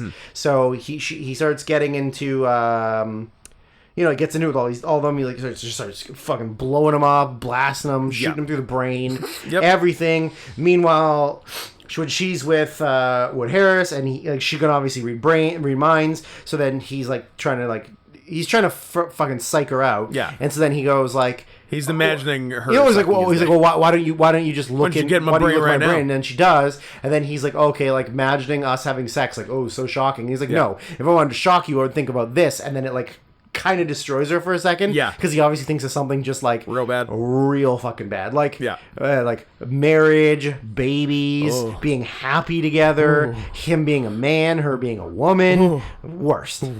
Scott's biggest nightmare. Give me the jimmies. The jimmies? They gave me the jimmies.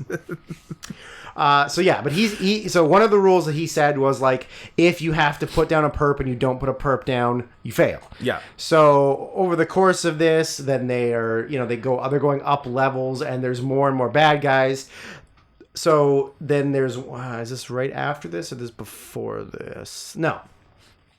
So they run into like just like a group of people who live in the building, because she puts out like a page that essentially says like, anyone who fucking helps us kill these judges will get like drugs, money, and she like freedom. She basically gets a computer guy to trick the Donald Gleason, little baby Donald Gleason, to he's not an attractive man. He's not. Neither is his father, though. To trick the police into locking down the building, like physically locking down the building, like everything, like steel plates, shutters, steel tiles go down everything, close off the whole building, so no one's getting out. So so ostensibly, so they can kill the judges before, and the judges can't get out. It must have been, I guess, early when they first got our boy Wood. Because there's like the shooting scene in like the apartment or whatever, where they kill everyone but him. And some of it is, and some of the people in the apartment are on slow-mo. Yeah. And then there's a good one like the... Yeah, I said the slow-mo shooting scene looks very CG, but big points for originality and effort. Yes. Yeah. Yeah, there's a good one that like goes through a guy's face. Yeah. Which is pretty good. They did the best they could with what they had. Yeah. It was cool. So she puts out like a call of like... I also like that this is very futury, but they still use zip ties to... Well, it's got to protect the perps. I mean, we perfected the technology. Perfected it now and use it forever. Yeah. And then I'm like, so is the back 60 minutes of this movie just them doing the raid? Yes. And yes, it is. 100%. 100%. So she puts out this call for anybody in the building to help. If you help, we'll give you like drugs, money, whatever. So then some like just regulars get out, and Judge Dredd is so by the book that anybody that does anything illegal is going to jail. Like it doesn't matter like what the circumstances are. If it breaks the law, you're going to jail. So he tells all these people like, you are hindering a judge's investigation. Yeah. You have two choices. I guess there's like these cells that they put you in that's like prison, but it's also just like, I assume like some kind of blocky test tube thing that you have to live in until you're done. They call it like ISO cubes or something? Cubes? Yeah. And then they sort of like try to kill him, so he like ends up fucking them all up. And then there's one guy left, and he straight up tells her like, you have to put him down. Yeah. And then she kind of like reluctantly shoots him in the head. And I was like, white privilege's first kill wasn't even a minority. I guess that's progressive. I guess so. Like, I definitely assumed that she would be killing a Mexican. 100%. Yeah. Also, Judge Dredd, totally a Republican. I feel like he's strongly Republican. Dredd voted for Trump. Yeah, he's very right wing. Yeah. The rest of the movie is literally just Speaking of white and progressive. Yeah. A Mean Girls note I forgot to say. It must have been something to do with Lindsay being white and from Africa, but someone says, "Oh my God, you just can't ask people why they're white." To which I said, "You know what? That's a pretty woke thing to say for 2004." Followed by them saying "retarded" 8 times. Scott, why are you white? It's not okay to ask someone why they're white. We are here with Scott Henson. He's a gay rights activist. Scott, why are you gay? Why are you white? Why are you gay? Who says I'm gay? You're gay. You are gay. They eat the poo-poo. Classic. 3 hours and 40 minutes in, we get an eat the poo-poo. How do you know that we are tired and over this? Yep. We're so close, though. You can see the finish line. So the rest of the movie is them going up levels and fighting more people and more intense battle scenes. I wrote, man, like, incendiary rounds is fucked up. Why wouldn't you use them all the time? Yeah, but I mean that shit's OP. If you're just gonna kill everybody, Yeah. just keep shooting incendiary rounds. Yeah. There's a gang of guys. He sets a trap where he makes it look like he's hiding in like a phone booth, Yeah. and then when they shoot, It's phone booth starring they shoot. Colin Farrell. and then they go to realize it's like one of their guys who's dead and hung up in the manner Yeah. that looks like he's in there. Then he says incendiary rounds and stands on the other side of the Just thing, kaboom. lights them on fire, and they all start melting. Yes. It's horrifying. But like, it's really fucked up. Like, that's like some chemical warfare shit. And I the crazy internal logic of the movie is so silly because like he refuses to kill Wood Harris. Yes. Because he's a suspect in 3 homicides, Yep. but he has not been proven to have carried Yes. out these homicides. So I'm like, I love that this guy is so important that like you're risking your life to bring this guy in. He's so important because he's a suspect in 3 homicides when you just killed 50 other people. But they were all bad guys. So is Wood. But we don't know if he killed good guys or bad guys. He killed bad guys. It's very silly. It is very silly. Why he doesn't just kill him? Like he is not that high value a He suspect. is not. He is not at all. Runs into like 2 kids at one point. I'm like, oh, kill those kids. Kill those kids. Doesn't He kill doesn't the kill the kids. kids. I know. So at one point, 2 judges show up earlier. Yeah. They try to talk. They try to get in, and they're like, "Sorry, we're doing a lockdown protocol, like drill. Yeah. But there's a fire on one of the upper floors, so like we can't let you in." And they're like, "Okay, Yeah. we'll just try and get this fixed, please, and hurry up so we can get in Yeah. to check." And they're like, "Yeah, we're working on it." The reason why there's a fire is because they have 2 fucking Gatling guns on the higher level, Big uns. which they're like, after they've killed a bunch of the guys and they're moving up the levels, Yeah. they just fucking unload at Judge Dredd, and Oh, they yeah. kill 100 civilians. A lot of Innocents crossfire. get killed. Yeah. However, like a lot of them, it's kind of their own fault. A lot of because acceptable they're, losses. they're like hiding, in your- standing up, Stay in your goddamn like apartment. like lay down. if you had stayed in your goddamn apartment, Absolutely, you're fine. Or like get behind something that the bullets aren't going to go through. yeah. Or how about get behind the bullets? Go on the other side. Join the bad guys. Yeah. Or just hang out on that side. Hang out on the side that the giant Gatling gun can't fire at. Can't fire at. Yeah. That's a good idea. Just take a lap around the terrace. yeah, it's not that far. You could have made it. Yeah. Yeah. I'm glad they're dead.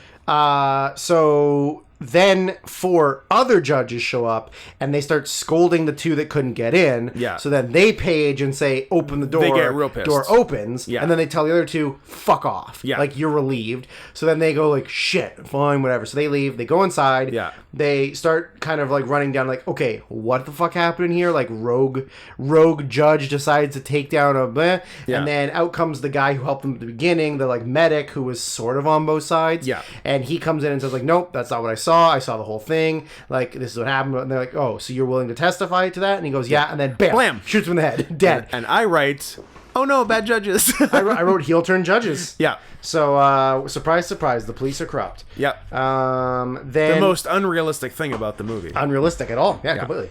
So those judges then go upstairs. They talk to Lena Headey. They say, "Listen, $1 million, $1 million credits each, Yep. and we'll kill him for you." Yeah. And she agrees to it. Dunzo. And then they're like, "Hey, we're gonna go fuck him up." So they kind of disperse to go find him. Then meanwhile, we see rookie judge who still has Harris, and then he's doing the exact same thing that he was before, where he's like talking kind of like dirty to her and like he's gonna rape her, I guess. Yep. And then he goes like, "Why don't you come in my mind again?" And like, "Well, I'll show you." So then she goes into his mind, and he's like, like she's like, "Well, like, you don't have the handcuffs on. And then he like goes, oh yeah, I don't have the handcuffs on. And then goes like, what would you like to do? And so he takes out a gun, shoots her in the head, and she goes like, well, you can't kill me in your mind. Yeah. And then he goes, yeah, well, how about this? And then he like makes her bend down and puts his dick in her mouth, and then says, oh yeah, I thought that'd shut you up. And then she goes, really? Well, I'm not the only one that can control your mind. And then he like kind of like makes this noise, and then you look down and it's Lena Headey, and she's bitten off his penis. Yep. Because the rumor is that that's how she got in charge of the gang. Yes. That she was a hooker who she bit off the dick. She bit her way to the top. Yeah, exactly. Yeah. So then he like, but he can feel the pain for real. Yeah. So then he like, you know, like he's in this dream state, and he wakes up, and then he like tries to get free to attack her, and she loads up her gun and blows his fucking hand off. And I wrote, I like barely reacting to your hand getting blown off. He didn't even really like, he didn't yell. Nonplussed. He just sort of like went, oh fuck. Well, that's my Like, hand. I would assume that hurts. I think it'd be bad. Yeah. Yeah. So now Judge Dredd has to sort of face off with the other judges. Yeah. So he doesn't figure it out right away because obviously he has no reason to believe that they're not there to help. Yeah. But like the first one kind of like slips up and says like, Yeah. they're not asking about the partner. They're just asking about Yeah. like about him. And then he kind of figures out they're like, well, there's like they don't know that there's two of us. Yeah. They should know there's two of us. So he blows that judge away. Yep. And then runs into the other judge who like they have like a quick little conversation. Then they have a standoff where the other judge shoots armor-piercing bullets through a cement wall that go through Judge Dredd, and I don't think that would happen. Those are good bullets. Those are the greatest bullets Those you are- can. Those are made in the USA, baby. Those are magic bullets. are- If JFK got shot, which he didn't, it would be those bullets that did it. But we all know his head just did that. Just did that. So Dredd's hurt. The rookie cop runs into a female cop who then she can read her mind, obviously. So she reads her mind that she's gonna kill her. Oh, she's a bitch. Bad guy. Bam. She paralyzes her. Does she shoot her in the spine? She might shoot her in the spine. And then she's like down, and then she has to blow her away. Yeah. And then you see Dredd like hurt against the wall. Also earlier, Dredd, I think before the bad judges come in, Dredd gets on the apartment-wide intercom and says the line.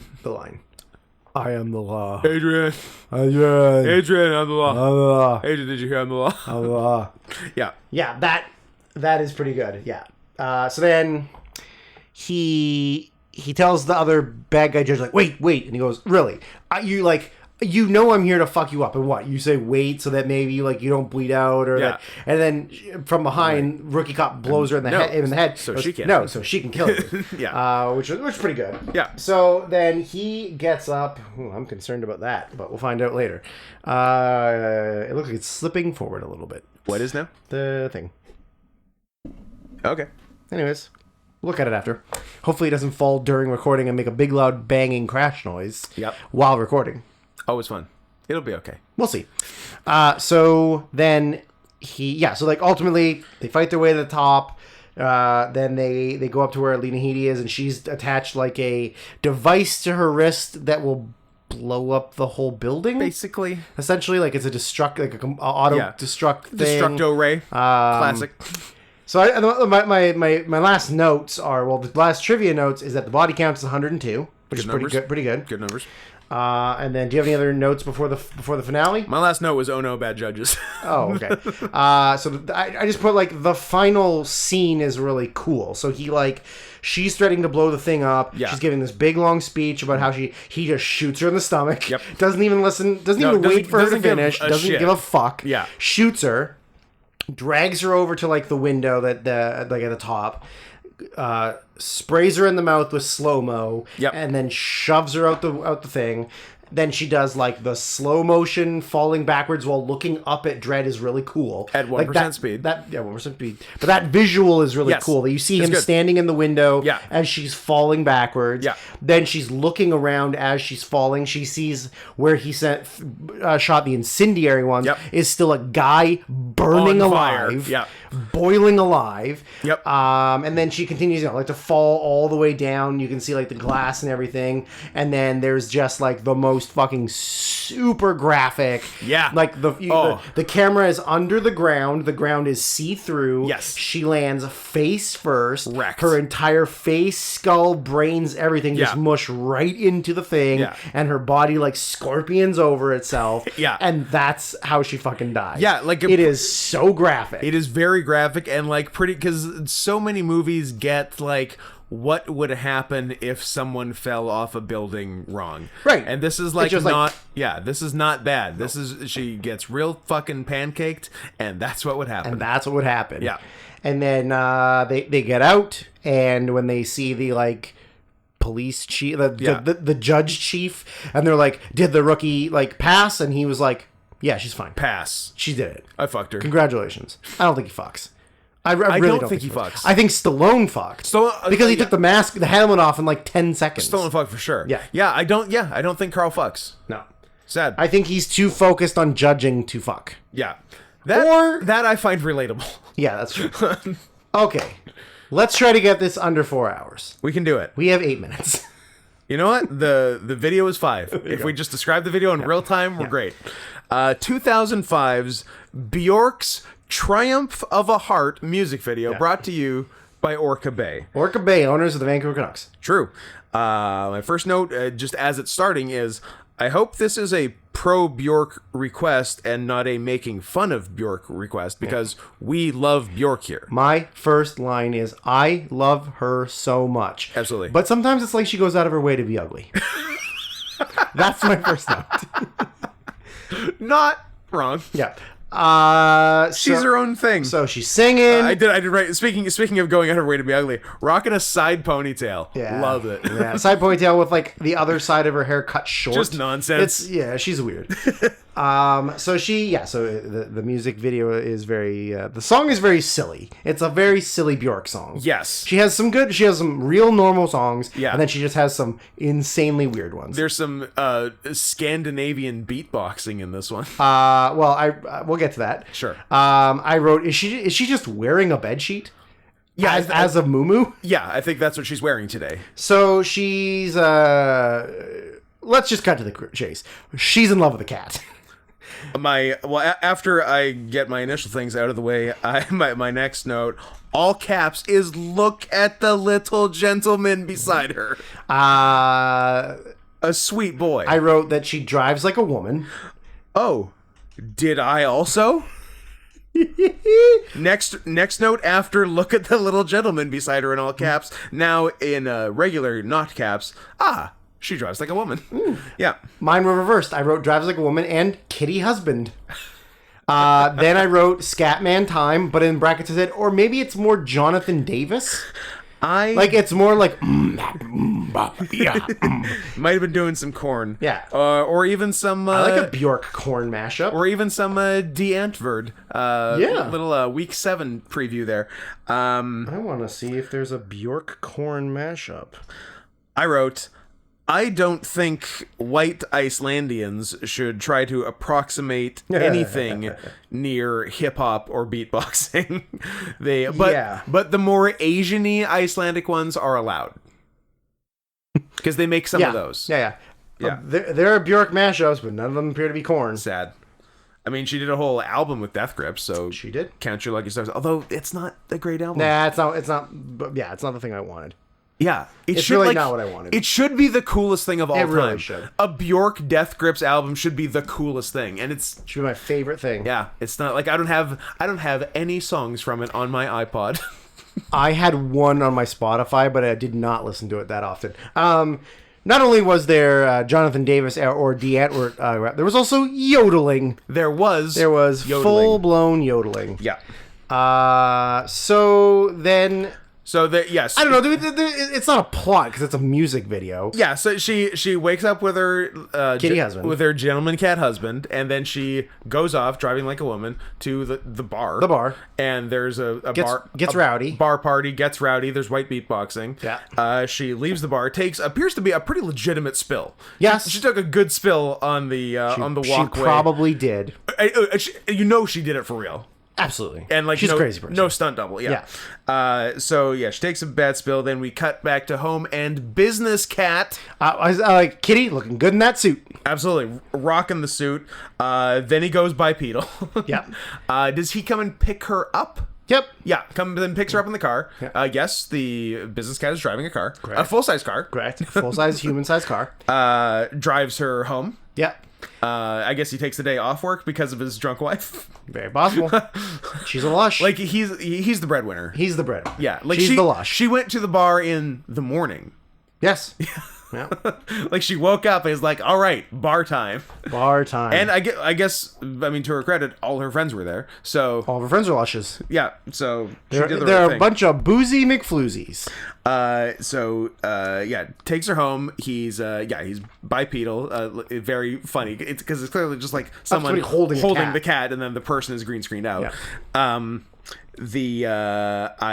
I wrote with an exclamation mark, "Kiss your boy." I wrote, fuck that kitty. Okay, we went different ways. But when they get real close, he does the big cat blink. Yep. It's such a good blink. It's such a good blink. Eye kisses. Yeah. Then he becomes a people-sized kitty. Yes. So they can better dance together. Yep. They do dance.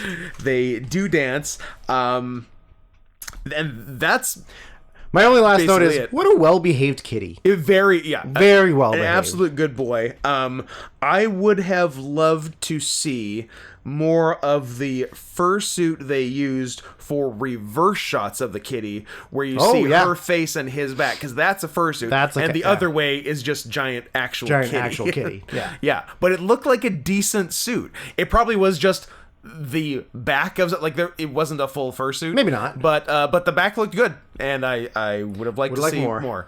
And that is us beginning and ending the podcast with earnest fursuit talk. Correct. As you have come to expect from us.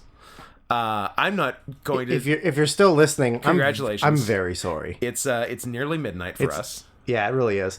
We started 3 days ago. I'm so sorry that this took so long. sorry. We will try to do better next week, but will we? I don't know. Probably not.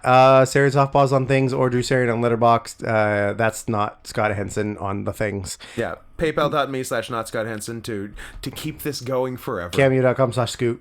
Yeah. Manscaped.com. Promo code CATS20. CATSTOW. TOW. Why? CATS20. Why?